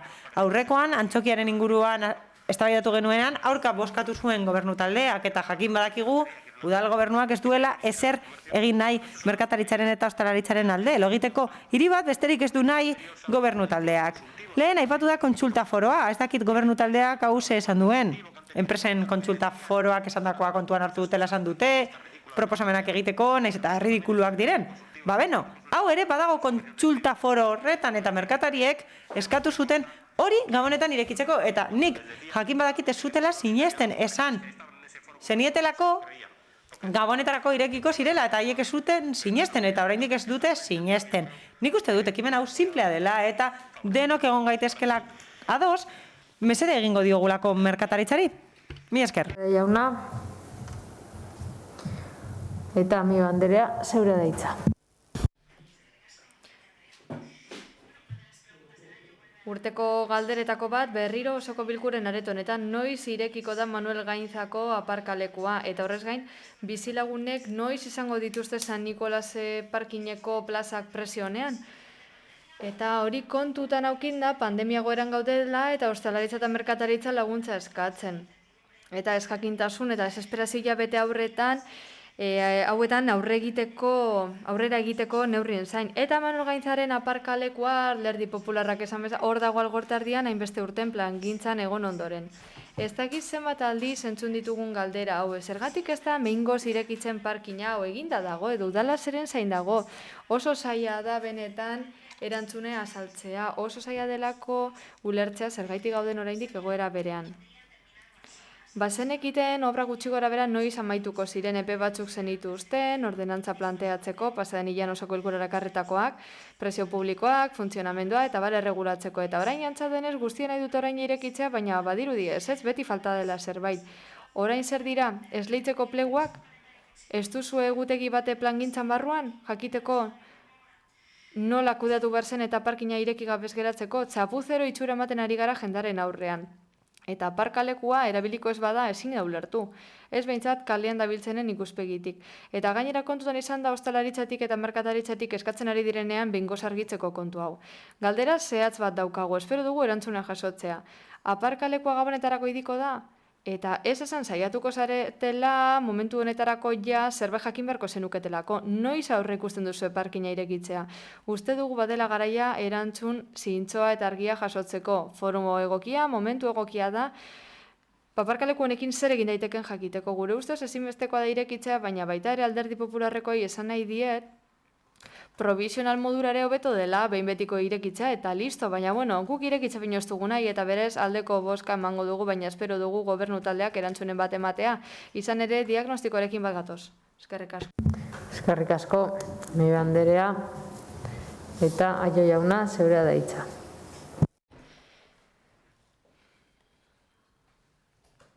Eskerrik asko. Alderdi Popularrak aurkeztutako mozioaren kasuan esan behar dugu Alderdi Sozialistatik oro har gobernu taldea osatzen dugun alderdi politikoetatik badakigu eskaera hau merkatarien elkarte nagusiek egin dutela, algortaren mukoek batez ere, uste dugu zilegi dela eskaera hau egitea, bidezkoa dela eta are gehiago kontuan hartuta zein den merkataritza sarearen egoralen komentatu bezala. Gainera, orain gabona datoz eta merkataritzarako eta kontsumorako behar izan handiagoa dago. Baina, ezin dugu ahaztu kontratazio publikorako prozesua den modukoa dela, batzuetan ulergarria da, kanpotik zaila izaten da ulertzea, gauza batzuek administrazioan denbora daramatela, burokrazia direla, baina badakigu kontratazio publikorako prozesua zaila dela, eta gure ustez beti izango da hobe gauzak ondo egitea. Azkarregi egin ordez. Dena den, Manuel Gainzako aparkalekua zenbat eta lehenago ireki, hobe guztiontzat, eta batez ere auzoarentzat eta gauza bera dio San Nikolaseko aparkalekuaren inguruan. Gainera uste dut gobernu taldeetik aldugun guztia egin behar dugula likaskarren irekitzeko, baina berriro dio gauzak behar bezala egin behar dira, eta horregaitik abstenituko gara.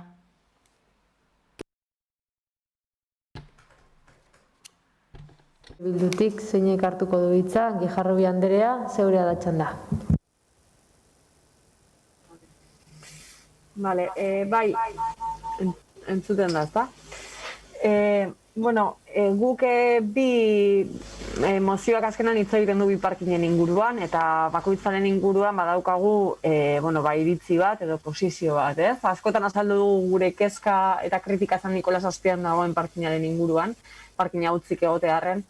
Eta horren hildotik, aurreko hilabetean, aurreko iraian bertan alokairuzko sistema esartzeko mozioa ekarri genuen udal bat honetara, eta bide batez onartu egin zen. Ingurumen eta mugikortasun jasangarria izango den eredurantza urratsak ematea horren garrantzitsua den momentuan, ez diogu beste konponbiderik topatzen Algortardigunean utzik dagoen parkinari. Hau da, egoiliarrentzako alokairuzko plazak bihurtzea baino. Kontuan izan da, egoiliarrek ez dutela horren besteko autoiarioa sortzen, Zandakako parkin batek beste behintzat. Beraz, hauze da EH Bildurentzat, parkin honetarako konponbide bakarra momentu honetan. Bai, uste dugu garrantzitsua dela hori posible egiteko eta martxan jarri alizateko beharrezko izapide eta prozedimenduak aztea, eta uste dugu berandu gabiltzala urte asko daramalako egoera honetan parkin horrek. Bestalde, guztioi gustatuko litzaiguke Manuel Gainzalik eta Lasterre martxan jartzea, ados gaude honetan ere udal gobernua beharrezko aurreikuspenik gabe aritu dela, ez beste batzutan bezain beste, baina baita oraingoan ere. Eta nahi izan ez gero uste dugu posible izango litzatekela martxan jartzea, zabaltzea, zailtasun teknikoak egon daitezke, baina dena da posible. Eta kasu honetan ere posible izan daiteke kontratu txiki batekin edo bestelako aukera edo abagune teknikoak erabiliz martxan jartzea.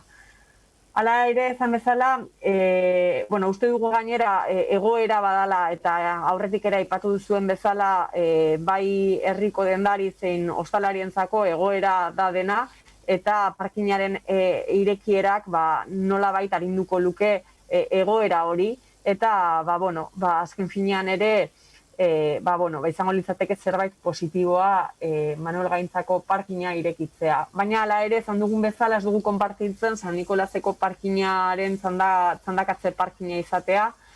Zalantzak sortzen zaizkigu gabonetan ere horrelako erabilera bat ematea, gero ez badu izango benetan erabilera hori, horregaitik abstenitu egingo gara.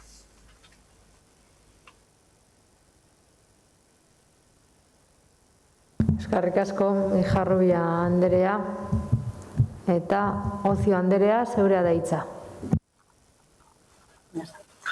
Eskerrik asko, alkate Andrea. Agradecemos la propuesta presentada. Eskerrik asko Alderdi Popularrari aurkeztutako mozioagaitzik. Gu hor gaude lanean alik eta azkarren irekitzeko parkina, esfortzu izugarria egiten ari gara gobernu taldeetik, eta talde teknikoa ere izugarrizko lan egiten ari da helburua betetzeko. Obrak abuztuan bukatu ziren eta estalkia irailean eginda. Hala ere, administrazio kudeaketa asko egin behar dira aparkalekua irekitzeko, eta gainera hausnarketa luzea egin behar da, gauza asko adostu behar dira, eta udaleko 5 arlotan adostu behar da hori guztia. Zuek zuen mozioan, diozuen negligentzia zaritu izan garela lehiaketei eta epei dagokienez. Eta beraz ez duzue kontutan hartu ikusten ez den lana. Baina benetan lan handia egin behar da eta are gehiago egitura berri batez ari garenean. Denbora errekorrean gauzatu da eta ez du gainera arazo handirik planteatu bizilagunentzat egiten egon den bitartean. San Nikolasen aparkalekuari dagokionez Alderdi Popularrak eta gainerako guztiek badakite urtez urte aurkeztu den proposamena delako, aparkaleku hau ez dagoela prest txandakako erabilera emateko izan ere sartzeko eta irtetzeko leku berberetik egin behar da eta beraz ez da posible. Dena den,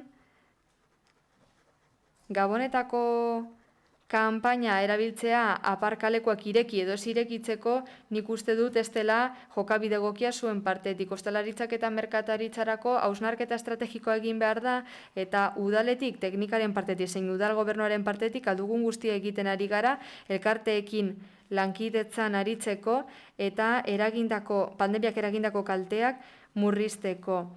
Hausnarketa estrategikoa egiten aritu izan gara urteetan zehar kontutan hartuta gure udalerriaren erdigunea eremu komertziala dela.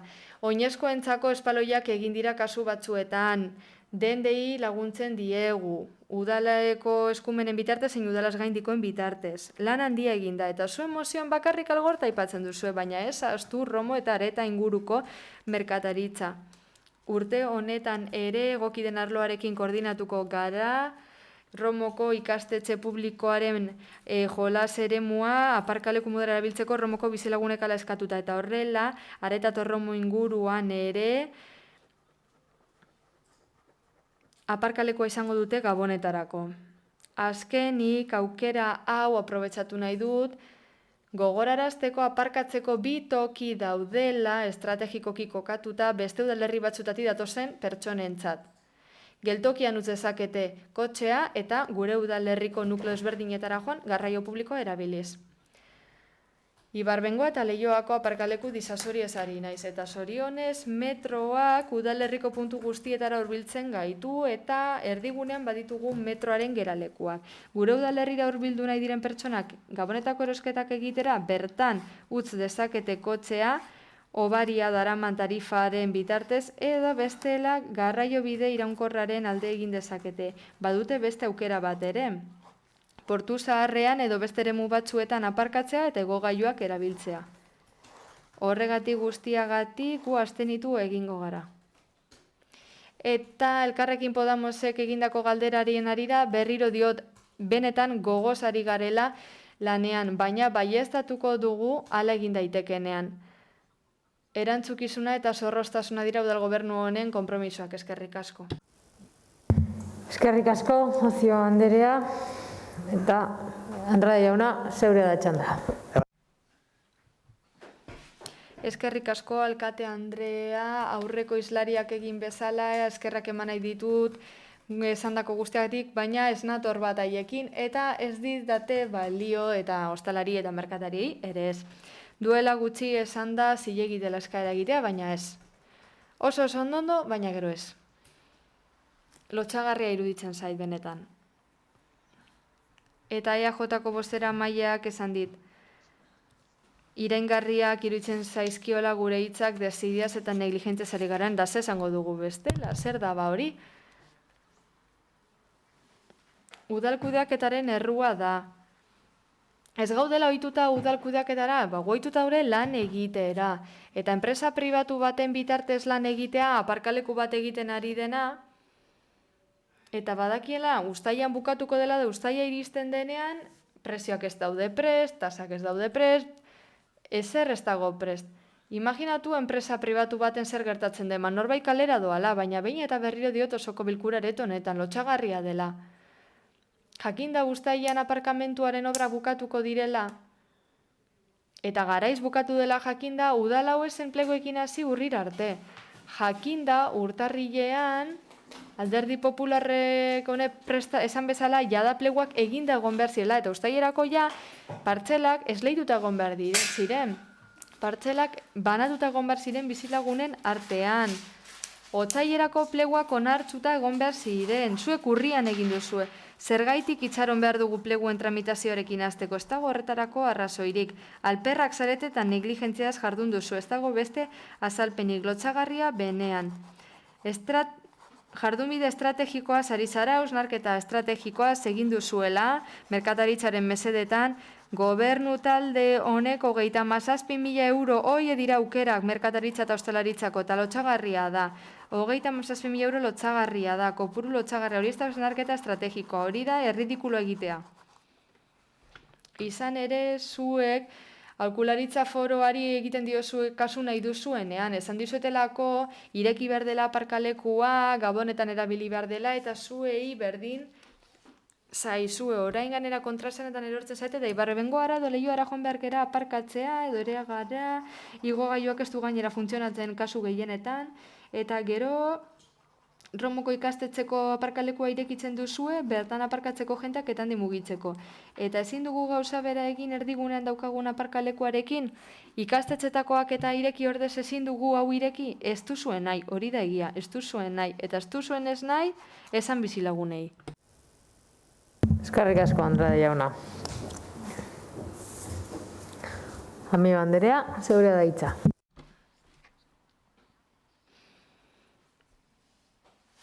Bueno, egia esan, behin eta berriro esan digut ez dugula ulertzen nola kudeatu behar den, gobernatzea zer den ez dakigula, begira, guk aitortzen dugu zuek egindako lana, badakigu zaila dela, arlo guztiak koordinatzea, badakigu, baina era berean, esan behar dizuegu berandu gabiltzala, eta nik uste dut guztia diogula gauza bera. Ezin duzu hau erabili, ezin duzu baliatu, aitzakia modura, eta prebizio falta izan duzu azken finean, eta horregaiti bargatoz Alderdi Popularrak esandakoarekin. Denbora luzea daramagu eskatzen hau denbora gehiagorekin egiteko zaila izan arren. Orain bizilagunek arazo gutxi izan dituztela esatea ere, ez dut usteela denik. Kesa nahikotxo heldu zaizkigu bizilagunen partetik, baina ireki dadila eta orderio horrekin mesedez azkartu ditzagun izapidetze guztia. Diozuel esfortzu guztia egiten ari zaretela, baina datarik ez zuen ematen. Hilabete baino gutxiago geratzen da eta guri ez zaigu gehien interesatzen irekitzea. Ostalaritzari merkata, hoie dira azken finean eragindakoak. Eta kezkatuta gaude, mezu kontrasarrenkorrak eman aldirelako. Hemen esaten da, esfortzu izugarri egiten ari direla, aldu zen guztia egiten ari zaretela gabonetan iditzeko, eta gero esaten duzu administrazio IZPDak oso luzeak eta konplexuak direla, eta beraz ezin dela bermatu gabonetan irekitzea, esan hori errezagoa dela, ez esan hemen gauza bat, eta gero ez esan ostalaritzari beste gauza bat. Hobeto da mezu argi izatea, eskerrik asko. Eskerrik asko. Ez da uzute esango, Bildun aldetik, Gijarrubi Anderea, zeurea da hitza.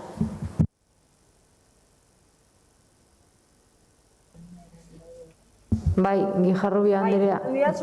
Bai. Bale. Esatea besterik gabe, argi dagoena da, aurrikusten gastu baten aurrean gaudela. Ez naiz luzatuko, ze uste dut diskurtso gainerako alderdiek ere horrelako gure iritzia ere plazaratu izan dutela hein handi batean.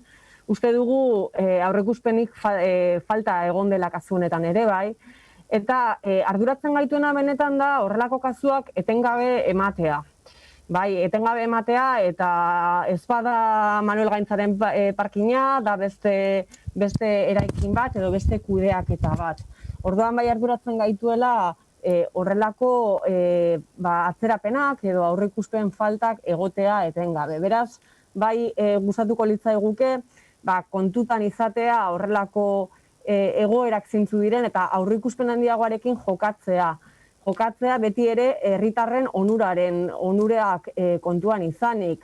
Ze saiatzen ari da, orain udal gobernutik esaten digute saiatzen ari dela eta jartzen ari direla enpeinu edo gogo guztia gabonetan irekitzeko, baina nik uste dut ere kasu honetan ezin direla nahi edo dezio faltzuak ere jarri mahai gainean, ez?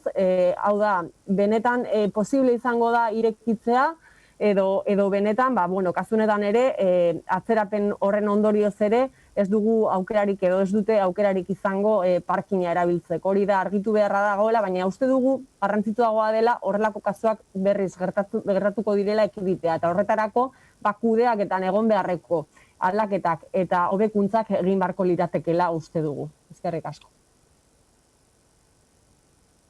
Eskerrik asko, Gijarrubia Anderea. Eta Ocio Anderea, hitza hartu nahi duzu? No, simplemente decir que me reí. Ez, esandako guztia berresten dudala baino ez. Ustot argi aritu naizela, eskerrik asko. Eskerrik asko, Ocio Anderea. Beraz, mozioaren bozketara pasatuko ginateke. Mozioaren aldeko bozkak, Partido Popularra eta Elkarrekin Podemosekoak izango lirateke. Kontrakoak ez daude eta abstentzioak EH Bildu eta EAJ-PNV eta Alderdi Sozialistakoak ditugu. Beraz, 152. puntura pasatuko ginateke. Bai, ostalaritza... Bai. Barkatu. Bai, irakurri, hola, irakurri. Procedo, ¿no? Bai. EH Bildu Alderdi... Bai. Carolina Uribe y Ivonne Rodríguez, concejala y concejal del Ayuntamiento de Guecho, presentan la siguiente moción. Barkatu. Bai, ez gaude mozio horretan. Barkatu. 152. mozioa. Bai? EH Bilduren taldeko mozioa ostalaritzari laguntzea. Ostalaritza laguntzeko mozio proposamena. Getxoko ostalaritza sektorea beste herrien kasuan bezala bolada txarra pasatzen ari da. Konfinamendu osoan zehar taberna eta jatetzeak itxita mantendu behar izan zituzten eta hori gutxi izan bazene orain berriro itxi behar izan dituzte unelatzak pasatu arte. Horrek eragiten ditu diru galderekin. Zalantzarik gabe ostalariek jaso behar dituzten laguntza nagusiak Eusko Jaurlaritza, Madrilgo gobernutik eta aldunditik heldu behar zaizkiela, baina udalak ere badu zerrezanik. Diru laguntza osagarriak eman, izapideak arindu eta erraztu, zergak eta tasak barkatu edo leundu eta abar. Azken finean, gure herriko ostalariek herria egiten dute. Kaleari alaitasuna eta bizitza ematen diote eta hori galtzen badugu, denok galdeku dugu asko. Jarraian plazaratzen diren neurriak batzuk dira, beste batzuk egon daitezke, baina eskatu arren eztabaidarako markoa osoko bilkura honetara mugatuta daukagu zoritxarrez. Oinarrizko ezaugarri batzuk proposatzen ditugu, baina horrek ez du esan nahi horrela egin behar ditugunik. Zalantzarik gabe gainontzeko alderdiekin eta batez ere ostalariekin eztabaidatu eta adostu beharko dira. Hala ere, ez dugu ahaztu behar guretzat lehentasuna izango duen izapide bat, arintasuna. Jendea orain ari da txarto pasatzen. Ostalariek ez daukate azterketa administratiboak edo eta ekonomikoak edo dena delakoa itxaroteko denborarik. Eztabaida prestutasunarekin eman behar da, eta neurriak berehala hartu behar dira. Ondoren eztabaida segitu beharko du laguntza eremu ere egonkor bat eratzeko. Bestalde, adierazpen arduratzua edo zinpeko arduratzuaren eredua proposatzen dugu izapideak arintzeko eta diru laguntzak ordaintzeko arin. Udalaren lana izango da, gero, adierazpen arduratzuan esaten dena konprobatzea. Horren bestez, Euskal Herria Bilduk honako akordio proposamena dakar udalbatza honek eztabaidatu eta adostu dezan. Bat, azaroan ostalariak laguntzeko honako neurriak hartu. 500 euro taberna eta jatetxe bakoitzari, 182.000 euro dira guztira, kontuan hartzen baldin badugu 364 taberna eta jatetxe dela, baina baldintza batzuekin. Negozioaren helbide sozialak etzon izan behar da, pertsona fisiko zein juridiko batek negozio bat baino gehiago badu soilik 500 euro jasoko ditu, eta frankizietako partaideak demostratu beharko dute getxostarrak direla eta frankiziaren jabeak soilik taberna edo jatetxe bat duela demostratu beharko du beti ere getxon kokatuta. Getxoko tabernatan lan egiten duten zerbitzari getxostarrei edota getxotoik kanpo lan egiten duten zerbitzari getxostarrei 200 euroko diru laguntza osagarria ertean jasotzen dutena laguntzeko edota beste diru laguntza batzu laguntzeko, guztira 200.000 euro gehienez. Eta 500 euro azaroko alokairua ordaintzeko laguntza, eta lehen bezala, 182.000 euro. Pakete honetarako beharrezkoa inbertzioa 564.000 euro dira. Diru laguntza guztiak astebeteko epeetan argitaratuko dira eta ahalik eta tramitazio arinena bilatuko da laguntzak azaroan bertan ordaintzeko horia zaila izango da, ikusten danez. Arintasuna iruzurra ekiditea, baino garrantzitsuagoa izango da. Sardinera.eus moduko webgunea zabaltzea ostalariekin adostuta etxera eramateko janaria dutenen iragarki guztiekin. Janari hau, tabernetan bertan hartu ahalko da, baina udalak aztertuko ditu janaria etxeetara eramateko behin-behineko zerbitzu publiko bat bizikleta zarituko dana. 2. Tabernak berriro zabaldu daitezkenean hartzeko neurriak. Tabernentzat pentsatutako getxobono taberna, 5 euroko zan neurrian, 8 euroko ordaintzeko. Erosketa bakoitzean gehien jota 2 getxobono taberna erabilia izango dira. Eta horretarako 50.000 euroko inbertzioa. Eta oraingo getxobonoa tabernariek kritikatzen dute beraientzat ez delako erabilgarria. 2021 abenduaren 31 arte edozein tabernak baimenik eskatu gabe leiho batetik zerbitzatu izango du. Tabernariek eskatutako neurria eta ostalaritza mailan eskatu dute. Terraza baimena automatikoki emango da eskatu bezain pronto. Ondoren udalak egin eta eskatu beharko dizkio beharrezkoak diren moldaketak. Ostalaritza establezimenduak ez badu udalaren agindua jarraitzen zigortua izan daiteke. Tabernariek tramiteak erraztea eta arintzea eskatu dute. Hau bide bat izan daiteke. Getxoko tabernak eta jatetxeak bultzatzeko komunikazio kanpaina berezia eta horretarako 40.000 euroko inbertzioa. Eta neurri hauetako inbertzio beharrezkoa 80.000 eurokoa da. Eta zergak eta tasen inguruko hartzeko neurriak. 2020 eta 2021 urteko zerga guztien ordainketaren luzapena. Hauek ordaintzen hasiko dira hilero 2023 urtean. Ez ordainketen arriskua udalaren arriskua udalak hartuko du bere gain. Ez da interesik kobratuko.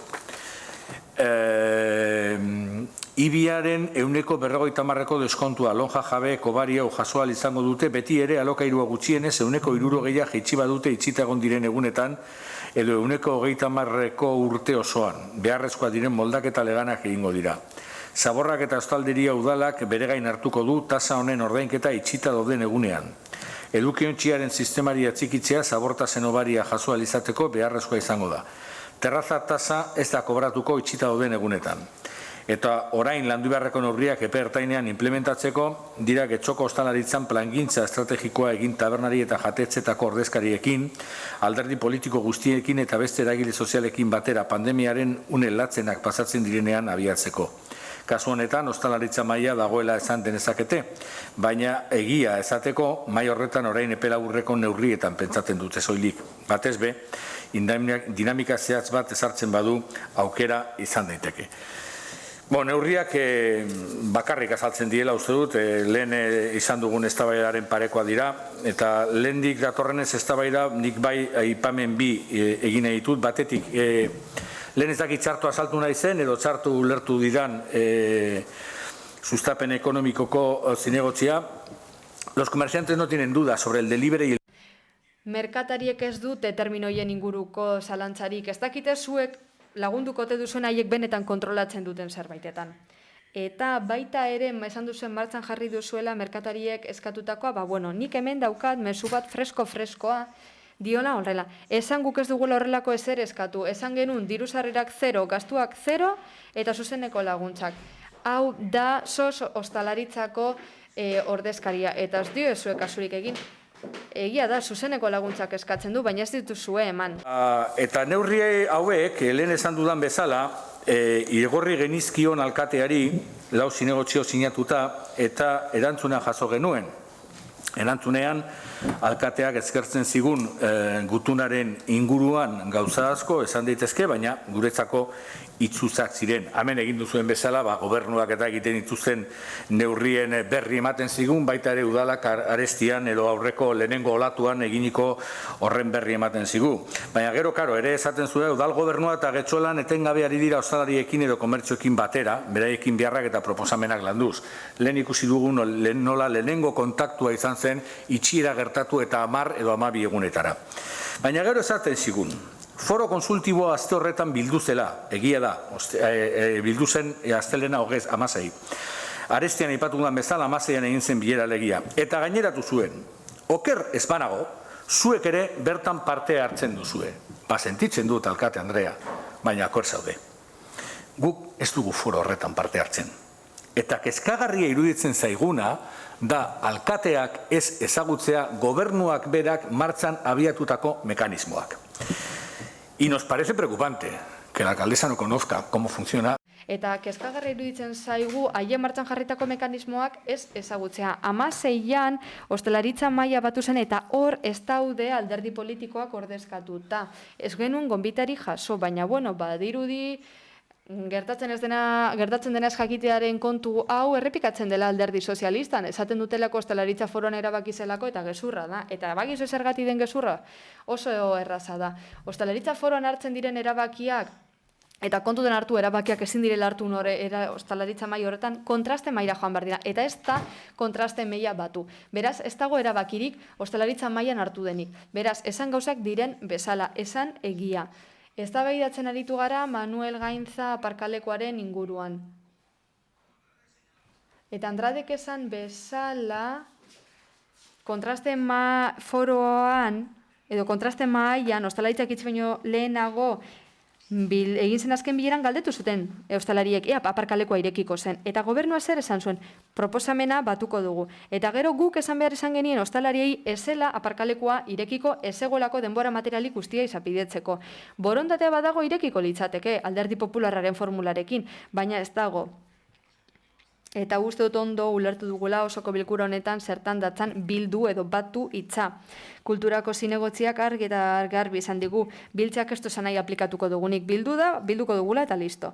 Beraz, proposamenak biltzen dituzue eta gero sakarrontzira botatzen dituzue. Esan digute baita ere hirigintzako zinegotzia gobernu honen ezaugarria dela zorroztasuna eta erantzukizuna. Nik uste dut egoera bestelakoa dela eta erakusten dela ez dagoela hoietako bakar bat ere ez. Alkatearen gutun horrekin, gero gutuna bukatzen da, esanez foroa dela eztabaida eta lanerako lekurik egokiena. Bertan denen ordezkaritza baitago. Hauek dira alkateak idatzitako hitzak edo behintzat bere izenean bidalitako emaila. Berriro dio, foroa ez da deitu. Baina prentsaurrekoa egin zen, inolako eztabaidari gabe. Hau da, foroa da oposizioak egiten dituen proposamenak eztabaidatzeko edo bertara baztertzeko proposamena, baina gero inolako eztabaidari gabe hor dator prentsaurrekoa eta gainera esan duzuena esateko, segira esateko eta baita ere esan zigun alkateak eta batzordean emango zaizue informazioa eta lehen gogoratu zein izan zen batzordean eman zeniguten informazioa 30 komertzio berrira txikitu zirela Getzobonora, bilera izan zenutela eta jasotzera jun zinetera, baina badakigu zer den zuentzat jasotzea, da zuek hitzekin nahi dugun egingo dugula. Eta baita ere argiak piztuko dituzuela okerrez banago abenduaren 4 inolako ekitaldi publiko hori gabe. Hori izan zan, sustapen zinegotziak batzorde horretan eman zuen informazio guztia. Ondoren etorri zan eztabaida, baina hori izan zan emandako informazio guztia. Beraz, ez dakigu zer pentsatu. Hau da, gu neurria proposatzen ditugu, alkateak esate digu, eskertzen dizugu, denon artean landu beharreko zerbait, foroa daune egokia, marro da prensa, aiba. Ja, zaitez amaitzen. Bai, amaitzen noa. Baina, ia 6 minuturan zoaz. Bueno, amaitzen noa. Gero, badaukat beste txanda bat, osake, lasai. Erabiltzen duzu orduan? Ez. Seriotasuna eskatzen baldin bada, benetan izan dadila. Eskerrik asko.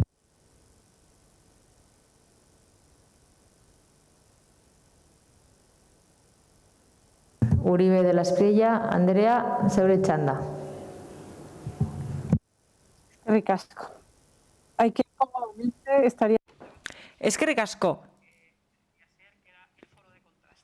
Kontraste foroan eztabaidatu genezakeen denok honen inguruan teknikariekin, gobernuarekin, eta oposiziotik bertan aukera izango genukeen horrelako aukera aztertzeko. Bai oposizioarenak, bai gobernuarenak, eta hor aukera zegokeen esateko guretzat ez direla egokienak neurriak eta momentu honetan ostalaritza ez legoke manifestaldietan eta zebende kartelak jartzen bere establezimenduetan eta horrekin ados nago EH Bildurekin, horretan ados nago EH Bildurekin, eztabaida beste leku batean egin behar zen, eta ez genukeen ona ekarri beharko horren inguruan eztabaidatzeko, baina beno, sartuko naiz EH Bilduren mozioan.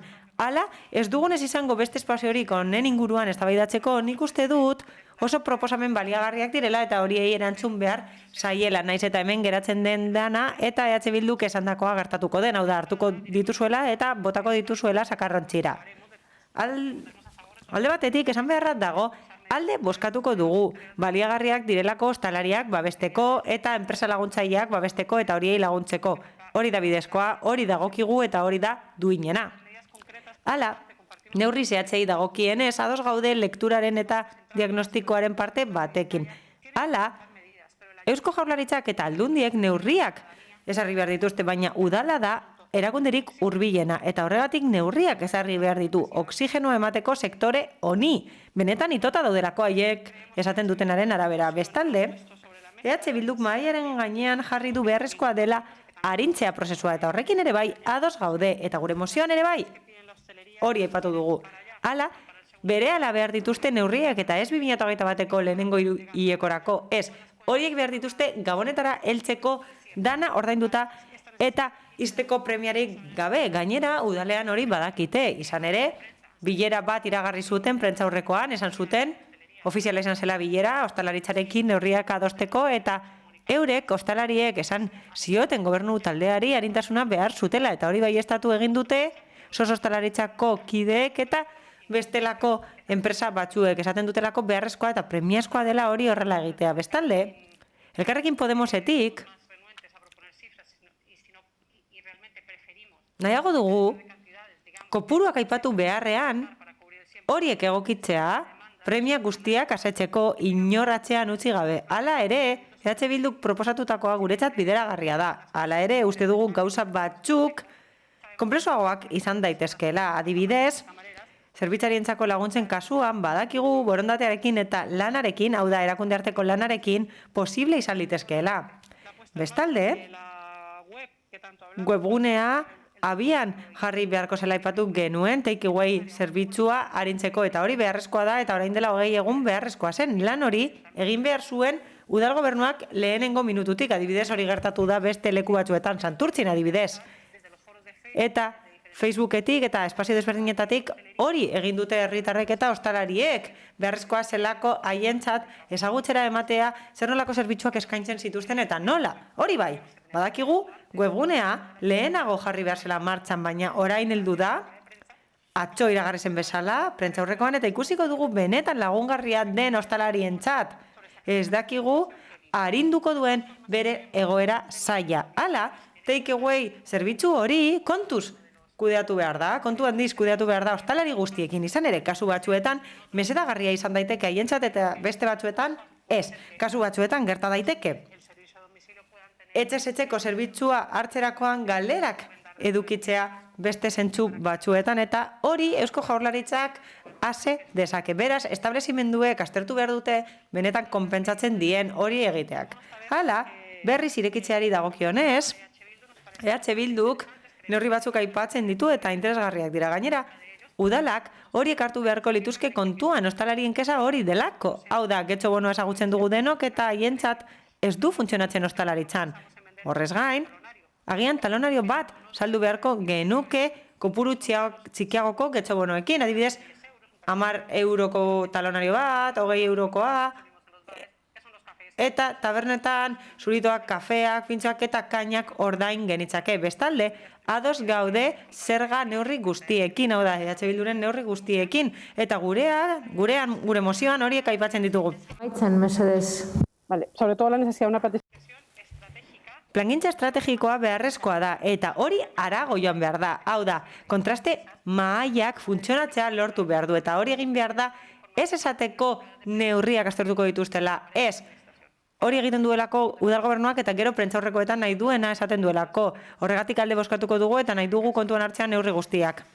Alderdi sozialistan aldetik norbaitek hitza hartu behar du?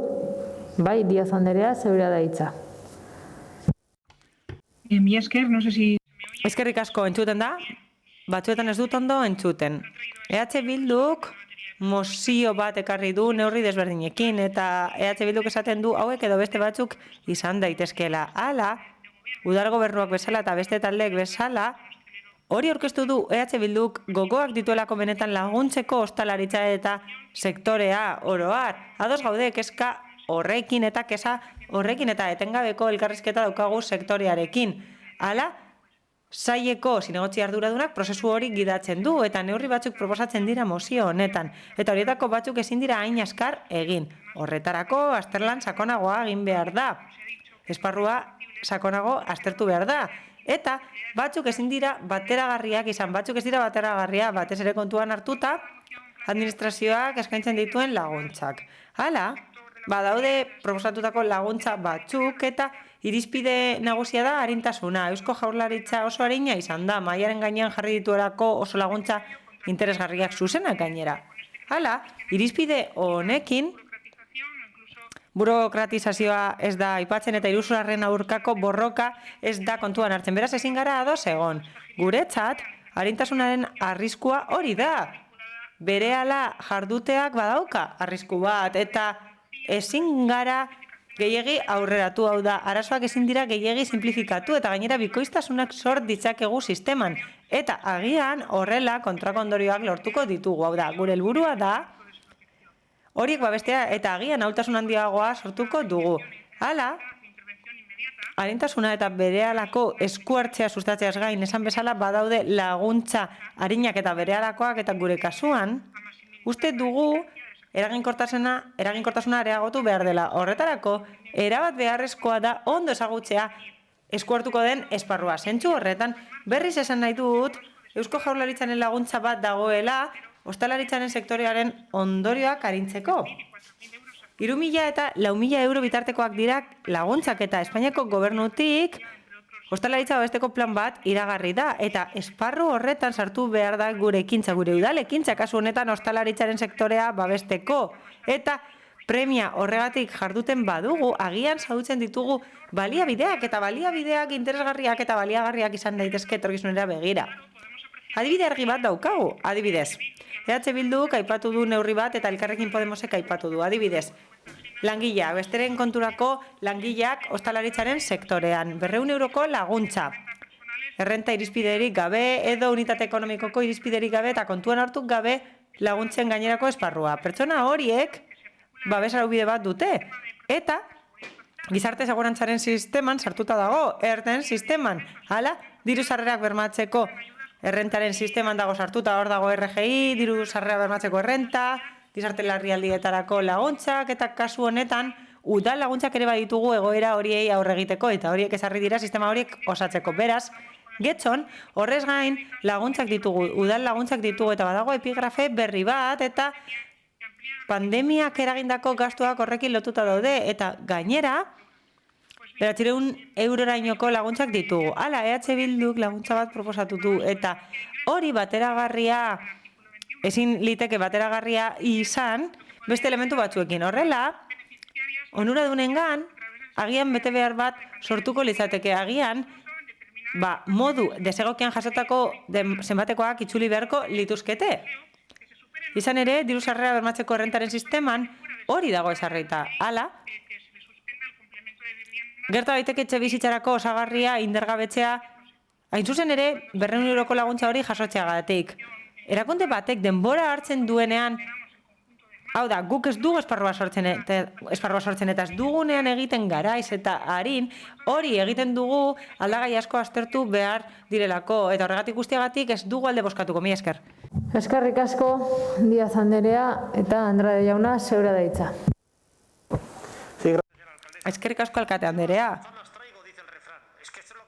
Norasoa sagarrak dakartzat, hori gertatzen da hemen. EH Bilduk esandakoak eta Alderdi Sozialistako ordezkariak esandakoak ez dauka zerikusirik. Hala, aipatu ditu larrialdietarako laguntzak, diru sarrera bermatzeko errenta, zertaz ari zara, ostalaritzarentzako eta merkataritzarentzako laguntzak dira. Gobernu taldearen borondatea laguntzeko, ez dauka borondaterik gobernu taldeak laguntzeko eta goiz honetan, goiz osoan, argi ikusi dugu. Ez duzue ezer onartu, atzo iragarri zen dituzten 30.000 euro baino gehiago, baina gobernu taldeko ordezkariak esan du, adibidez. arintasunak, EH Bilduk eskatzen du arintasuna, eta horrek esan nahi du, agian, goizegi jardungo dugula. Hala eta guztiz ere esaten du, Eusko Jaurlaritzak oso arin iragarri zituen eta eman zituen laguntzak. Beraz, goizegi jardun du, Eusko Jaurlaritzak, Amorebiatak, Bakiok, Balmasedak, Bermeok, Gernikak, Güeñezek, hori guztiek goizegi jardun dute. Leku horietan guztietan, hau da, aipatutako leku horietan guztietan goizegi jardun dute, gai izan dira merkataritza babesteko, merkataritzarentzako eta ostalaritzarentzako laguntzak berehala esartzeko, eta Getxon ez gara gai izan hori egiteko atzo onartu genituen, eta haiek denbora daramate haiekin. Ez dute goizegi jokatu, baina beno. Nik orain, EH Bilduren proposamena aztertu nahi dut. Asko lan egin dute proposamen honetan, baina ezin naiz gauza guztiekin ados. Baina ematen du lan handia egin dutela eta erakusten da lan handia egin dutela eta kopuru zehatzak esarri dituztela. Beraz, zorionak lan itzela egin duzuelako. Adibidez ez nago ados honekin. 500 euro jabe bakoitzarentzat. Hori da proposamen bat. Baldin eta bi negozio badituzte, bakarrik 500 euro kobratuko dituzte. Hori da zuen proposamena, gu ez gaude ados horrekin. Lehen proposatu ditugu 300 euro astean.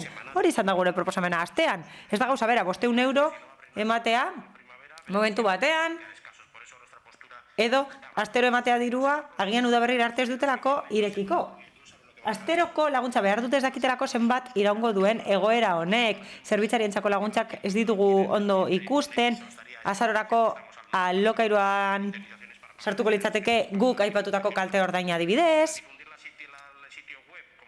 webgunean ezagutzera ematea adibidez, eta edatzea, eta hori da gobernu taldearen izar proposamen horietako bat, gure alkate anderearen izar proposamenetako bat, baina existitzen da.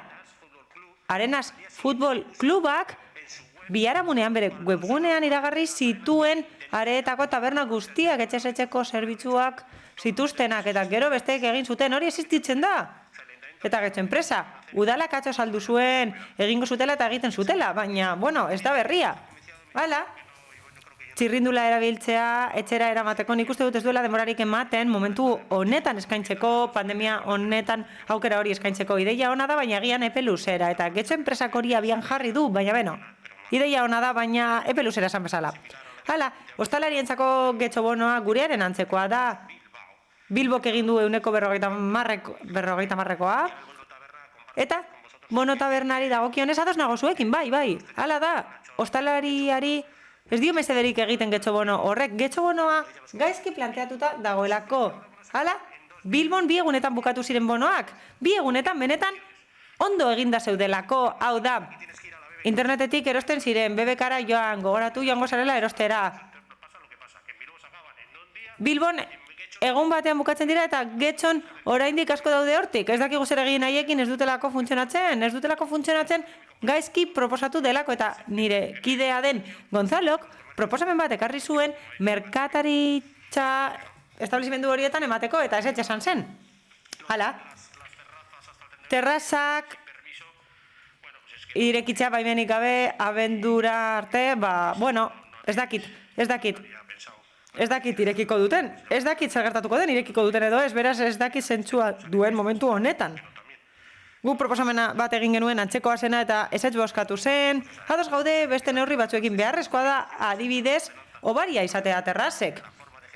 Hala, berehala eman behar da obari hori, hala, berandu ibili ginen. Bilbok maiatzean jarri zuelako martxan, hau da, deskonfinamenduan aukera izan zuten terrazak bide publikoan irekitzeko eta orain, azaroan, hotz egiten du, eta azaroan gaude, ia neguan gaude eta ematen du ez dela doitu funtzionamendua, eta nik badakit konpontzen saiatzen ari direla eta mozioan aipatu ez den arren nik uste dut saiatzen ari direla konpontzen eta komunikazio konpainiei dagokienez, ados gaude, luzatzea eta ateratzea zergen ordainketa, 2023 arte, udalak parte bat ordainduko du, zerga guztiei dagokienez, hemen daukagu OHZ, zirkulazioaren zerga, eta agian tasei buruz ari zarete. Ondasun igile zinen zerga jabeak ordaintzen du, beraz, zerga guztiei dagokienez ez gaude ados, ez? Apurroan naztuta dago eta nazmendu eragiten du proposamen horrek. Longen jabeak obari izango dute OHZ-an, eta jakin behar duzue OHZ-ari dagokionez eta zirkulazio zergari dagokionez, batzar nagusietan proposamen bat egin zen bertan kudeatu behar delako, eta bertara eraman zen, eta EAJak eta Alderdi Sozialistak aurka bozkatu zuten. Ibiaren eta zirkulazio zergaren inguruan obariak esartzearen aurka bozkatu zuten. Eta guk ezin genezake hemen egin foru eskumenekoa delako. Adibidez, beste tasa batzuk ordaintzearekin ados gauden noski oinarrizkoa delako. Edukiontzi sistema obariak jasotzeko ez dakiz ere esan nahi duen horrek, eta zaborren tasa ez kobratzea itxita dauden egunetan, eta hori da udalaren araua. Debekatuta dago hori kobratzea baldin eta ez bada erabiltzen, eta guztiz ados nago, bai. Plangintza estrategikoa egitearekin erabat ados nago, bai. Ostalaritzaren egoera aztertzeko eta horren diagnosi bat egiteko. Mila esker. Urkitza jauna. Eskerrik asko, alkate Andrea. Vale, yo en principio, bueno, nos reiteramos. Printzipioz, aurretik aipatutakoa berretsi nahi dut, baina gauza batzuk argitu nahi ditut. Ibon Rodriguezi erantzunez, berak esaten du, bilera horretan eskatu zutela zerbait. Hala, bilera horretan, ostalaritza mahaia zegoen eta beste kide batzuei deialdia bidali zitzaien eta gonbidatu ditugu parte hartzera. Plataformaren bat, eta elkarteren bat, gonbidatu dugu, eta hemen dago irailaren 16ko mahaiaren akta. Hala, puntu batean argi eta garbi esaten da sustapeneko teknikari batek hitz egin zuela kide aktibo batekin, hain zuzen ere, aztertzeko lan hori mahaiaren bidez berbideratzea, eta lan hori egiten ari da. Eta garrantzitsua da, denok mahai horretan egotea. Oraindik, bai, egia da, hobekuntza tarte batzuk badaude, baina ostalariei hori eskatzen diegu, bertan parte hartzeko, hori batetik. Bilera horretan, ostalaritza mahaiaz gain, deialdia bidali diegu bestelako ukitutako eragilei eta zuzeneko laguntzak eskatzeaz gain, horiek bai eskatu zituzten, baina bestelako gauzak eskatzen zituzten, adibidez. Hobetzeko terrasen kontua eta hori aztertu dugu eta kontuan hartu dugu, laguntzak eskatu zituzten. Edo posizionamendu bat, tresna bat, takeaway hori eskaintzeko, eta web hau sortu dugu, haiekin elkarlanean aritzeko, eta zentzu horretan lagundu alizateko, eta tasak eskatu zituzten, obariak.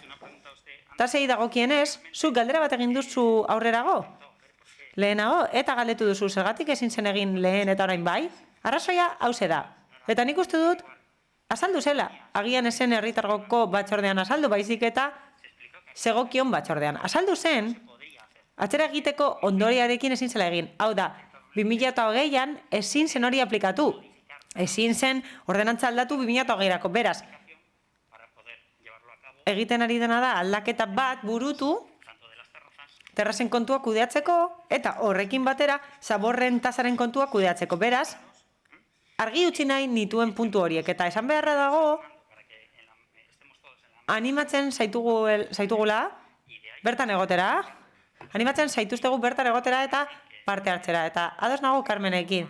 Bai, Eusko Jaurlaritzaren laguntzak hor zeuden, zaila da eta konplexua da pleguak idaztea, eta horrelako laguntzak abian jartzea, eta foro honetan denok elkarrekin ikusi ahalko dugu zeintzuk diren eman beharreko pausuak. Mila esker. Urkitza jauna. Rodríguez jauna, zeure txanda. Vamos a seguir con matizaciones. Argibideekin jarraitzeragoaz. Arintasuna ez da garrantzitsua eta presa ez da garrantzitsua, hori esaten du Alderdi Sozialistak. Eta erantzukizuneko adierazpenak arazoak sortzen ditu, hitz egin Javier Hurtadorekin, bera da turismo, merkataritza eta kontsumo sailburua, eta berak aipatu du hori egin daitekela erantzukizuneko adierazpenarekin arintasuna areagotzeko. Besteak beste berak hori aipatu du, hor dago eta komenta daiteke, azkar egiazta daiteke gainera. Beraz, aukera hori hor daukazu, gauza asko esan dituzu, bai, eta Alderdi Popularrak hobekuntzak proposatu dizkigu, bai, jakin badakigu, hobe daiteke gure mozioa eta ziurazki ideia batzuk kendu behar dira. Baina hori zen proposamena. Proposamena 13an egin zen, ez orain, 13an. Iak 13an, eta eskatu genuen mahaia biltzeko. Batetik, kontsulta foroa biltzeko eskatu genuen, edo bestela, ostalaritzaren eta politikarien bilera bana eskatu genuen. Hemen gaude, zain, orain esaten duzue, elkartu zela ostalaritza maila beste kide batzuekin eta esaten da garrantzitsua da denok egotea. Denok oposizioa izan ezik. Horrela, zehatza izango da esaldia eta errealitatera egokituko da. Begibistakoa delako barkatu ez garela denok egon eta esaten zaigu zergatik ezin izan den egin. Hau da, errolda argitaratuta zegoen, atzera egiteko efekturik ez dutela, hori guztia esan da.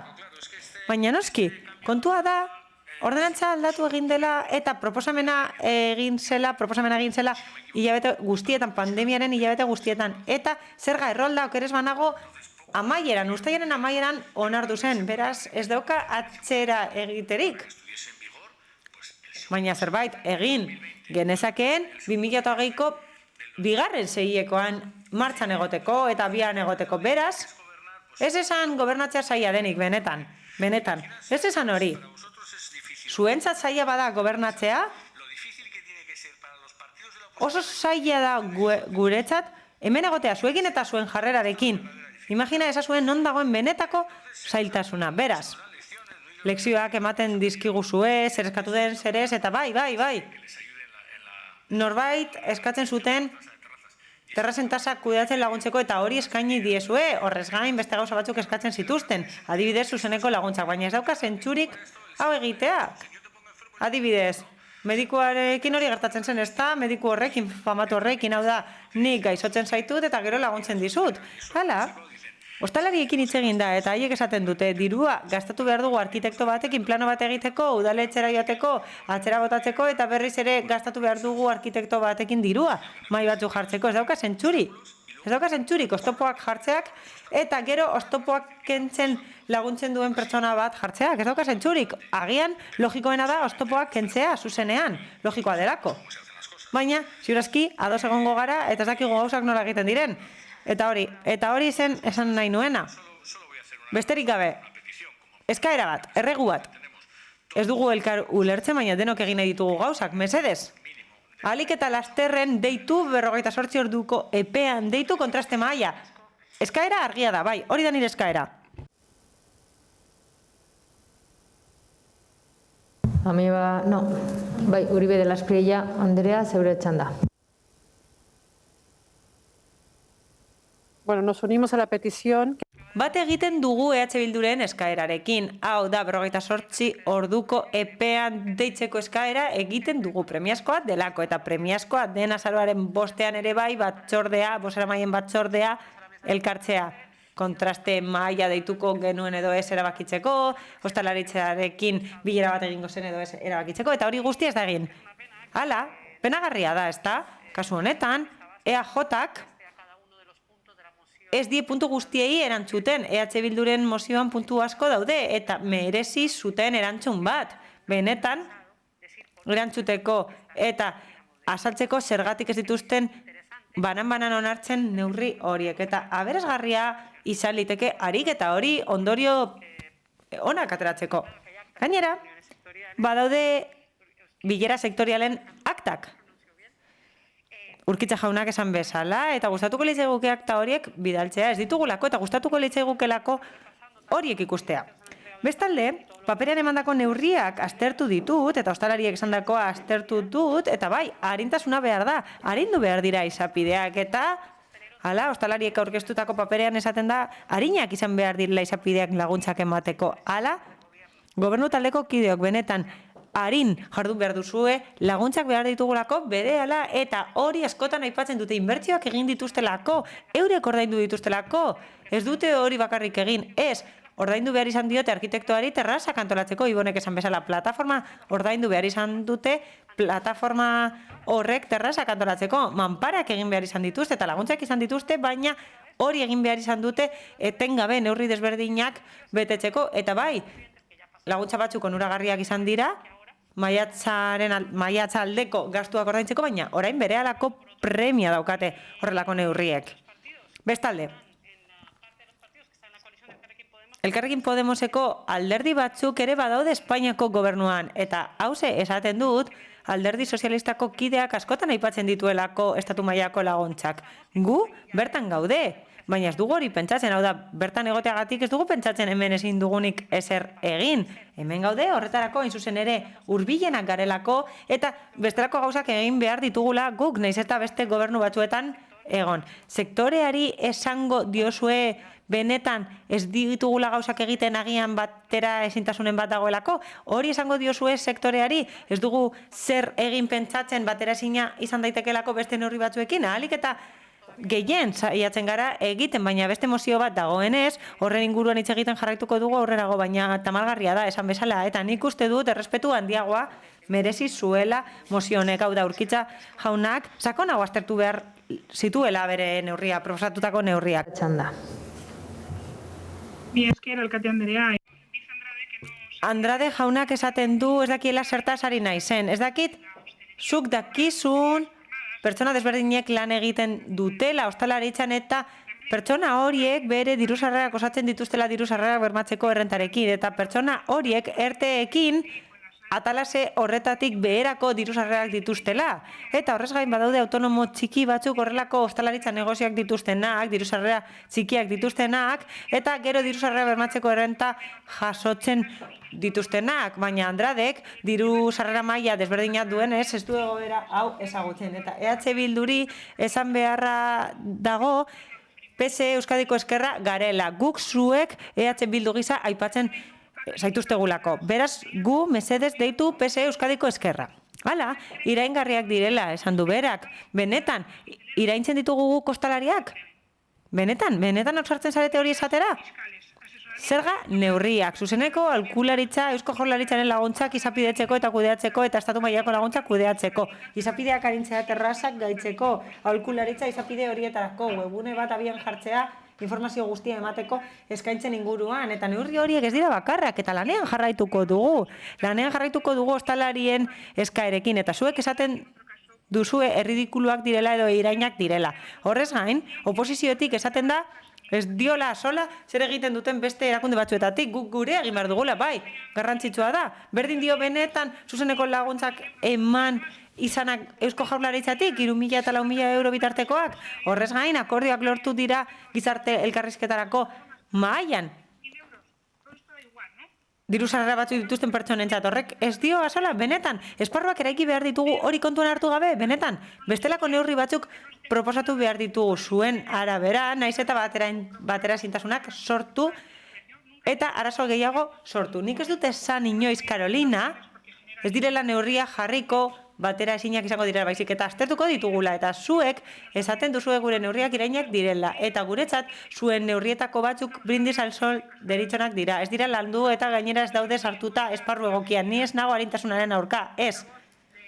Alderdi, EH Bildu alderdiaren ordezkariari hori esan behar diot, ez nago arintasunaren aurka, baina zuen neurriak ez dira zorrotzak, eta zuek hori onartzen duzue, esaten duzuenean, hauek edo beste batzuk izan ahal direla. Laguntzak koordenatu behar dira, eraginkorrak izan daitezen. Ongietorriak dira zuen ekarpenak, baina landu gehiago eta ez eman lekziorik, mila esker. Eskerrik asko, Díaz Anderea, Andrade jauna, zeure da txanda. Pues yo sí le voy a responder, desde luego. Nik bai erantzungo dizut, zuek egindako proposamenak iraina dira. Lotxagarria da, udal honek egiten duena gure udalerriko ostalaritzarekin eta merkataritzarekin, baina ez da berria. Orain lotxa guzti honekin kulminatzen ere 37.000 euro lehen irakurri dut. Gueñez, 6.724 biztanle 6 milioiko aurrekontua. Diru laguntzetan 40.000 euro, Gueñez. 1.000 euro denda eta taberna bakoitzare. Guk begira zenbat eman dugun. Indignazio, ganera ikusi tasa, zaborren tasa, ez dala kobretzen, bueno. Baina begira Gueñez, 6.000 biztanle eta esaten duzu ez hitz egiteko beste erakunde batzuk egindako azaritzeko, baina, karo, zuk ez duzu zer esanik etxokoren inguruan, ona proposamen zehatzak ekarri ditugu eta erantzun zehatzak nahi ditugu. Ni saiatu nahi EH Bildun proposamenari gehitzen, erantzuten, ulertuko zen edo ez, baina erantzuna eman dut, eta gobernu taldearen lana da erantzunak ematea.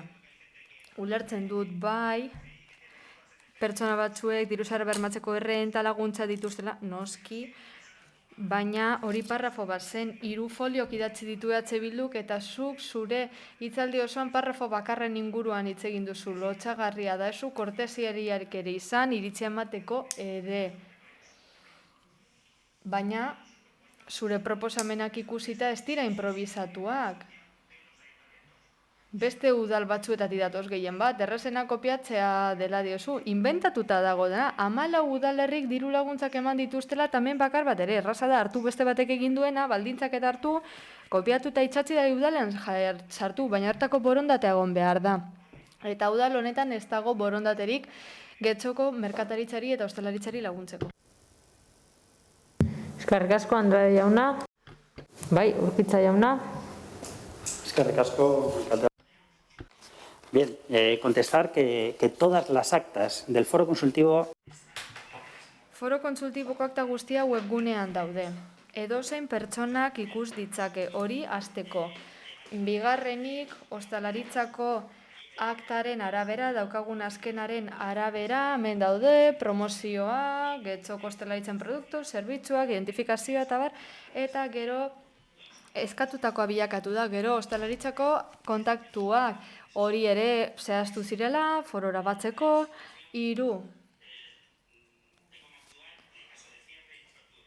Itxiera kasuetan eta irekitzetan nola jardun, terrazen egoera hori ere, lantzen ari gara eskabidea, diru laguntza, aholkularitza eskatu dutela, hori ere bai. Lehenengo 4 puntuak hori dira, beste badago trafikoarena, eta nik uste dut behintzat, foro hobetuz joan behar dela, ez da horren inguruko zalantzarik, baina egindako eskabidei erantzuten ari gara, eskerrik asko. Mozioaren bozketara pasatuko gara. Mozioaren aldeko bozkak, EH Bildu eta Elkarrekin Podemosekoak ditugu. Aurkakoak, kontra? PS Euskadiko Ezkerra eta EAJ-PNV-koak ditugu. Eta abstentzioak Partido Popularrekoak. Eta honekin, 113. puntura pasatu aurretik, beste atxeden aldi bat egin behar dugu. Beraz, beste 10 minutuko atxeden aldia egingo dugu, aireatzeko espazioa, eta 10 minutu barru, eta 4 dira, eta 25etan aberrazten garen. Eskerrik asko.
Bueno,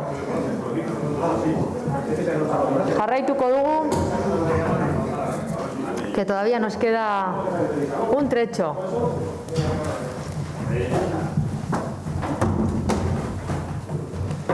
Denak gaude, bai? Bueno, zein falta da hor, hemendik ez dut irakurtzen. Ainhoa, jazta, badago. Vale, eta Ainhoaren alboan Itxaso Maseda hor dago? Bai, vale. Eta Gonzalo falta da. Gonzalo falta zaigu.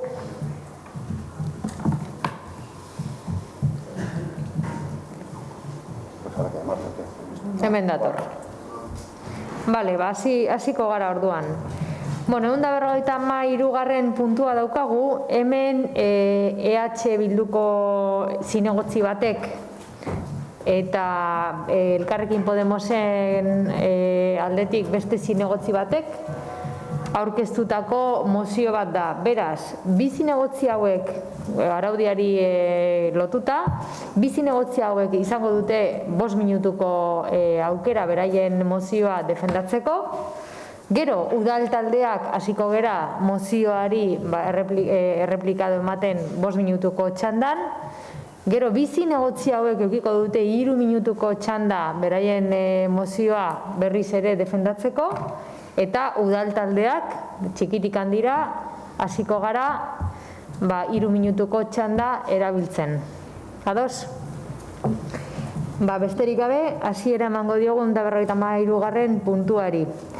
Esan bezala, EH Bilduko zinegotzi batek eta Elkarrekin Podemos talde politikoaren beste zinegotzi batek aurkeztutako mozioa da. Carolina Uribe eta Ibon Rodríguezek Getxoko udaleko zinegotziek honako mozioa aurkeztu dute Zero Zabor Bizkaia elkarguneak hala eskatuta.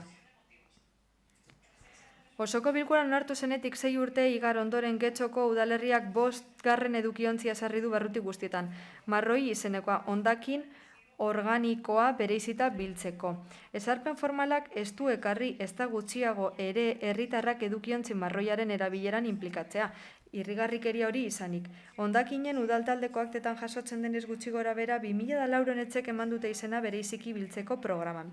Honek, 2019 urtean 389.000 kilogramo jaso zirela suposatzen du. Hau da, guztira bildutako hondakinen 1,14.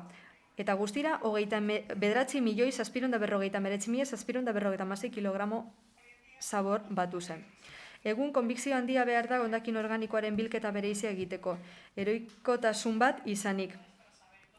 Zailtasun handia daude izena non eta nola eman jakiteko. Hondakin organiko errefusetik bereizteaz gain, janari gordina eta kozinetutako janaria bereizi behar dira eta ezin bota ez haragirik ez arraineko. Horre guztia zaildu eta eragotzi egiten du herritarrek ere egin beharreko alegina. 2018 urtean Bizkaiko lurraldeak gehienez ere 140 bereizita jasotzen zuen. Eusko Jaurlaritzak emandako datuen arabera. Getxon bereizita biltzari daukinez zen 1,34-tik igaro. Gaur egun ordea Europar Batasuneko legediak behartu egiten du 2020 urterako etxeko zabolportzaren 150 bereizita jaso behar izatera. 100 hori lortzeko ezinbestekoa da hondakin organikoaren bilketa bereizi irmoki eta erabakitasunez bultzatzea. Hau da, zaborpoltzaren 150 biltzea. Bestalde hondakinen murrizketa hondakinen kudaketaren norabide egokian lehenengo helburua ez da gutxitu azken urteotan, baizik eta Bizkaian 37.000 tonatan handitu da azken 8 urteetan, antzeko populazio batentzat edo gutxitzen ari denarentzat. Egoera horren aurrean honako askatzen dugu. Bat, hondakin organikoaren banantze bilketa hobesten duten zerga neurriak eta tributu neurriak hartzea. Herritarre programan duten partaidetza areagotzeko neurri gisa. Bi, herritarrak kontzientziatzeko kanpaina bat egitea hondakin organikoaren banaketak ingurumenerako duen garrantzia azpimarratuz. Herritarri arreta emateko bulego iraunkorra jartzea etengabe eta argia. Programan sartu nahi duenari informazioa eskuratzeko erraztasunak emango dizkiona eta eraberean herritarrak etengabe kontzientziatzeko balioko duena. Dagokin erakundei, kasu honetan Aldundiari, neurri argiak eskatzea. Hondakin organiko guztia aldi berean jaso ahal izateko gordinik kozinatuta, berezik gabe eta haragi eta arraina onartuz. 5. Hondakinak kudeatzeko sistema bian jartzeko azterketa bat egitea, sortzez besteko ordainketetan oinarrituta. Justuagoa eta bidezkoagoa da, eta zeregin garrantzitsua izan dezake hondakina murrizteko. Eta gainera Euskal Herriko eta estatuko hainbat udalerritan garatzen ari da. Zamudio, Usurbil eta bar. ¿El compañero procede a leerla en euskera? Nire lagunak euskaraz irakurriko du? Zer? Nahi bauzue bai, baina nukan horrek... Ez, orain hori da, itzulpena dago, orduan orain tokatzen zaizue 5 minutuko txanda hartzea.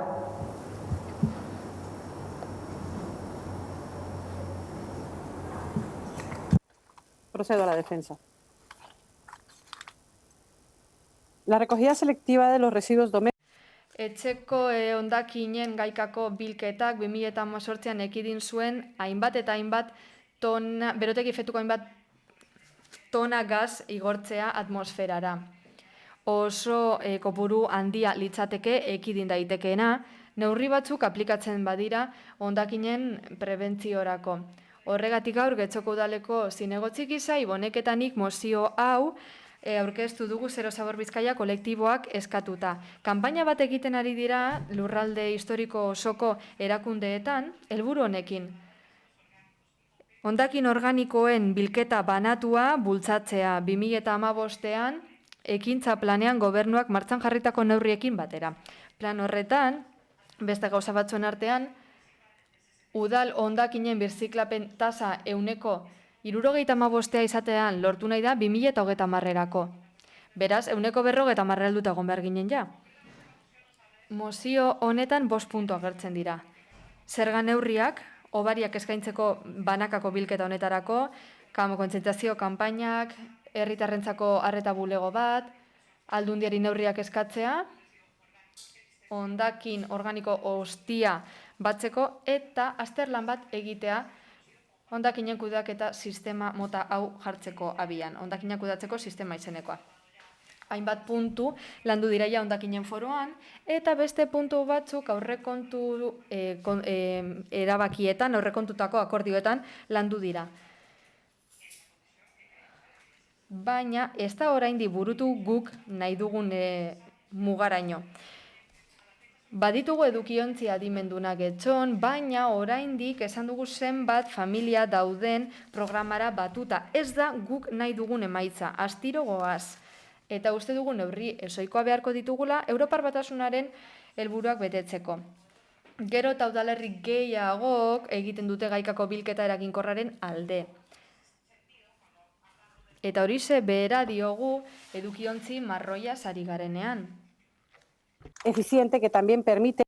Eredu eraginkor bat behar dugu gaikako bilketaren indizea altuagoa izan dadin. Sistemak horretan gainera aurrera pausak emanez gero, individualizatu egin dezakegu gaikako bilketa eta tasa bidezkoa ezarri. Horrela gainera pizgarri bezala erabil dezakegu herritarrentzako. Hondakinak behar bezala banatzea, ez da konpromiso kontua bakarrik, askotan ahaztu egiten zaigu zenbat onura dakartzan kudeaketa honek. Ingurumenerako zen guztion osasunerako.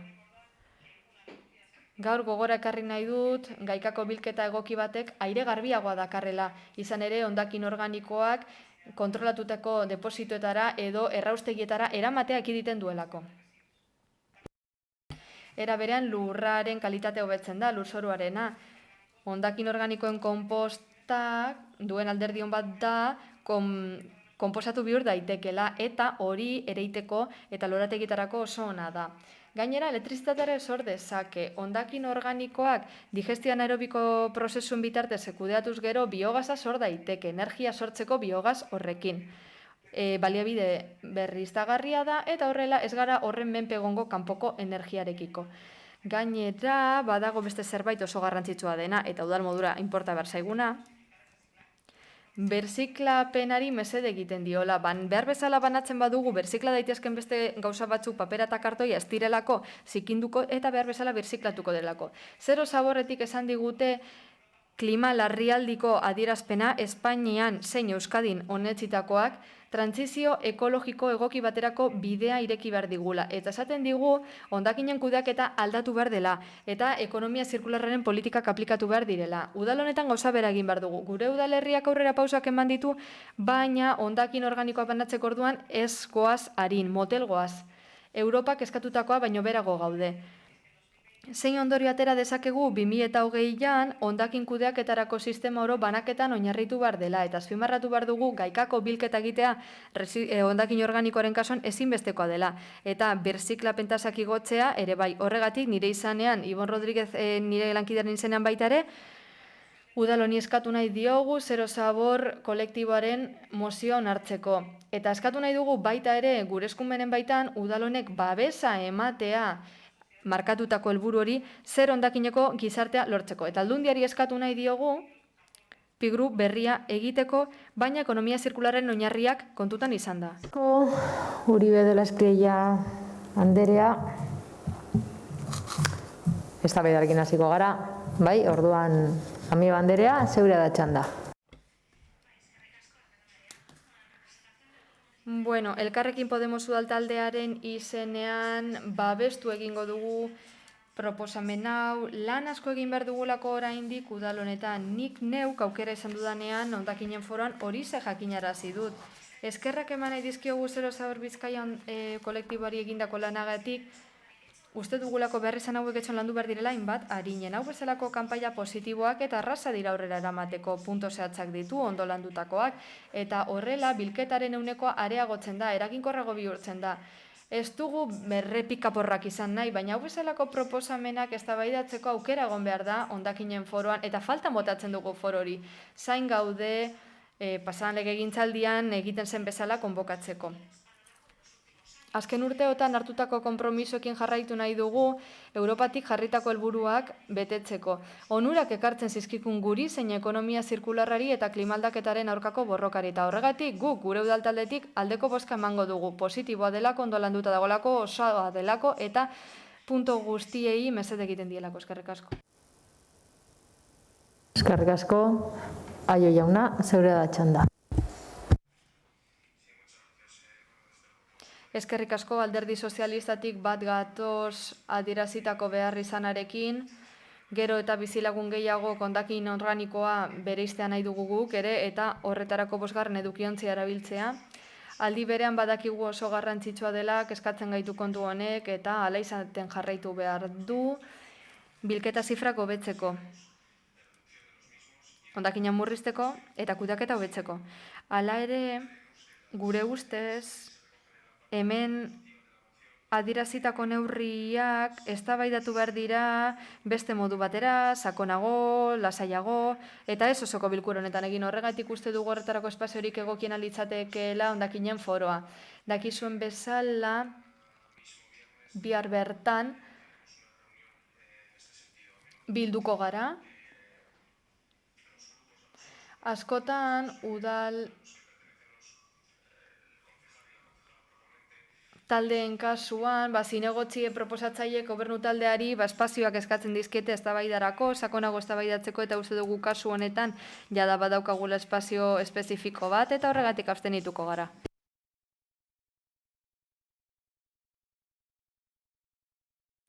Zeinek hartzen du hitza, Guijarrubi anderea, zeurea da txanda. Bai, eguerdion. Bueno, EH Bilduren izenean, baiezko borobila ematen diogu proposamen honi, eta aldi berean ezaten dugu, ez dela albiste ona gaurko udalbatzara mozio hau ekartzea. Izan ere, antzaia da, adostuta zuen hainbat neurri ekarri behar izan dira berriz ere. Hala posizioak hurbiltzea eta hondakinen politiketan hainbat adostasunera heltzea, ez da nahikoa izan, hoiek gauzatzeko, hoiek egikaritzeko. Zain daramatzagu urteak, IEak, noiz saiatuko diren neurriak. Gure helburua argia da, Zero Zabor politiketara urreratzea. 2018 urte bukaerako orduko udal gobernuarekin adostuako akordioa ez da nahikoa izan, Getxo mailan gaikako bilketaren aldeko kanpaina abiatzeko, estatasetan obariak esartzeko ere. Urteak daramatzagu hondakinen politiketan hainbat erakundek exijitzen dituzten gutxiengoak eskatzen, bada 2008ko Europako Foroak organikoaren bilketa 150%era heltzea eskatu zien herri eta hiriei. Hori lortzeko bitartekoak eta baliabideak erabili beharrean zer egin dugu? Bada eskakizun hori betetzeko data atzeratu 2022ra. Eta horrela jarrai genezake data hori atzeratzen edo egiten gurekin joango balitzez bezala. Baina gai honekin ere udal gobernua daukan ezintasuna argi dago agerikoa dela, eta hori ezin da data aldaketetan eskutatu, zoritzarrez. Hondakinen bilketa proportzionalari begiratzen baldin badiogu, jasotako hondakinen guztien organikoaren bilketa, guztien artean organikoaren bilketa 1,4 ordezkatzen du. Bitartean, oraindik ere birziklatzen ez diren hondakinen proportzioa 1,65,55 da. Argi dagoena da, getxostarrok irakasgai pendientea baldin badaukagu hori hondakinen tratamendua dela. Horregatik udalak ezin du beste alde batera begiratu. Errealitate hori eraldatuko dituen politikak sortu eta aktibatu behar ditu. Ingurumenarekin jasangarria izango den eredua sustatu. Ekonomia zirkularra eta zero zabor politikak hortzimugan izanik. Horretarako lana eta ekiteko konpromisoa beharrezkoak dira. Zoritzarrez oraindik gai honetan apenas ikusi ez duguna. Espero dugu, mozio hau akuilu izatea, pendiente ditugun lan horiek guztiak gauzatzeko bidean jartzeko. Eta aldi berean ere harritzen gaitu, PSeko bozeramailearen posizioa eta jarrera, abstentzioa bozkatzerako orduan, hemen jasotzen diren hainbat neurri 2018ko urte bukaeran akordio baten bidez adostu genituenean, nahiz eta horietako asko oraindik ez diren martxan jarri. Eskerrik asko. Eskerrik asko. Eta zeinek hartuko du hitza, Arandui Anderea, zeurea da txanda.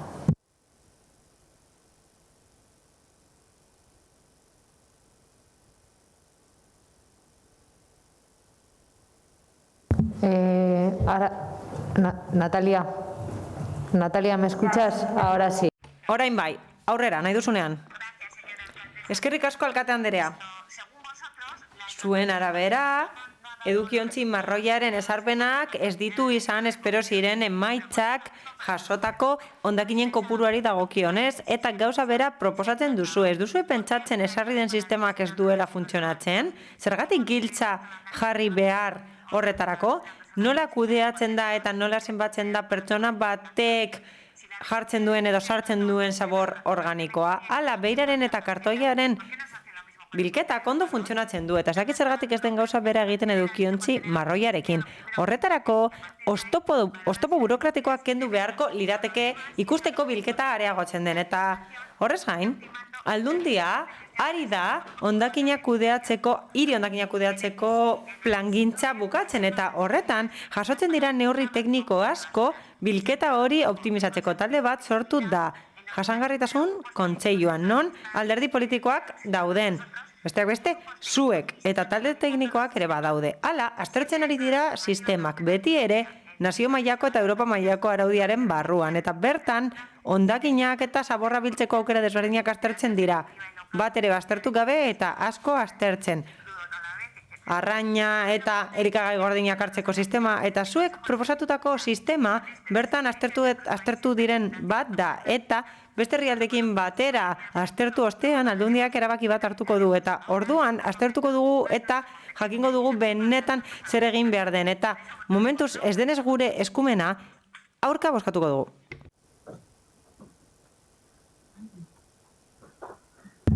Ongi, Arregi jauna, zeurea da txanda. Eskerrik asko alkate, eguerdion. Bueno, en realidad...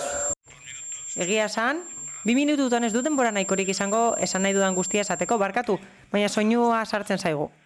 Eskerrik asko. 5 minutu edo 2? Bai, orduan bai, 5 minuturekin nahikoa izango dut, bai. Bai, lehenik eta behin, gero bigarren txandan erantzungo dizuet esandakoari. Baina testuan sartzearren eta zero zaborri dagokionez, Bizkaian zero zaborri dagokionez, gaur mozio honen bidez eta 2 zinegotxiren bitartez mozio bat aurkeztu duzue. Eta zenbait eskaera egin dituzue, kolektiboak berak zuzendutakoak. Hala, hasierako testua landu zen beste udal batean aurkezteko urte honen hasieran.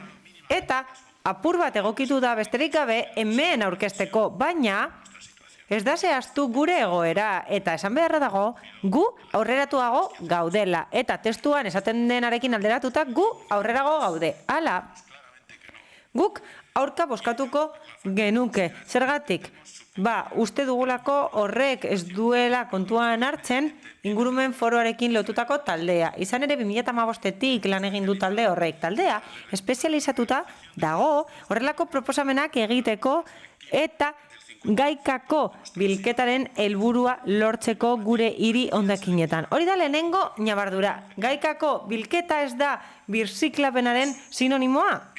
Eta horregatik, talde honek 2018an plan bat proposatu zuen. Momentu honetan hori ezartzen ari da. Eta hau, arago doa, Zero Sabor Bizkaiak eskatutakotik arago doa. Eta, errespetatzen ditugunez, hau da, gure lantaldea eta Zero Sabor Bizkaia errespetatzen ditugunez eta jakinda talde horretan proposamena egin zutela, abstenituko gara.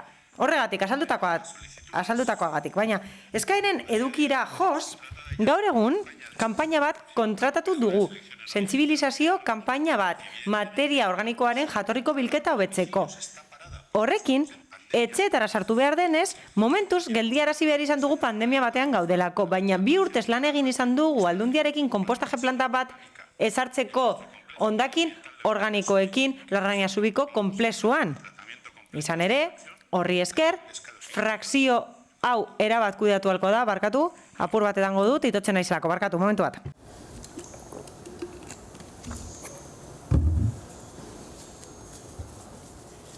Disponemos...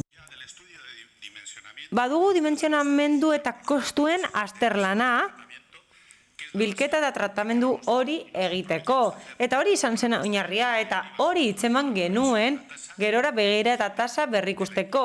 Hain zuzen ere, etxe bakoitzaren implikazioa edo enpresa bakoitzaren implikazioa kontuan hartuz Europak eskatzen duen bezala, kasu honetan.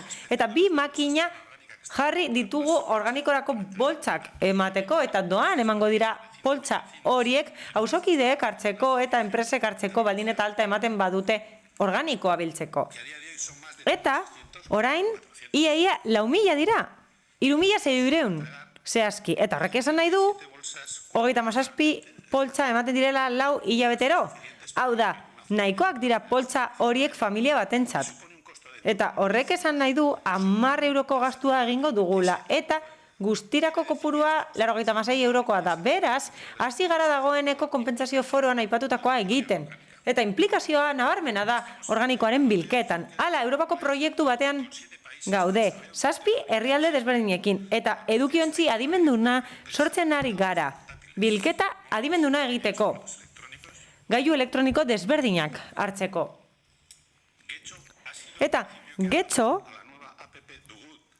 duguk plataformaren sorkuntzan parte hartzen egonda eta horrek zerbitzua ematen die toki desberdinei bilketaren arabera eta hautalaren erabakiaren arabera. 2015etik zerbitzuek badaukate bulego virtuala etengabeko arreta ematen duena eta badago webgune bat, helbide elektroniko bat eta telefono bat automatikoki alta ematen dutenak eta udal mailako bulegoekin elkarlanean lan egiten dutenak. Eta horrez gain, guk dakigula ezagutzen dugun bakarra da, azterlan semiotiko bat daukagu. Gure herritarren palanka emozionalak ezagutzeko gai honetan bere implikazioa funtsezkoa delako. Hori guztia dela eta oso egoera aurreratuan gaude orain. Eta ziurazki Zero Sabor Bizkaia pozik egongo da. Eta nola ez, bere ekarpenak jasotzen jarraituko dugu. Eta bukatzeko, gai honetan, alderdi politiko guztiak gaude ados helburuetan. Eta denok defendatzen ditugu, gobernatzen ditugun eremuetan eta denok gobernatzen dugu nonbait.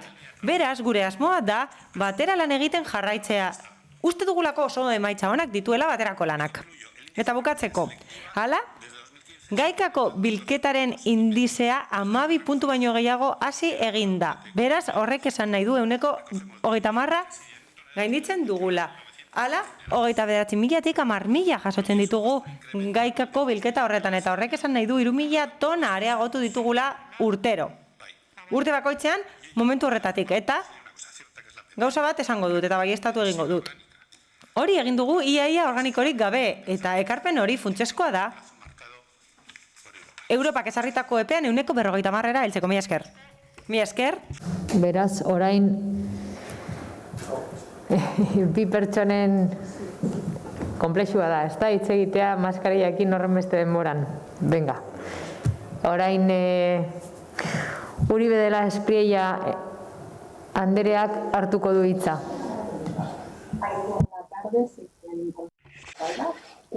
Teniendo en cuenta que no soy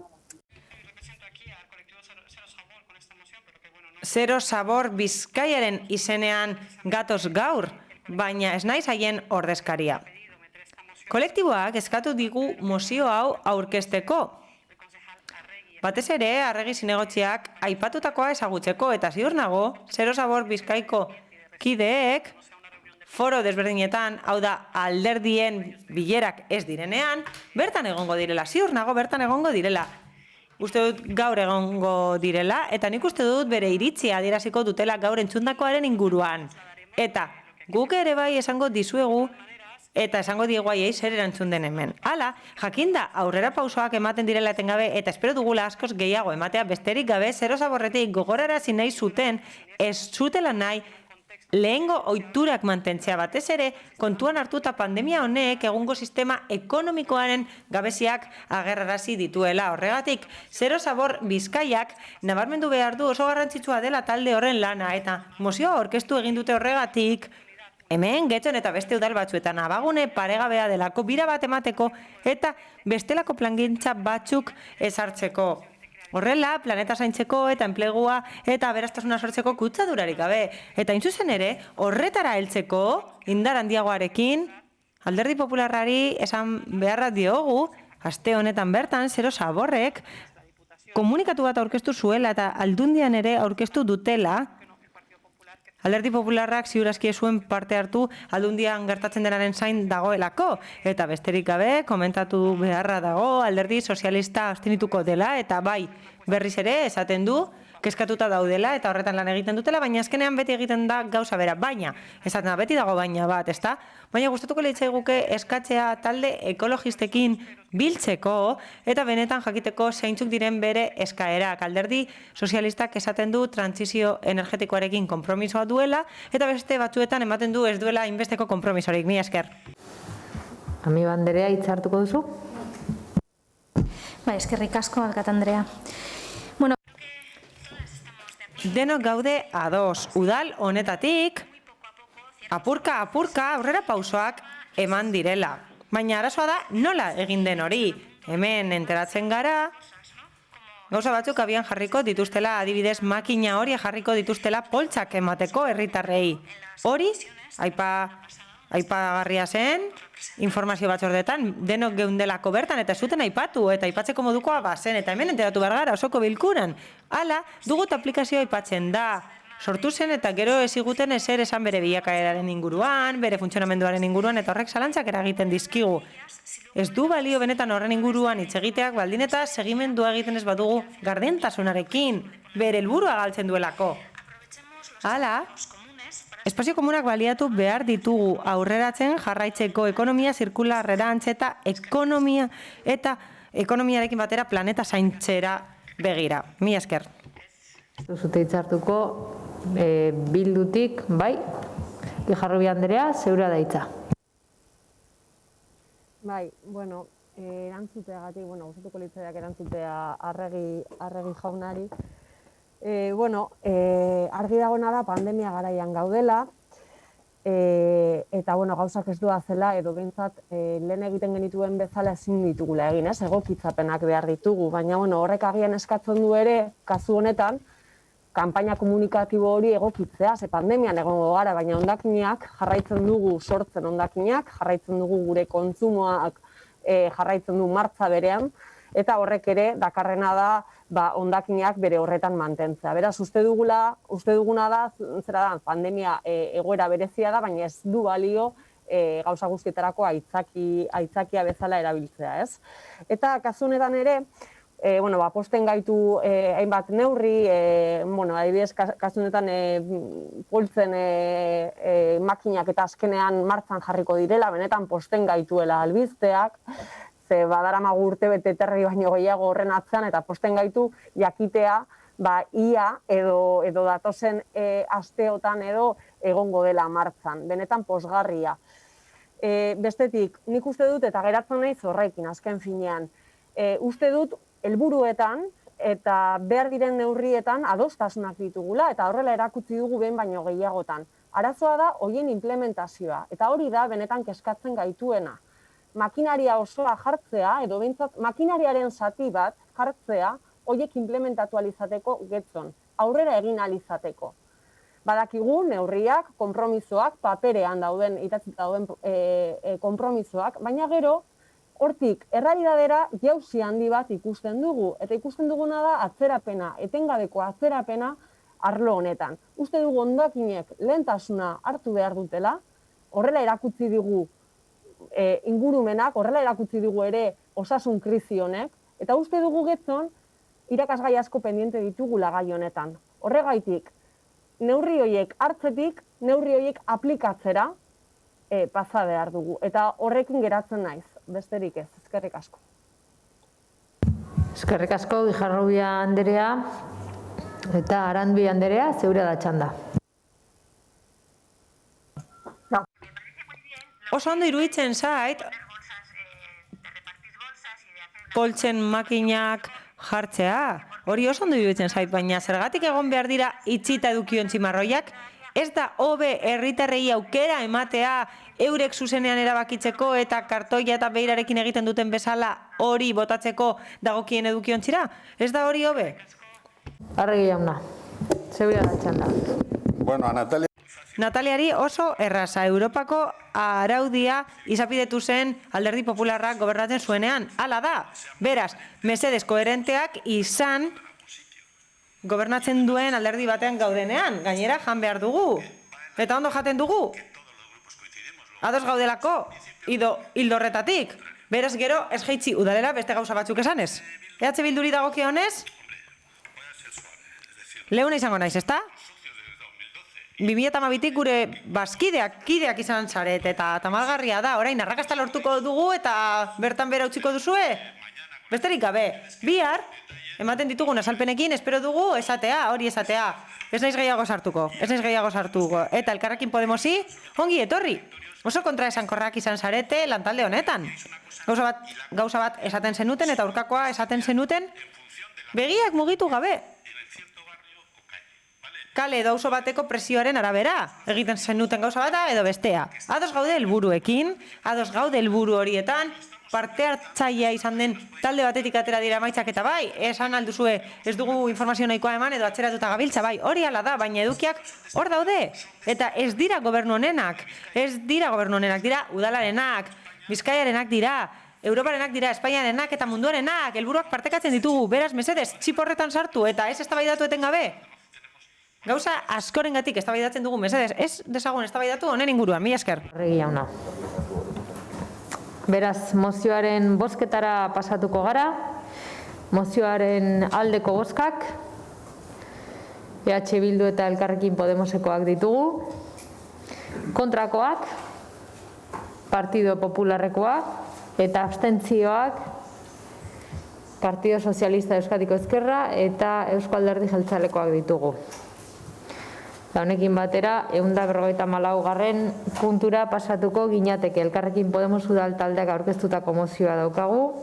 Udalerriko ostalaritzari laguntzak.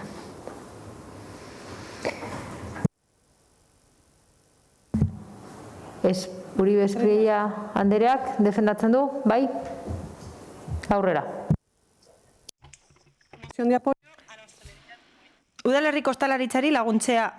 Eusko Jaurlaritzak azaroaren 6/28/2020 dekretuan pandemiaren bigarren olatuari aurre egiteko hartutako neurri berriek egoera kritikoan jarri dituzte ostalaritza, turismoa eta aisia. Baita horiek hornitzen dituzten enpresa laguntzaileak ere. Sektore horiek murrizketa berriei aurre egin behar izan diete. Konfinamenduak ekarri zuen diru-sarreren beherakada nabarmenari aurre egin gabe. eta premiazko erreskate neurriak eskatu dituzte. Gure udalerrian establezimenduak iztea eta 100 enplegu suntsitzea saiesteko. Euskadin, ostalaritzak 60.000 pertsonari baino gehiagori ematen die lana eta gehienak autonomoak eta enpresa txikiak dira. Horietako asko familia negozioak dira eta milaka familiaren diru sarrera bakarra dira. Sektore hori zuhur eta arduratsu agertu da pandemiaren aurrean. Osasun neurriak zorrotz betez eta orain arreta eta laguntza berehala eskatzen dizkigu. Ostalaritza elkarteek uste dute diru sarrerak 160 eta 80 jaitsi direla. Gutxi gora bera, eta kasu batzuetan 100 ere bai jaitsi egin dira. Horregatik, erakunde guztiek, beren eskumenen arabera, hainbat tasa murrizteko edo bariak emateko urratsak egin ditzatela eskatzen dute. Eta laguntza zuzenak eta berehalakoak ere eskatzen dituzte beren jarduerari eusteko eta hilabete amaierara iristeko bai eta epertainean kontsumoa suspertzeko kanpainak eta konpromiso instituzionalak ere. Hori dela eta, Elkarrekin Podemoseko udaltaldeak Getxoko udaleko osoko bilkurara eramango du honako erabaki proposamena bat. Getxoko udalak, zuzeneko aparteko laguntzen beste partida bat izango du Getxoko ostalaritzarako, aurtengo maiatzean aurkeztutakoen antzekoak. Berehala argitaratuko direnak eta ahalik eta lasterren bildu eta batziko direnak. 2.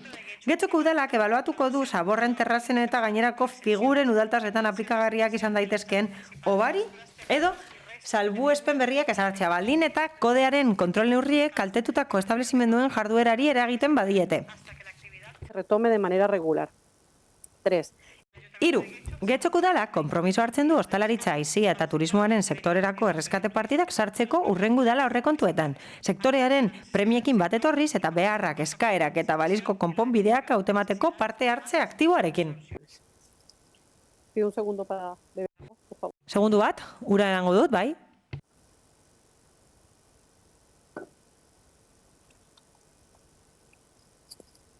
Procedo a la defensa. Orain defentsara pasako naiz. Asko jorratu dugu gaia eta momentu honetan aurpegia jarri nahi diet ostalaritzaren itxieraren biktimei. Ana ostalaria da eta berak bere gain hartu behar izan ditu egokitzeko gastuak, hau da, barrak egokitu behar izan ditu pintxoak eskaintzeko eta bat batean, hori egin ostean, jarraibideen arabera, ikuskaritza etorri zen eta esan zioten gaizki zegoela eta berriro egokitu behar zituela barrak eta pintxoak. Hala, berak ez du ulertzen zergatik bertizean kafea saldu alduten eta berak udaltzaingoaren izunak jasan behar dituen, hau da, udaltzaingoak esaten dio Anari mai bat jarri behar duela. Eta berak ikusten du parean bertizek hori egiten duela. Angela ostalaria da eta ez dauka diru sarrerarik, etxezetxeko zerbitzurik ezin duelako egin, eta gainera bere bikotea taxilaria da eta 140 inguru murriztu dira bere diru sarrerak. Jorge ere bai ostalaria da eta askotan galdetzen diogu zer egin dezakegun eta askotan esaten du ez daukala denborarik eta ezin digu arreta eman eta horiek dira ostalaritzaren arazoaren atzean dauden pertsonen izenak eta istorioak. Eta nire hitzaldiarekin jarraitu nahi dut, esanez, Elkarrekin Getxotik ez dugula inoiz esan udalaren neurriak ez direnik nahikoak. Gutxiengoa direla ondo geratzeko edo betetzeko. Hori esan beharko dute, iraingarriak diren edo ez esan beharko dute ostalariek eta oso erraza da, haiei galdetzea besterik ez da egin behar. Hala, azaroaren 6-tik, Euskadi osoko ostalaritzak SOS bat bidali zigun erakunde guztioi Getxoko udalari ere bai eta horregatik manifestaliak egiten dituzte. Horren ostean, erantzun desberdinak ikusi ditugu eta Alderdi Popularreko kideak esan bezala, erantzunak ikusi ditugu. Adibidez beste adibide batzuk daude. Gasteizen, akordio bat egonda adibidez Elkarrekin Podemosekin eta 500.000 euro emango ditu gastu korronteak ordaintzeko. Adibidez, errenterian ere bai, neurriak hartu dituzte 300.000 euro emango dituzte laguntzetan. Bigarren laguntzak dira hauek eta 1.500 euroko laguntzak emango dizkiete establezimenduei. Donostiaren kasuan, laguntza berria ematen dute orain egokitzapenak eragindako gastuak ordaindu ahal izateko eta 3.000 euro ematen dituzte digitalizazioa bermatzeko. Irunen adibidez, 300.000 euro baino gehiago laguntzak emango dira establezimendu guztientzat. Irungo guztie jasoko duten laguntza. Hau da, 1.000 euro jasoko du merkatari edo ostalari bakoitzak betekizunik gabe eta Erandion ere bai 1.000 euro gastu korronteentzat Leioa ondoan dago eta 4.000 euro inbertituko dira arreta berezia jarriz ostalaritzan. Haiei lokal bakoitzeko 1.200 euro emango dizkieta. Getxoko udalak zer? atxora arte ez genukan ezer. 20 egun baino gehiago izan dituzue ostalariei erantzuteko, eta esan bezala, atxora arte ezerrez. Hala, sektoreko ordezkariekin hitz egin da, esaten zuten gauza bakarra, hau zen, noiz emango dizkigute laguntzak eta bigarren galdera, non dago alkate Anderea, ez dugu ikusten. Eta hau ez da iraingarria besterik gabe, galdera hau kaleetan dago, eta ona ekartzen dugu gaur. Atzo, laguntzak aurkeztu zenituzten, eta kasu honetan ezin dugu esan hobe dela aurkeztea inoiz ez aurkeztea baino, ez dielako benetan plan horrek premiei erantzuten. Joan den astean, bilera bat egon zen, udal gobernuaren eta ostalaritza mahai sektorialaren artean, eta askotan aipatu dugu, azkenean abisatu ziguten, baina oposiziotik ez geneukan testua eskuragarri. Beraz, ordezkari sektorialek esan zuten oso argi zeintzuk ziren bere premiak, bere beharrak. Hala, laguntza zuzenak eskatzen zituzten gastu korronteak ordaindu ahal izateko eta itxi beharrik ez izateko. Hala, hobariak eskatzen zituzten. Ezin dira zergak ordaintzeko eskatu baldin eta diru sarrerarik ez badago. Hala, terrazak instalatzeko laguntzak eskatzen zituzten eta batez ere laguntzak berehala ezartzeko. Likidezia orain behar delako, orain, hilabete honetan, hainbeste sorpetzeko badodelako sorpetuta. Funtzean berehalako erreskatea eskatzen zuten gure udalerriko sektore nagusietako bat direlako. Hau da, erreskate bat eskatzen zuten bere premietara egokituta solidaritatea eta empatia eskatzen zituzten udalaren aldetik. Hala, eskatzen zuten ahalik eta gehien egiteko, baina gutxiengo eskaintzen die udalak. Oso ondo, EAJaren eta PSEren udal gobernua atera eginda prentzaurrekoan, eta hori egin dute boseramaien batzordeari aipatu gabe, eta ezer esan gabe batzordeetan, sektoriarekin aztertu gabe, eta hori egin dute osoko bilkura baino lehen. Baina immobilismoa argi dago, eta horrek argi uzten du zer nolako jarduketa duten, oso eskasak dira neurri hauek. Eta ostalaritzaren kolektiboaren presioagatik ezarri dituzten neurri hori, baina ematen duten erantzuna ez da nahikoa. Amaitzen, mesedez. Vale, me guardo una parte... Vale, parte bat utziko dut amaierarako, baina komentatu nahi dut, gustatuko litzaigukela udal gobernutik aztertzea mozioa. Hau ez da EH Bildurena bezain zehatzatan, gainera ez da Alderdi Popularrak aurkeztutakoaren antzekoa. Beraz, oso zabala da, eta tazak azter ditzakegu. Azter ditzakegu beste elementu batzu, beste partida berriak daude esoikoak direnak. Barkatu, baina ezin dugu entzun, eta kabinatik ezin dugu euskararako itzulpena egin, barkatu, soinua ez da ona. Eskerrik asko. Bai, Partido Sozialistatik Díaz Anderea, zeurea da hitza. Mila esker, alkate Anderea.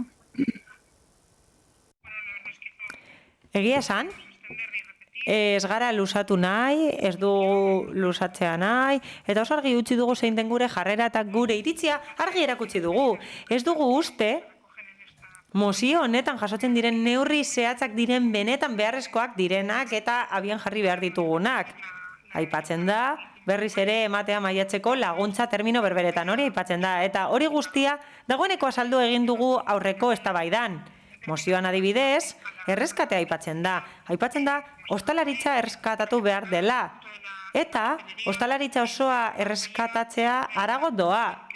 Hori ez da konponduko laguntza zehatz batekin, udalek laguntza txikiak eman ditzakete deskribatzen den bezala. Eta esfortzu ekonomiko hori jaio behar da erakunde arteko lankidetzatik eta gainera Eusko Jaurlaritzari dagokio eta estatuko gobernuari dagokio hori egitea, egiten ari den bezala. Beraz, jartzen ari diren neurriak, eta osagarriak direnak oso garrantzitsuak dira nola ez sektorea babesteko.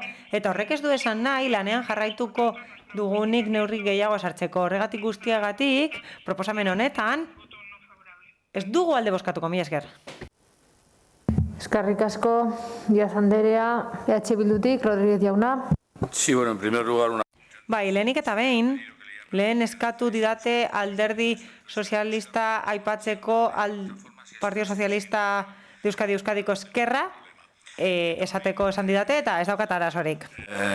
Elkarrekin Podemosek aurkeztutako neurriak aztertzea, esan bezala beraiek esan duten neurriak gureak antzekoa dira, batzuk kantitatea jartzen dituzte, beste batzuk ez, batzuk dauzkate egokitzapen batzuk, beste batzuk, baina denek eskatzen ari garena hemen da, denon artean eztabaidatzeko premiazko neurria. Bueno, denek alderdi sozialista izan gabe, antza denez, zebeak esaten du, ya veremos, edo ez dakit ulertzen duen, edo ez duen ulertzen. Eta hau esan da, aurretik esan dugu babestuko genituela hauek, hau esan da, lehenengo egin nahi dut matit bat, hau da, Inigo Urquiza jaunari esan du, akta guztiak webean daude, ez guztiak, menos las últimas. Orduan, después de un clic, un scroll, Klik scroll egin ostean, aktak agertzen dira, baina interesatzen zaizkigunak ez. Gauzak esaten badira, dana esan behar da, ezta? Horrez gain, alderdi sozialistak, Euskadiko alderdi sozialistak, Euskadiko eskerrak, aipatu ditu Eusko Jaurlaritzaren neurriak, nahikoak izango balira bezala. Hala, Eusko Jaurlaritzak 3.000 eta 4.000 euro bitartean emango dizkio establezimendu bakoitzari, eta hori esan du etengabe Carmen Diazek. Edabideetan, 30 milioi euro inbertituko dira horretarako, eta 2.600 establezimendu jasoko dituzte. Izango dira 12.500 gutxi gora bera, esan bezala. Beraz, 36 milioi baino gehiago ateratzen dira, eta 30 milioi badaude emateko, badago akatzen bat, ezta? Eta akatza hori da, nahiz eta jarraibideak eman, ziur aski ez gara gai izango negozio batzuen itxiera saiesteko eta hekatonbe hori saiesteko pandemia honen ondorioz. Hala, galdera bat egin didat ere bai. Niri gustatzen zait galderei erantzutea. Nik beti erantzuten dut. Horregatik erantzungo diot galdera horri. Nola ausartzen naiz esatera iraingarriak direla laguntzak? Bai, Carolina, nik hori esan dut. Bai, Carolina, bai, nik hori esan dut. Iraingarriak dira. Eta esango dut. Ausartzen naiz printzipioz aldu dalako. Eta mezuak jasotzen ditu dalako ostalarien aldetik. Adibidez, hauze esaten dute. Guk proposatutako gaiak dira, baina guk proposamenak egin genituen emaitzen zain, eta haiek erabaki dute emaitza, da. Autoa erosi dute eta guk aukeratu dugu kolorea. Alderdi politikoen mahaia deituko dugu haiek ez jokatzeko, eta ez dira gutasari uste dut.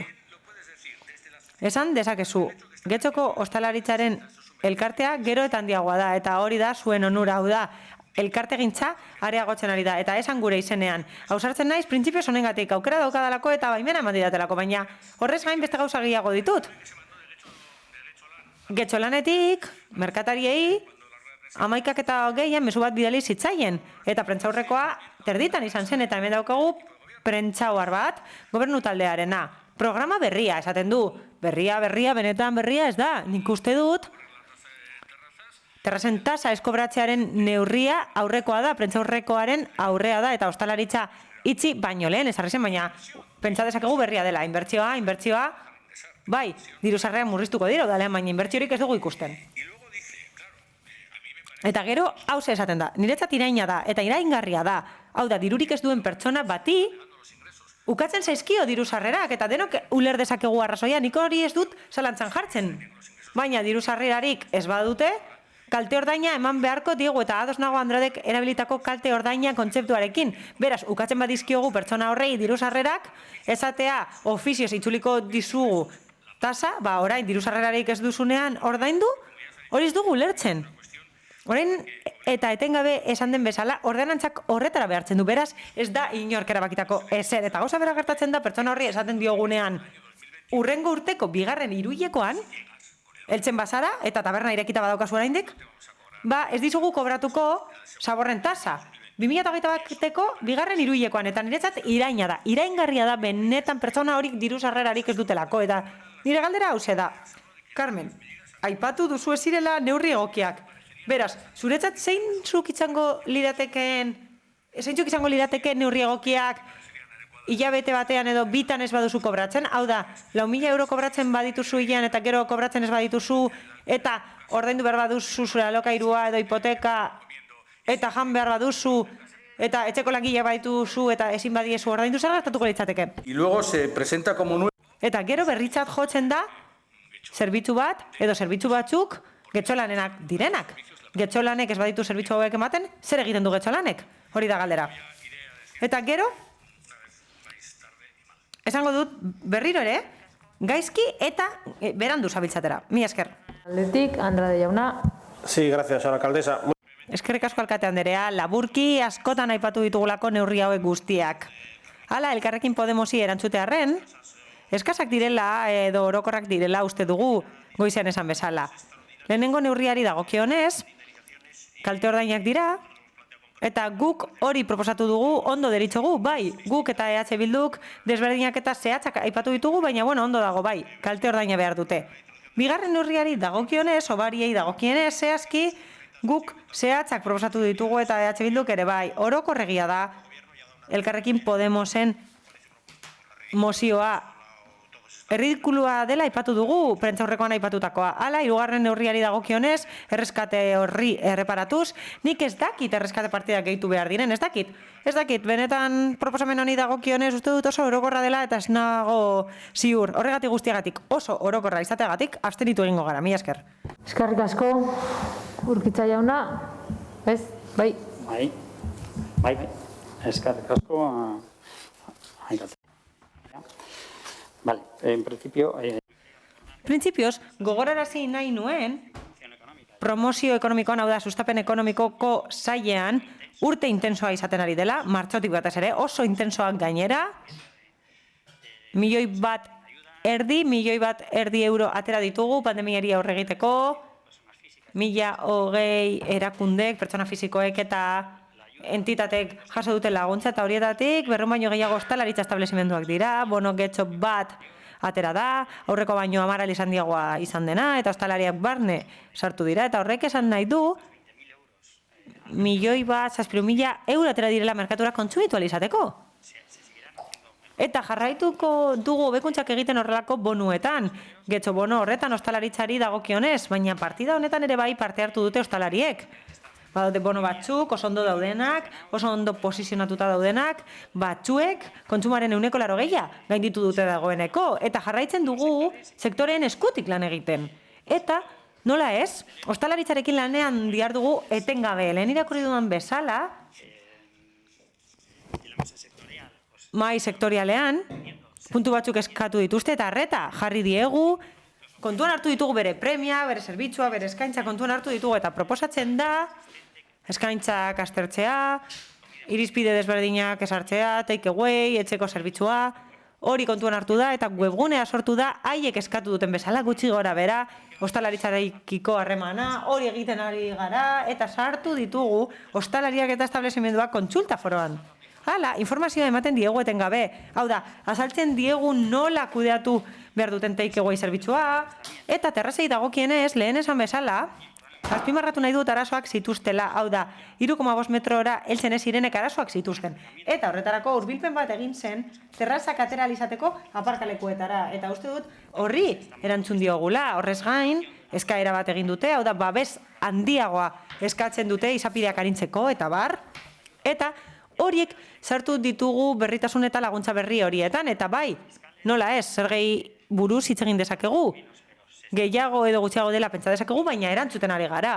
Eta nik uste dut urte honetan lan itzela egin dugula, esfortzuak egin ditugula, eta horrela jarraituko dugu, entzuten jarraituko dugu, sektore hau entzuten eta beste sektore batzuk entzuten. Badaudelako beste batzuk ere ondorioak pairatzen ari direnak, mila esker. Eskerrik asko Urkitza jauna, eta bai, Uribe de la Espriella, zeurea da txanda.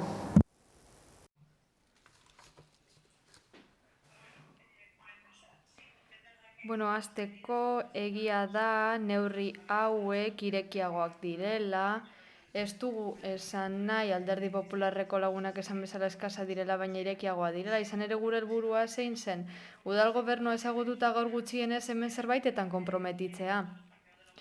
Oposizioko alderdi guztio nahi dugun zerbaitetan. Sektorearekin zein alderdi politikoekin lan egitea proposamen bideragarria planteatzeko eta kolektiborentzat onuragarria direnak baita ere. Hori komentatu genuen, badakigulako instituzio honek nola funtzionatzen duen. Zerbait puntuala pentsatzen badu oso puntuala iruditzen zaio, eta oso zabala bada, zabale iruditzen zaio. Uste dut hemen bagen ukala margina hitz egiteko, neurria proposatzeko, eta beste hainbat proposatzeko ere. Lehen komentatu dut pixka bat hitz egin nahi genuela, Udal gobernuak aurkeztutako neurrien inguruan, guretzat partza dira, ez dira nahikoa, ez dutelako barne hartzen zuzeneko diru laguntzarik sektoreko gastoi aurre egitekoa eta itxierak ekiditeko. Behin eta berriro esan dugu, izan ere zuzeneko laguntzak eskatzen ari dira sektoretik. Eta beste hainbat aldiz esan dugu gaurko egunean zehar ere neurri horiek diferituan doazela. Zergatasei egiten dira referentzia, terrazatasa bueltatzeari, zaborrazei aritu gara, baina ez dugu HZtasei hitz egin.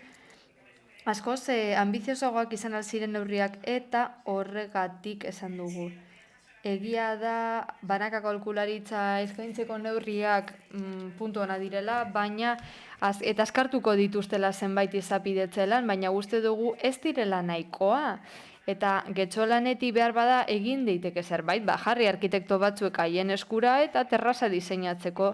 Horrela, ez dugu horren beste diru xautu beharko, gainera gure udaltaldearen aburuz, denbora luze egia behar izan duzu honen inguruan zerbait esateko udal gobernutik. Baina, gaur esango dugu zerbait positiboa izan daitekeela, zuen gandik ateratzea gaurkoan.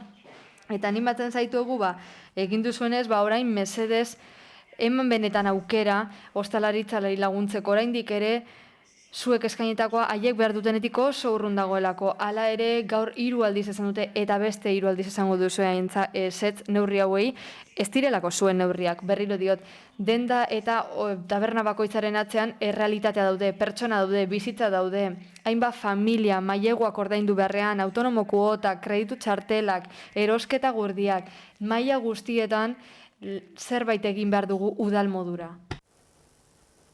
Eskerrik asko, Partido Sozialistatik ez dago hartzerik hitza, ez dut hartzen hitza. Rodríguez jauna, zeurea da hitza ordan. Sí, algunas matizaciones. Matizazio batzu baino ez.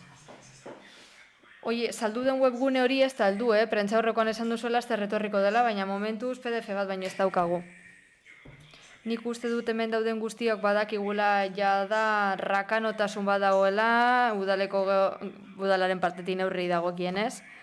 Eta zuetako gehienak zuek gobernatzen egon zaretela, ez dakit, kopiatu edo ez daiteke zer egin duzuen, orain esaten duzulako kopiatu egiten ditugula gauza, baina hori argi dago. Baina, badago zerbait zalantzan jarri ezin duguna. Ekonomi sustapeneko zinegotziak azkar ikasten du, eta beste zerbait egin du oso normala dela EAJaren baitan. Epeak, aipatetu, edo guk ez dugu inoiz ere zalantzan jarri ekonomi sustapenek garago arloko langileen lana. Ondo funtzionatzea da saio horrek hori zure ardura da, haien burua zarata. Guk zer jartzen dugu zalantzan? Gobernu taldearen kudeaketa lana, arek duen gaitasuna iradokizunei erantzuteko. Ez dakit, hemen ostalariak daude, gauzak esaten eta zu eposik zuenarekin. Hori zeda zalantzan jartzen duguna. Ez da zalantzan jartzea, berandu zabiltzate. Badaude zenbait atzakia, baliogarriak izan daitezkenak, baina hoia pasaginen pandemiatik izan dugu denbora ikasteko. Uztailetik egon gara, uztailaren 12 arte dena oso ondo zegoen, 13tik aurrera dena txarto, eta gainera esaten ziguten baliteke, behar bada itxiko zitekela. Beraz, minimo bat daukan pertsona pentsatuko luke, guazen kontingentzia plan bate pentsatzera, neurria lantzera, ez, berriro, denborari gabe geratu zarete. Lehen galdera bat aipatu dut, eskabide bat egin dut, oin galdera bihurtuko dut. Izan ere nire ustez hori zure esku baino ez dago, eta borondatena zure esku dago. Nik eskatu dut, gehien bat 48 orduko epean, deitzeko kontraste foroa. Edo beste edozein bilera ostalariak eta kaltetutako enpresak presente egongo direnak. Galdera da, egingo duzu? Argi, 48 ordutan deituko duzu bilera hori guztiok lasaiago deztabaidatzeko eta lankitzen aritzeko? Edo entzungorrena egiten jarraituko dugu, argi dago. Rodríguez jauna. Ez. Urkitza jauna, erantzun nahi duzu zerbait? Hitzartu nahi duzu?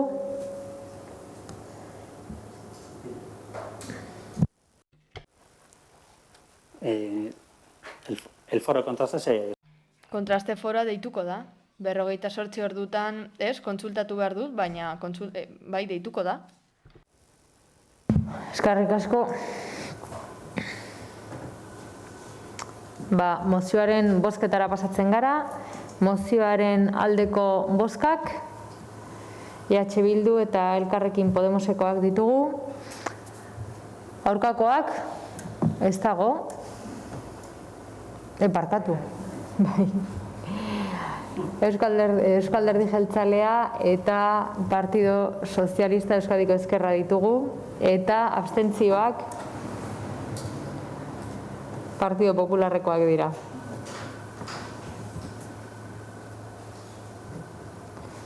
Eta honekin 155. puntura pasatuko gara, Elkarrekin Podemos udal taldeak aurkeztutako moziora, Getxoko bizikidetza eta memoria foro bat sortzea.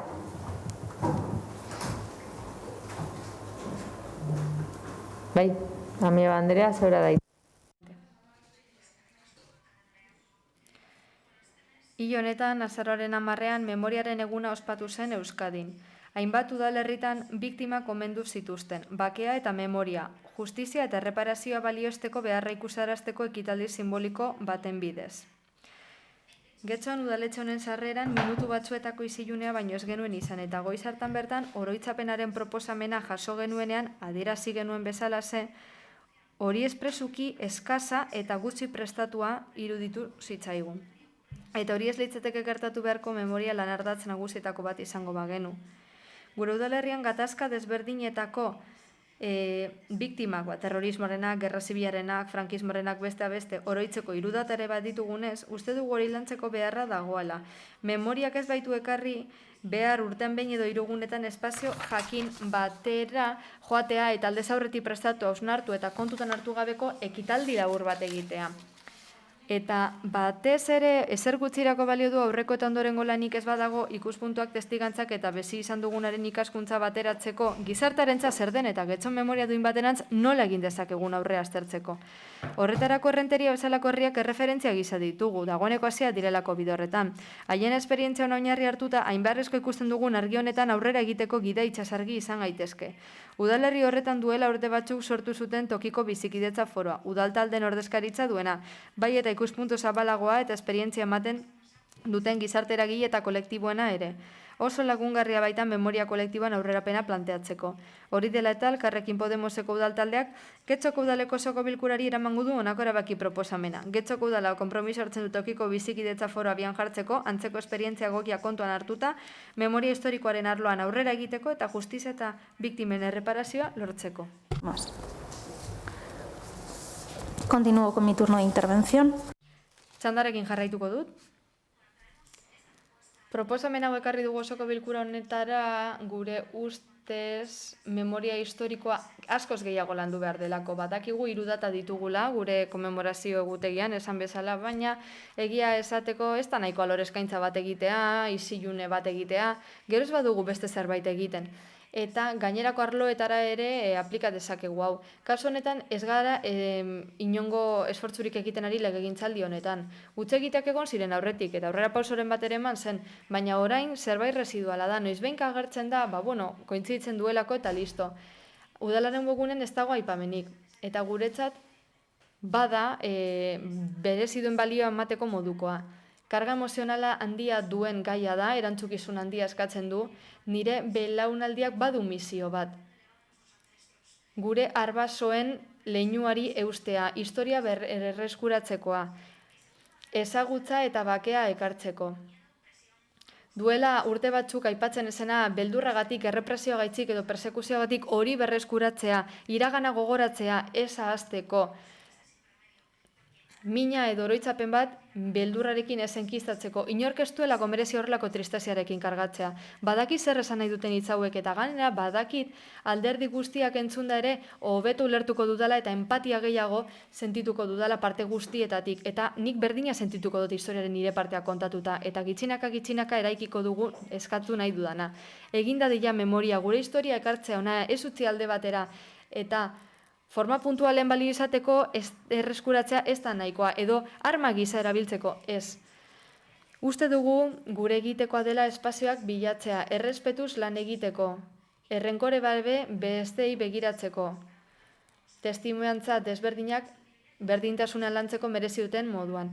Instituzio honi esker hurbiltasuna lor dezakegu jendearekin eta bake momentu bat bilatu behar dugu guztian mahai gainean jartzeko lasaitasunez, baina inoratzean utzi gabe. Egia guztiak, min guztiak eta biktima guztiak tratatu behar dira eta benetan espero duzuek ulertza historiaren momentu honetan ezin dugula berandu eragoi utzi hainbat hamarkada egin ez duguna. Historia momentu bakoitza berreskuratu behar dugu memoria partekatu eraikitzeko. Getxon asko dugu egiteko. Eta badakigu bidari nola ekin, ondo ezagutzen duten jendea daukagulako, eta badakigu herritarrek merezi duten zerbait hasialko dugula, eta ezin dugu alde batera utzi, garrantzitsua izango ez balitz bezala. Ez dugu handinaiak izateko asmorik izan akordio asko erabiliz, bakar nahi dugu espazio komun bat sortzea. Beste herri batzutan egin den bezalase, Bilbon eta Errenterian esate baterako, esperientzia ezagutza eta jardunbide egokiak oinarri hartuta eta guztien parte hartzarekin, bertoko talde guztiekin barne horrelako zerbait martxan jartzeko. Bidea horrela egiten da, has gaitezen gaur. Memoria duin bat egiagatik, justiziagaitik eta reparazioagatik, biktima guztiengatik. Haiekin egongo baikara beti. Eskerrik asko. Partido Sozialista Euskadiko. Bai, Díaz Anderea, zeurea da hitza. Queremos agradecer a... Eskerrak eman nahi dizkiogu Elkarrekin Podemosi. Getxok gatazkalarria izan zen garai haietan izan zuen bere egitekoa ere, eta benetan gustatuko litzaiguke bizikidetza foro bat sortzea gure udalerrian. Gauza asko gehiegi gertatu dira, min gehiegi oraindik ere gure kaleetan, leku zehatz batzuetan, ez batean edo bitan askotan gehiegitan. Eta batez ere pertsona asko pairatzen dute orain min hori. Iragana bat dugu, berriagoa edo zaharragoa, baina orain onaino ekarri gaitu onarekin eta txarrarekin. Azken urteotan, bizikidetza espazio bat sortzen ari gara, Euskadin ezagutzen ez genuena, eta 40 urteko terrorismoaren ostean eta frankismoaren ostean ez du horrelako zerbait izan. Ez da gerra zibil garaian ere, edo horren osteko garaietan. Gaurkoan lortutakoa disfrutatu behar dugu, balioa eman, eta behar bada hitz egin beharko dugu, udalerri mailan bizilagun modura. Uste dugu beharrezkoa dela eta merezi duela, zauriak izteko, gainerakoena entzuteko, fortagoak egiteko, bizikidetza hobeteko, biktimen memoria duintzeko eta haien familien ere bai, eta batez ere berriro ez errepikatzeko. Uste dugu baita ere, alderdin arteko elkarrizketarekin hasi behar garela, horrela, espazio parte hartzaile bat izango dugulako. Foro hau proposatzen dena idea hona da, badakizu urrun gaudela oraindik.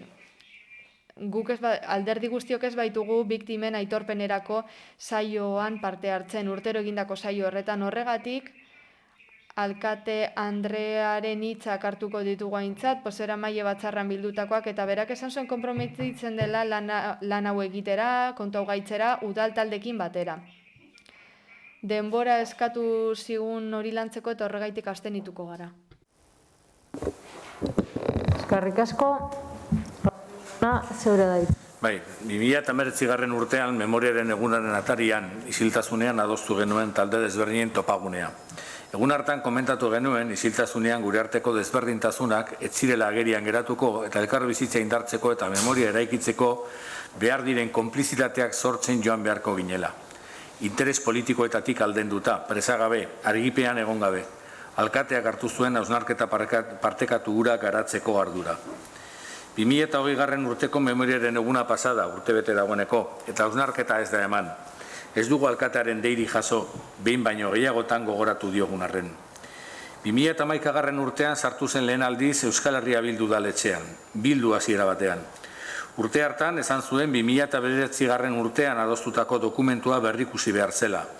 Bazterkeria politikoaz baliatuz adostu zela 2009 urtean, milaka getxoztarrei, ordezkaritza politikoa izatea bukatu zien estatuak eta auzoko bilkura honetan dauden alderdi batzuk. Elkarbizitza eta memoria ezin dira eraiki bazterkeriatik abiatuta. Inposaketaz eta sufrimendu guztiak aitortu gabe eraikitzen den memoria, errenkan eta hiltzorian dagoen memoria da. Bazterkerian lortutako akordio hori berrikusteko eskaria urtero egin dugu. 9 pasatu dira dagoeneko. 2019 urtean, hauteskundeak eta gero alkateari zuzendutako gutuna ere erantzunik gabe geratu zen. 9 urte hauetan gauza asko gertatu dira. Etak behin betiko zuetena deklaratu zuen. Etak armak eman zituen. Eta desegin zen. 9 urte hauetan dispertsioak darrai. Errepresioak segitzen du. Biktimen erabilera politikoa areagotu da. 2009 urtean, bazterkeriaz eraikitako akordio hori indarrean mantentzen du zuen. Pasaden astean 3 elkarrizketa gizonen heriotza gogoratu genuen. Santiago Bruar legebiltzarrean gogoratu zuten, baina bere familiei, Lasa eta Zabalaren senitartekoi bezala, estatuak ez dia aitortu biktima izaera. Ernest Jutsen alabari, eskuineko zazikazetari eta bestelako batzuk iraindu dute biktimen erabilera ez duelako onartzen, gorrotoa sustatu beharrean elkar bizitza sustatzen duelako. Josu Muguruza da Espainiar Kongresuan oroimena ukatzen dioten kongresukide bakarra. Biktimak 3, baina trataera oso desberdinak jasatzen dituzten biktimak. Herri honetan bertan, frankismoaren biktima bati, Espainiar Estatuko auzitegi men eginez, biktima aitortza ukatu diozue. Bai, memoria eraikitzeko eta memoria lantzeko foroa behar dugu. Biktima guztiak aitortza, erreparazioa eta justizia behar dutelako. Guztiak, ez soilik ideia politiko batekin edo interes konkretu batzuekin lotzen direnak. Guztiak esaten dugunean, guztiak diogu. Herri honetan biktima asko dago zoritzarrez.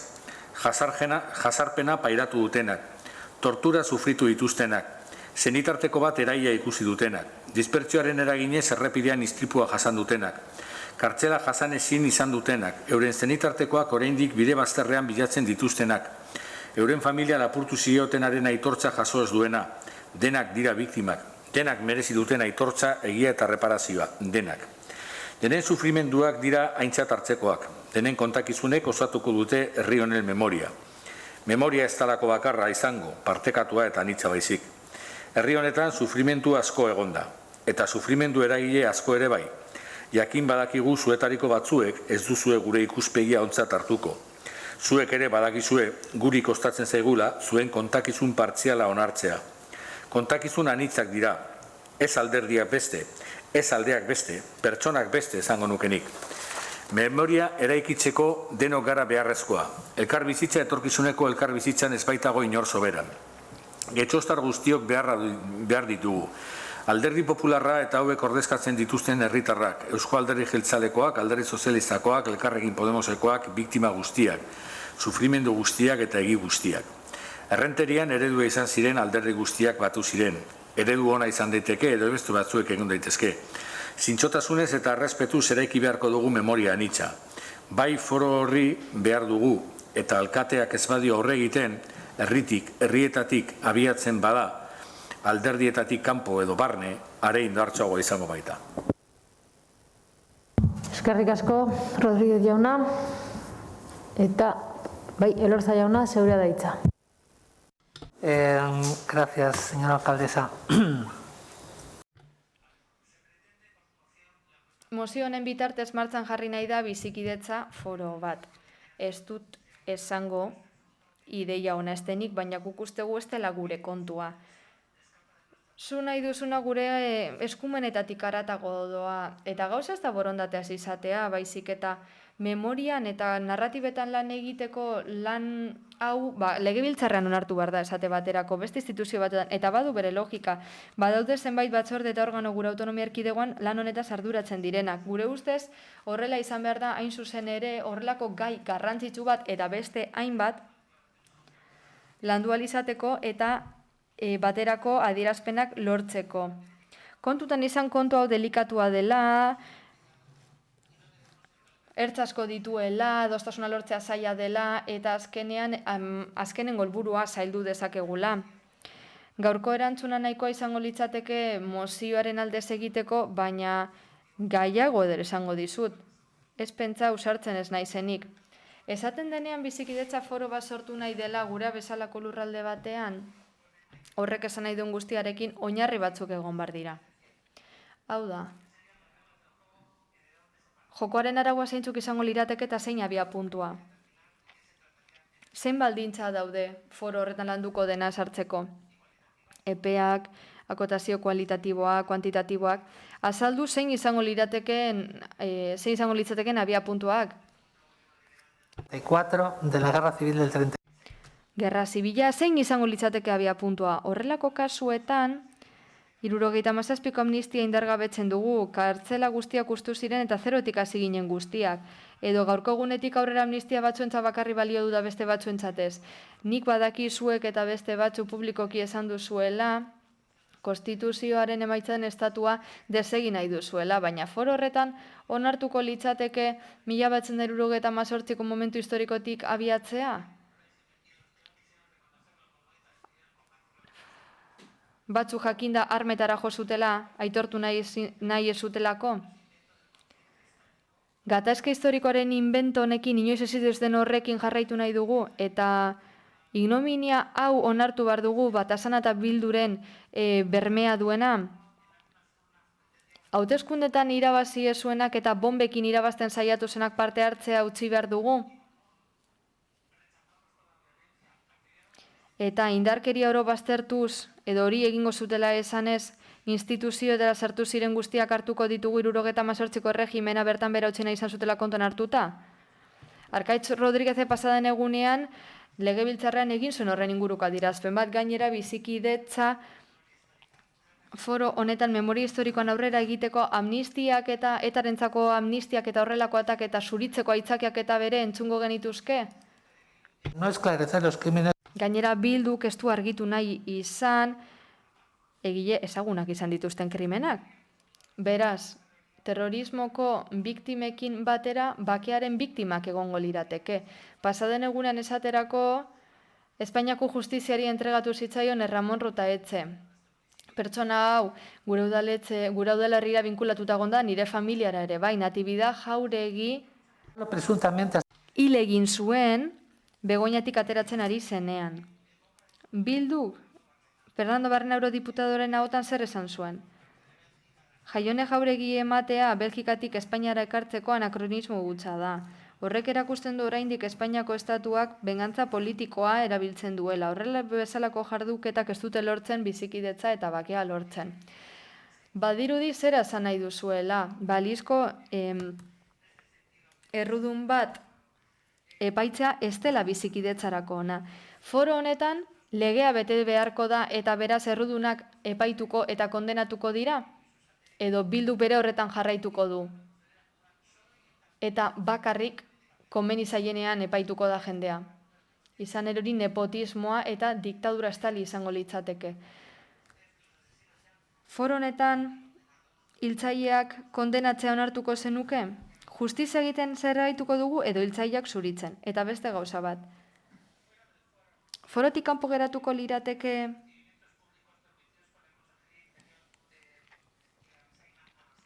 ertzainak eta beste eragile batzuek presoei ahalbidetutako ongietorriak? Egin behar dugun lehenengoa da oinarri zehatzak ezartzea eta honekin bukatuko dut. Gai hauetaz hitz egiten dugunean foro honetan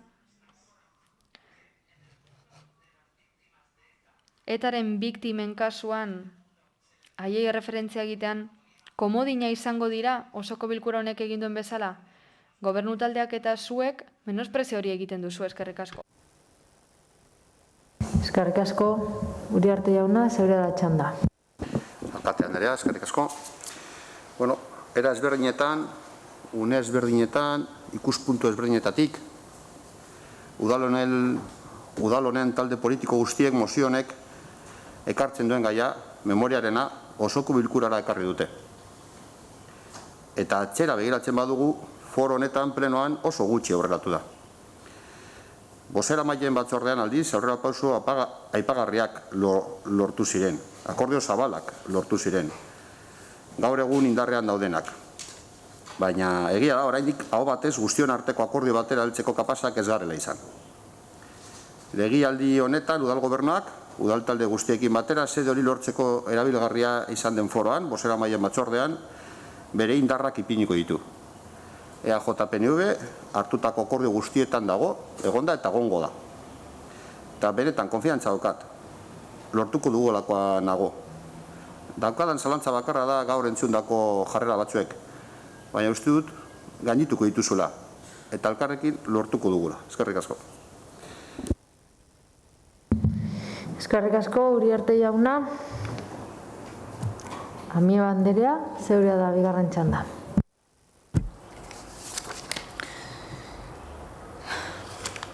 Bueno, agradecer la mayoría de los tonos. Eskerrik asko, tonu gehienengatik. Eskerrik asko, tonu hori erabiltzeagatik. Gehienek esan bezala. Horrez gain, bai, egia da. Baztertuta gaude oroitzapenezko datetan eta ematen du ez diogula garrantzia nahikorik ematen horri. Ezin da gertatu eta ezin da gertatzen jarraitu. Ez da alderdien kontu bat. Berrikusi behar dira noski akordio horiek aipatu dira eta bai, hala da. Berrikusi behar dira urteak dituztelako eta ezin dugulako inor baztertu edonola ere. Bi taldeek aipatu dute 2009an adostasun zabala zegoela, baina guztiok ez geunden eta horregatik berrikusi behar da. Horregatik aipatu dugu askotan.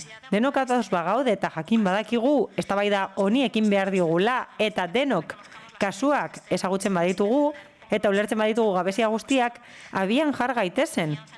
Ekin diezaiogun. Ez dugu konfiantzarik eduki behar alkate Anderearen hitzetan. Kontua ez da hori, berandu gabiltza eta zerbait egin behar dugu. Topak gune bat aurkitu behar dugu, topak eta puntu bat aurkitu behar dugu. Alderdietatik harago doa interpelatzen gaituelako gizarte gisa. Eredugarria izan behar da gizartea eta hemen gertatutako hartu behar dugu adibidetzat.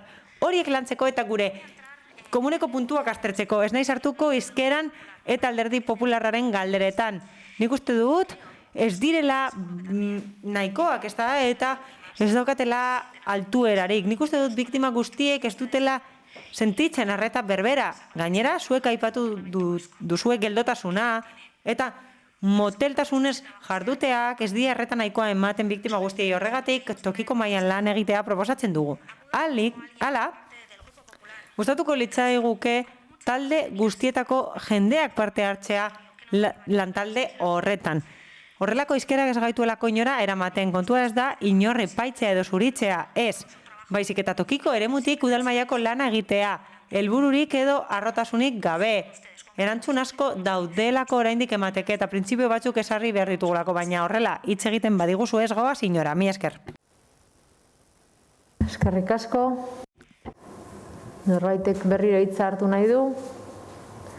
Rodríguez jauna. A mí se me hace... Oso zaila egiten zait ulertzea pertsonen arteko ulermena, elkarrekiko errespetua, elkar aitorpena, eskumenetik kanpo egotea, eta argi daukat, getxostarren arteko eskumena badela udalaren eskumena, eta talde guztion eskumena. Podría entrar... Zar ninteke galderetan ahaztutako pertsonak, beste gauza batzuk ahazten zaizkigu, Batallón Basko Español, Gala, tortura jasan dituztenen biktimak, errepide bazterretan dauden pertsonak, eta gorpuak, berezko sufrimenduak edo besteenak leporatzeak ez ditu mespresatzen besteen sufrimenduak. Zuk pairatutakoa ez dut nik pairatuko, baina zuk agian ez duzu ulertuko nik pairatu dudana. Beraz, elkarrekikoa da, eta galdera asko dituzu eta erantzun behar diegu galdera horiei, baina galdera asko edukitzeak azpimarratzen du beharrezkoa dela foro hori sortzea. Bertan aztertzeko aurreiritzirik gabe. Niri berdin dit hitz egiten hastea Pleistozenoari buruz edo atzotik hastea. Berdin dit, baina hitz egiten hasten bagara akordioren batera helduko gara, naiz eta txikia izan, eta hori da garrantzitsuena. Beldur naiz. Agian, beldurrarekin joango garela foro honetara. Bakoitzak norberak bere gauzak ditu. Norberak bere kontuak ditu eta bere iritziak eta bere biziperak. Bakoitzak bereak ditu eta ez dizkigu inork kenduko. Zuk esaten duzu herri batasuna naizela edo batasuna naizela. Ni Aralarren egon naiz, baina ez naiz egon herri batasunan. Edo batasunan. Alderdi desberdinak izan dira. Komodin hitza molestatzen zaizu eta tratu bat egin dezakegu. Nik erabiltzen dut hitz hori. Baina, adibidez, espaloi bat konpontzeaz hitz egiten badugu, eta ez badugu, eta aipatzen nik ez dut komodin hitza esango, ez dut erabiliko. Esaten duzunak gora behera, ea ikusten dugun, benetan beharrezkoa dela foro hori sortzea. Eta nik ulertzen dut, bai, alkate anderea gidatu behar duela eta deiaren zain geratuko gara, baina bestela, alderdietatik kanpo bada edo kalean bada, nik uste dut foroa beharrezkoa dela. Nik biktimekin izan ditut elkarrizketak, besteen sufrimenduak ulertu ditut, eta ziurazki ni ulertzen ez nautenek ulertu dute nire sufrimendua eta nire bizipena. Eta nik uste dut horrela eraikitzen dela bizikidetza, mila esker. Beste norbaitek hitza hartu nahi du? Orduan mozioaren bozketara pasatuko ginateke, mozioaren aldeko bozkak, EH Bildu eta Elkarrekin Podemosekoak ditugu, kontrakoak, Partido Popularra eta abstentzioak, Euskadiko Partido Sozialista, Euskadiko Ezkerra eta Eusko Alderdi Jeltzalekoak ditugu. Eta honekin mozioan atala amaitzen dugu. Horren ez dakit galde eskeren bat dagoen zuen aldetik. Bai, Amieba Anderea. Bueno, aparte de... Eskerrik asko, lehenik eta behin eskerrik asko. Beste batzuetan gauzak leporatzen dizkizuegu eta oraingoan eskerrak eman nahi dizkizuet. Espero du foroa abian jartzea, galdera bat daukat. Aldi berean eske bat dena, alkate andereari zuzendutakoa. Galderak egin ditugu behin baino gehiagotan eta galdera hauze izan da. Ea udalak aukera izango duen Euskaraldiarekin bat egiteko erakunde gisa beste udalek egin duten bezala, Eusko Legebiltzarrak egin duen bezala, Batzar Nagusiek egin duten bezala. Abagune ona delako guretzat. Bertan egoteko erakunde gisa denok elkarrekin egoteko Euskaraldiaren izenean. Eta aukera hori daukagunez gustatuko litzaidake jakitea martxan jarriko duten. Hala, zinegotzi arduradunari galdetu nion eta ez dugu erantzuni jaso, horregatik gustatuko litzaidake hori erantzutea. Udal gobernu talde honen konpromesua euskararekin behin-behinekoa dela, ezin dela zalantzan jarri. Beti apoiatu dugu Euskaraldia, hasi zanetik apoiatu dugu Euskaraldia, bertan parte hartu dugu, jarraitzen dugu bertan parte hartzen, erakunde moduan, hasieratik, pertsona norbanako moduan ere bai, beraz jarraituko dugu Euskaraldian parte hartzen, Euskaraldia apoiatzen, eta begira, bide batez Euskaraldia apoiatzeko modu bat, gitxienez, hitz batzuk euskeraz esatea izaten da. Orduan, nik gonbidatzen zaituztet, noizean behin, hitzen bat, gitxienez, euskeraz esatea. Eta horrela guztion artean euskarari beste garrantzia bat edo euskara beste toki batean jarriko dugu. Eskerrik asko. Bueno, ya quería aprovechar a decir... Eskea hauze da. Gustatuko litzaiguke beste udalen eredua jarraitzea? Zaiatuko dut esaten edo barkatu nire... Bueno, es que es normal que todo el mundo pueda tener errores. Mundu guztiak egiten ditu akatsak. Kontuan hartu behar da, hala, orain dela 2 urte, argazki bat egin genuela Euskaraldia babestuz. Saiatu ginen hitz batzuk esaten, eta horregatik guretzat zaila eta raroa izan da, jakitea udalak parte hartu duen ez delako ezer esan eta ezer egin horren inguruan. Horregatik gustatuko litzeguke argazki bat erakustea jakin dezaten, getzok ere parte hartzen duela Euskaraldia ekimenean. Beste galderarik? Ez? Orduan orain herritarrak bideratutako galderak erantzungo ditugu. Bueno, hasiko naiz. Primera pregunta, Fátima Ibarra, pregunta. Lehenengo galdera Fátima Ibarrarena da. Getxo Kirolaken webgunean agertzen da Haz deporte en casa con las clases online de Getxo Kirolak. Hori agertzen da koronavirusaren krisialdian kirol eskolak izan ditugu gure irakasleekin. Eta hori egin da guztien premiak asetzeko. Helburua da denok edukitzea ariketa fisikoko errutina bat etxean. Horrela, normaltasunera itzuli ahal izateko ahalik eta hoberen. Telefonoz esan didate, pandemiaren hasierako ikastaro horiek ez direla eskaintzen. Zergatik utzi diot eskaintzari? Posible da berriro eskaintzea ikastaro horiek? Erantzuten dut.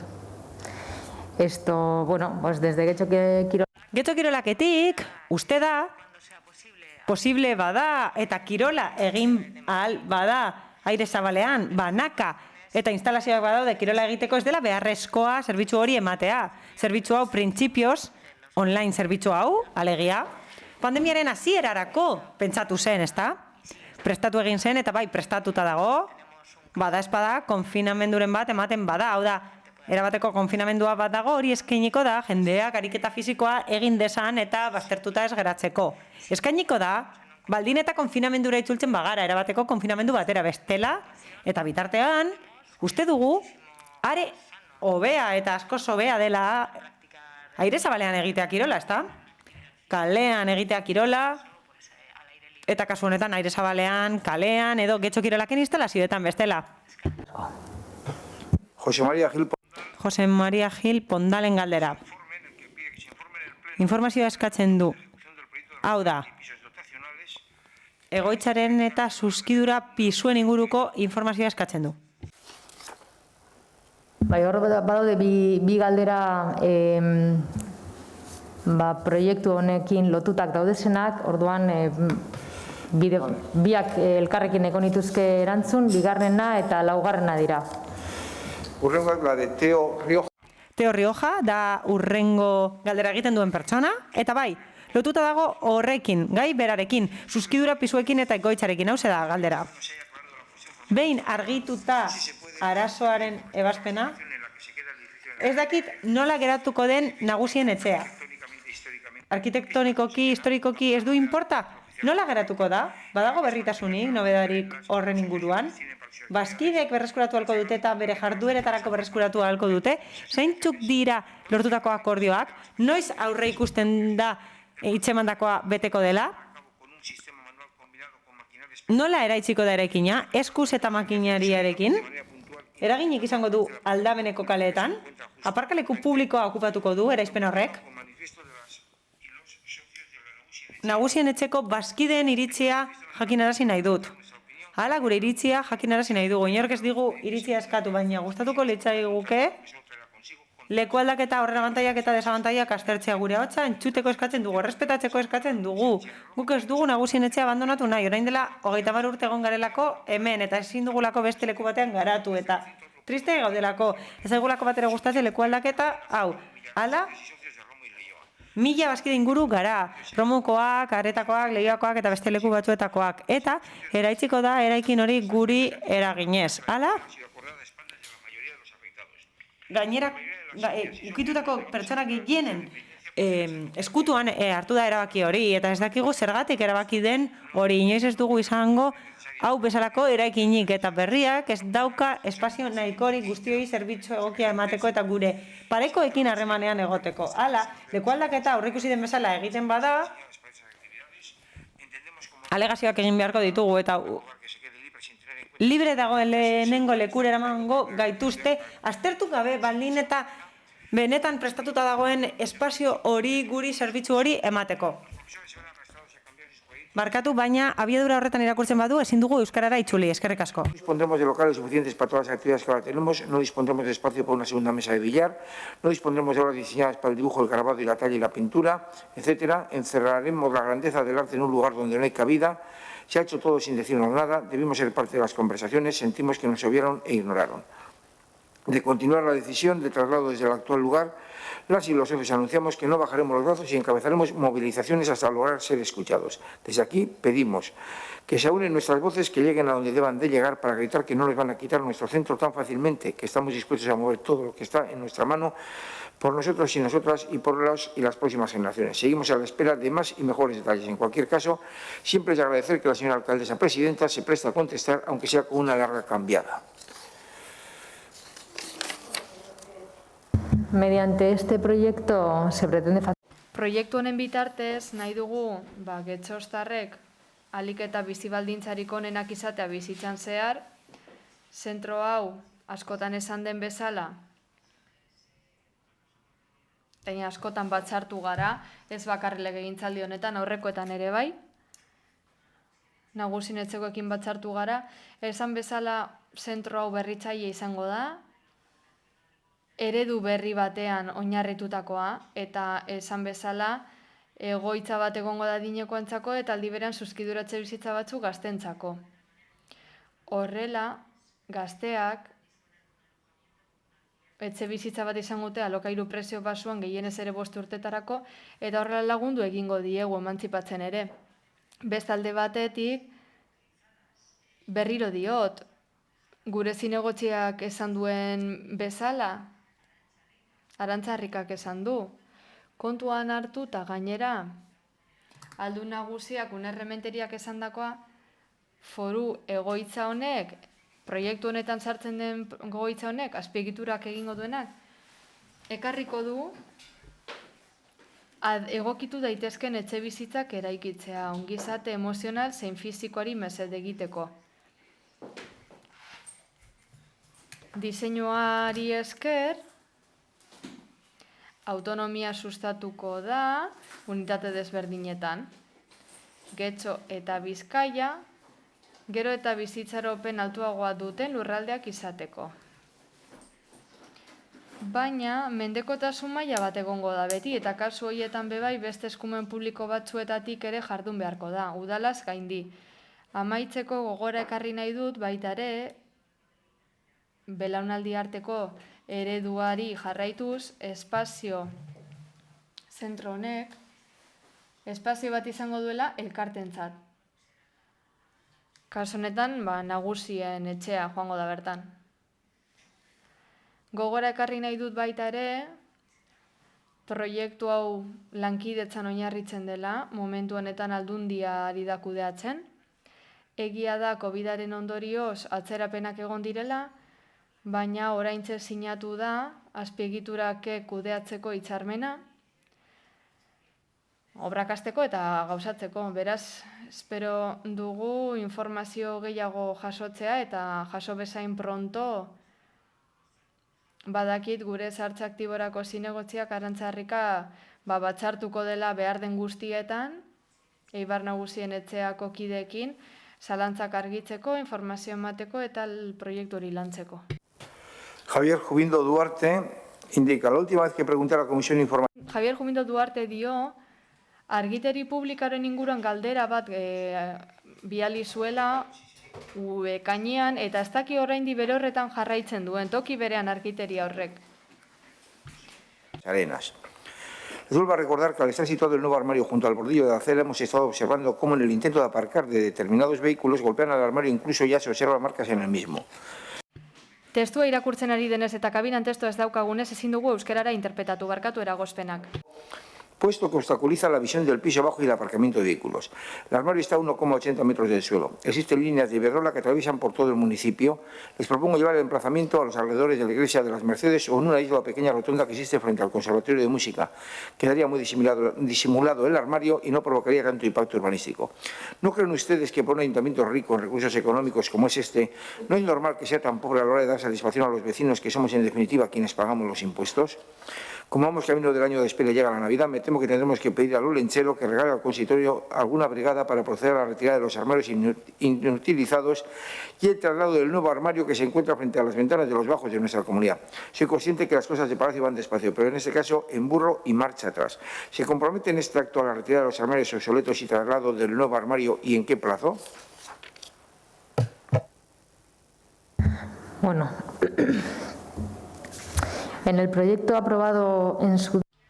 Bere garaian, onetsi zen proiektu honetan armairoa desmontatzea onetsi zen, 6. Igezinaren ondoan, Urkeizo kalean, arazoak sortu ahal zizkielako jabeei. Batez ere, beko solairuan bizi direnei. Eta gainera horrela, instalazio guztietan argiteria berria jarriko zen, araudia errespetatuz.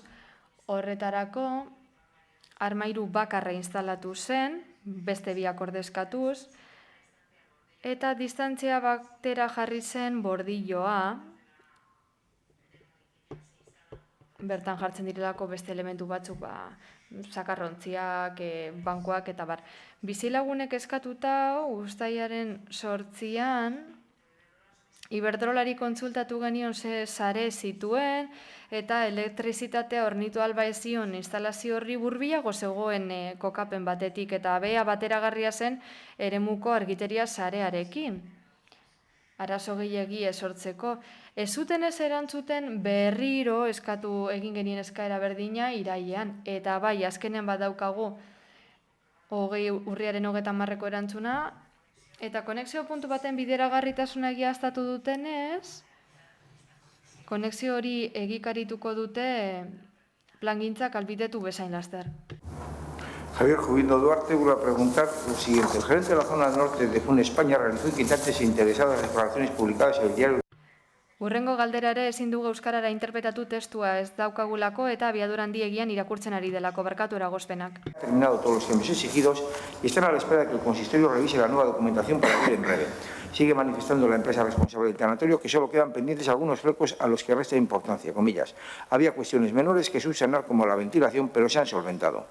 El gerente de la zona norte FUN España apunta que ya está lista la documentación correspondiente a esas modificaciones solicitadas desde el Ayuntamiento de Guecho. Añade que se ha solventado de manera eficaz porque, comillas, no hace falta tomar la ventilación de los vecinos, cierra comillas. ¿Podría permitir al Ayuntamiento la apertura de un tanatorio siendo consciente que no tiene la ventilación adecuada? Según las últimas noticias sobre el COVID-19, el virus se transmite por vía aérea, así como otras muchas enfermedades infecciosas. ¿Es consciente el Ayuntamiento de que con la apertura de este tanatorio estarían en riesgo inminente a las personas que lo visiten, los trabajadores del mismo, los vecinos de la zona y las comunidades afectadas? No siendo patinillo y presentando un proyecto con documentación engañosa para obtener la aprobación del consistorio, ¿hubiesen sido tan benévolos y tolerantes si el promotor fuese un vecino del municipio o hubiesen paralizado la obra? Al parecer dicen que fue en España que en la sala de cadáveres, como no hay actividad humana, deciden eliminar la ventilación sin tener en cuenta la descomposición de los cadáveres y existiendo la posibilidad de certificaciones de fallecimientos por insuficiencia cardiorrespiratoria cuyas patologías previas o avanzada edad enmascaraban enfermedades infecciosas. ¿No es esto una barbaridad?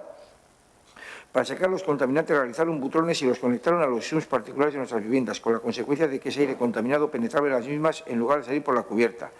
Invaden nuestra propiedad, perjudicando a los vecinos que se ven a tener tal atropello obligados a realizar un fuerte gasto económico para contratar por su cuenta arquitectos y notarios que emitieron informes que certifican la inexistencia de patinillo y la utilización ilegal de nuestros SUMs. Siendo el Ayuntamiento conocedor de no deberían haber tomado alguna medida contra FUN España por los perjuicios ocasionados a los vecinos de esta comunidad. Descubierto el engaño y como no existe otra salida, han presentado una modificación en la que dicen, remito, que en la sala de cadáveres no hay actividad humana, por lo que deciden eliminar la ventilación dejando que los aerosoles con virus y resto de contaminantes circulen a su antojo infectando a personal, clientes y vecinos. ¿Qué más tenemos que soportar los vecinos si tienen que hacer el tanatorio para que se le deniegue el funcionamiento de una actividad insalubre y contaminante dada las características de la misma? Actualmente la ventilación de estas zonas contaminadas es inexistente. El aire de las salas de cadáveres se va al retorno del aire acondicionado, distribuyéndose por todo el local y el de los aseos que conectaron a los SUM de una propiedad que no es la suya. Han sido anulados y devueltos a su estado original, habiendo asumido dichos gastos en la comunidad. FUN España presentó un proyecto que, para conseguir la aprobación municipal y del Gobierno vasco, utilizó el engaño del que el local disponía de un patinillo por el que sacaban las tuberías para expulsar los contaminantes que se producen hasta la cubierta del edificio. Como ese patinillo no existe y el Ayuntamiento y el Gobierno vasco desconocían la falsedad documental, dieron el permiso para licencia de obra en periodo de confinamiento.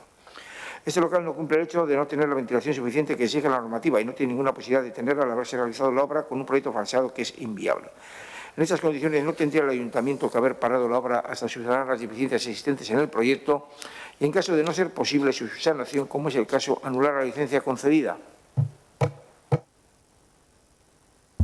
Bueno, voy a... Bueno, azkar erantzungo dut. Oraindik izapidetzen ari dira, baina gogorarazi nahi dugu udaleko zerbitzu teknikoak baimen guztiak izapidetzen dituztela araudia kontuan hartuta eta betetzen badira, egoki diren baimenak ematen dira, araututako egintzak dira. Berez, esan didate jarduera honek ez duela suposatzen inongo arrisku gehigarririk, beste jarduerekin konparatuta, eta baimena ematea bezalase, baimena ukatzea ere araututa dago, eta momentura arte ez da araudiaren urraketarik hauteman, beraz, udalak ezin du, legea bete behar du, ezin du kontrako egin. Eta, hau izapidetzen jarraitzen dugu, prozedura jarraitzen du, eta legearen arabera aplikatuko da araudia. Eskerrik asko. Cristina de la Peña realiza diferentes preguntas. Uno, carretera... Ondorengo zatia ere ezin dugu euskarara interpretatu testua ez daukagulako eta azkar irakurtzen ari delako, barkatu eragozpenak. Con la bicicleta ya que se circula dando bandazos, tal y como apreciamos a menudo los que circulamos a pie o en bici por dicho lugar, sobre todo cuando nos cruzamos con los camiones de limpieza y vehículos de recogida de enseres del ayuntamiento que cualquiera diría que van dando saltos para esquivar los boquetes. ¿Cuándo van a asfaltar o acondicionar ese trayecto? 2. ¿Cómo va a abordarse la puesta en marcha del Real Decreto de la Dirección General de Tráfico sobre patinetes eléctricos? Me inquieta conocer el futuro de los videogorris. ¿Cómo van a confluir las bicis eléctricas, las no eléctricas, los patinetes eléctricos junto con las personas que circulan con su silla de ruedas eléctrica o manual, además de los patinadores y de los skateboard, etcétera? Hoy por hoy los patinetes eléctricos circulan por las aceras libre y peligrosamente. La normativa entrará en vigor a partir del próximo 2 de enero de 2021 y reina un desconocimiento generalizado de los protocolos de circulación que supondrá la ley. 3. Dando la vuelta al calcetín, como se oía decir nuestro respetado Azcuna. Con respecto a la respuesta que se me dio en el último pleno y del que no estoy conforme, quiero trasladar lo siguiente. En Bilbao Quirola siguen las recomendaciones que la Consejería de Salud del Gobierno Vasco aplicó en tiempos de pandemia y que aplica también Getxo Quirola según la respuesta emitida en el pasado pleno. Hasta la entrada en vigor del último decreto del Gobierno vasco se permitía el uso de taquillas y secadores junto con los vestuarios y ducha individual tras el nado. El mismo día 7 de noviembre adopta su normativa al nuevo decreto de medidas específicas de prevención frente al COVID-19 y lo hace público, indicando en la nota informativa que los vestuarios de piscinas en exclusiva permanecerían abiertos. Ducha de entrada y salida, quitarse el cloro, secadores y taquillas para lo imprescindible. Por el contrario, Getxo Quirola ese viernes 7 envió un correo electrónico a todos sus abonados informando del adelanto de la hora de cierre. Ninguna otra alusión al nuevo decreto ni al ajuste a las nuevas medidas. Así las cosas, el lunes 9 de noviembre se armó la marea morena cuando sin información previa nos encontramos con la sorpresa de que tener que usar como vestuario los váteres o el recinto de piscina, antes y después de nadar, como aplicación de las medidas del Gobierno vasco, según se nos dijo a la entrada. En consecuencia, las y los usuarios nos quejamos abiertamente de tal dislate y a partir del martes 10 de noviembre, tras la rectificación de Getxo Quirola, los usuarios y usuarias de piscinas nos cambiamos en vestuarios. Pero solicitamos que se habiliten los secadores y tomas de red para poder usarlos. Es un derecho de usuario que se aplica en los municipios de Vizcaya que se rigen por el mismo decreto del Gobierno vasco.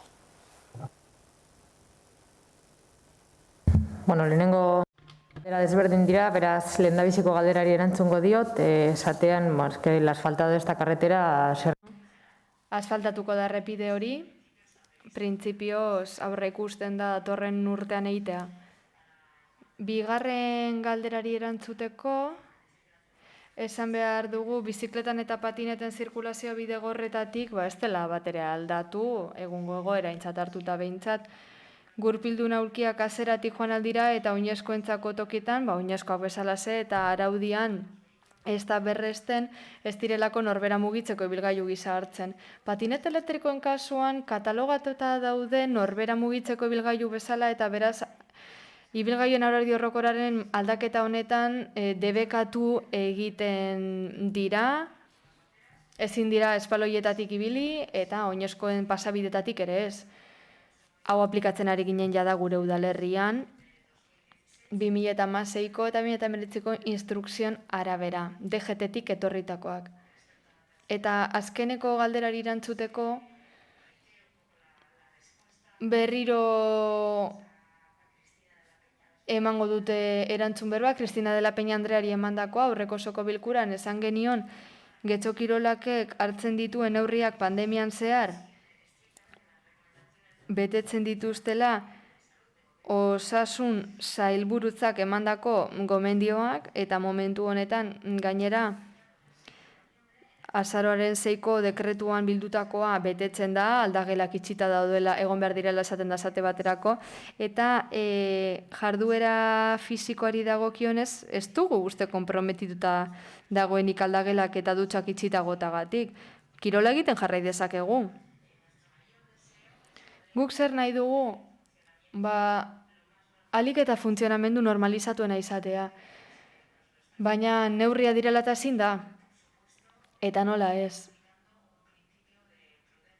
Prudentzia printzipio aplikatzen ari gara, ez dugulako nahi Getxo Kirolak foko bat izatea. Eskerrik asko. Luis Begin Ferrer. Urrengo testua ere ezin dugu euskarara interpretatu, ez daukagulako testurik kabinan, barkatu eragozpenak. Adjunta. Aparece taponada con bolsas o sacos de basura de algún domicilio, conducta para mi entender incívica y solo el actor es el responsable. Pero esto no exime a este ayuntamiento de que esto venga ocurriendo cada día en un periodo de tiempo muy largo sin poner remedio o de no usar los instrumentos a su alcance para que esto no siga sucediendo más. ¿Cuál es su política en gestión de los residuos urbanos que garantiza la salubridad de nuestros núcleos urbanos y en estos tiempos de coronavirus más necesarios que nunca? ¿Por qué tanto tiempo sin actuar al respecto?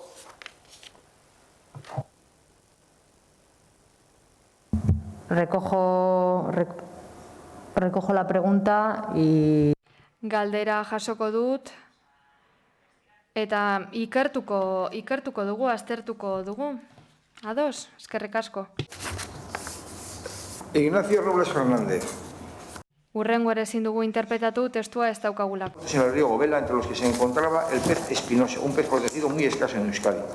Las razones que se conocen apuntan a que se debió a un vertido de agua con cloro en el Gobela proveniente de la piscina de Fadura. Pregunto al Ayuntamiento qué sabe al respecto, si esta información es cierta. ¿Hay vertidos de aguas cloradas al Gobela? De ser así, ¿qué va a hacer el Ayuntamiento para evitarlos y que esta tragedia ambiental no se vuelva a repetir? Bueno, el Ayuntamiento acudió el viernes una vez detectada la situación y, bueno, uraren teknikariekin harremanetan jarri zen, Foru Aldundikoarekin haiek direlako erakunde eskudunak gai honetan. Badakit urak laginak hartu zituela, aldundiak arrainenak analizatzeko, eta momentu honetan udala emaitzen zain dago. Getxo kirolaketik eta argitaratu den bezalase, ez dakigu edo ez dugu uste iesaldirik egon denik edo isuririk egon denik azken egunotan, baina lankidetza estua daukagu urarekin eta aldundiarekin. Hau guztia argitzeko. Última pregunta. Hurrengo galderare ezin dugu euskarara interpretatu, testo ez daukagulako. La propuesta Planos y Memoria que nuestra asociación presentó a través del registro del año 2018 fue y es la puesta en valor de nuestra declaración institucional, cuya consecuencia esperamos sea el amparo y la salvaguarda de los derechos y legítimos intereses de todos los vecinos y vecinas de Andramari, teniendo en cuenta las diferentes situaciones que en la realidad tienen lugar en relación con sus propiedades, casas y terrenos. A saber, 1. Casas y correspondientes terrenos que integran los actuales núcleos de Santa María urbano, clasificación urbano. Casas y terrenos correspondientes que integran los nuevos núcleos propuestos por nuestra asociación, clasificación urbano. Casas y terrenos correspondientes que actualmente están situados en el borde de los actuales núcleos deben, en justicia y por coherencia, ser incluidos en el interior de los mismos, clasificación urbano. Casas que no contemplan o tienen situación diferente a las planteadas en los apartados anteriores, o sea, casas situadas en el exterior a cierta distancia o alejadas de las actuales agrupaciones de casas, la situación de dichas casas debe quedar, así lo solicitamos, al final de la revisión con seguridad jurídica plena respecto a su consolidación y con un terreno vinculado a la casa proporcional en su superficie a los metros cuadrados edificados que tiene la vivienda, clasificación urbano. En los casos anteriormente expuestos, 1, 2 y 3, planteamos y así lo proponemos y solicitamos en nuestra propuesta la inclusión de los anejos propuestos que dan sentido y razón a una razonable y necesaria regularización urbanística. Este apartado 5 es sin duda muy importante, pues hay que solucionar hasta donde sea posible la lamentable situación actual de proindiviso de terrenos de muchos propietarios, resolver la problemática que dura más de 20 años de herencias recibidas sin poder dividirlas y por ello sin poder dejar a su vez en herencia, en su caso a nuestros hijos, salvo dejándoles con una mayor problemática aún que la actual. En la actual revisión del PGU nos jugamos todos mucho respecto al futuro de nuestro municipio, propiciar una mayor actividad económica, atender a la necesidad de vivienda con una suficiente oferta, que conlleva un alto porcentaje de vivienda protegida, como marca la ley, aumentar las zonas medioambientalmente beneficiosas de uso y disfrute público. El paisaje, no campas abandonadas, es un bien público y a la vez un activo social que tiene una función insustituible en el entramado social, además de ser un importante atractivo turístico. En sintonía con lo anterior, podemos leer dentro de un programa electoral del PNV espacios públicos, nuestros parques, plazas y paseos, puntos de encuentro para el disfrute de todos y todas y además un ejemplo de convivencia ciudadana. Todo lo anterior puede y debe posibilitarse dentro de una ordenación urbanística integradora, nunca agresiva, que compatibilice los derechos y legítimos intereses de los vecinos y vecinas de Andramari con los del resto de Getxo. Como asociación, pretendemos acompañar al actual proceso de revisión del PGU hasta su finalización, contribuyendo en la medida de nuestras posibilidades a mejorar su resultado final. Tenemos abiertos necesarios canales de diálogo que pretendemos mantenerlos e incluso ampliarlos, si ello es posible. Sin duda, esto es imprescindible en esta importante fase previa a la aprobación inicial del PGU. Preguntas para la alcaldesa. 1. Hay mucha gente de avanzada edad en Andramari que quiere abandonar el actual estado de preocupación e incertidumbre, poder saber y poder verlo, cómo quedarán sus viviendas y terrenos, poder dejar a sus hijos, a nuestros hijos, una herencia con seguridad jurídica plena que les permita establecerse en nuestro municipio. Tenemos la seguridad de que la alcaldesa es sensible a la situación aludida. Es por ello que le pedimos acordar en lo posible las fases pendientes de la revisión, si bien es cierto que la precipitación puede llegar a ser un mal mayor que la incertidumbre. Le pedimos, podemos llamar la pregunta, un comentario o reflexión sobre ello. Bueno, pues yo tengo que agradecer. Bueno, eskerrak eman nahi dizkiot Andramari gure lurrari, iruzkinagatik eta hausnarketagatik, nirateak irekita daude, nahi duten guztietan hitz egiteko, eta irtenbideak aurkitzeko haien arazoentzat. Baina aldi beran ondo dakite eta berriro diot, beste osoko bilkura batzutan ere esan dut, gobernu talde honen helburua da APOaren hasierako onespena datorren urterako izatea, horretan ari gara, esfortzu handia egiten ari gara, helburu hori lortzeko, eta espero da egun helburua bete ahal izatea. Benetan saiatzen ari gera, egunero. Eta besterik gabe, ulertzen dut egoera zaila dela hientzat, jabe askorentzat, ez jakintasun hori ulertzen dut eta espero dut informazio pizka bat eman ahal izatea. Ahalik eta azkarren, eskerrik asko. Eta honekin osoko bilkura amaitutzat emango dugu. Eskerrik asko.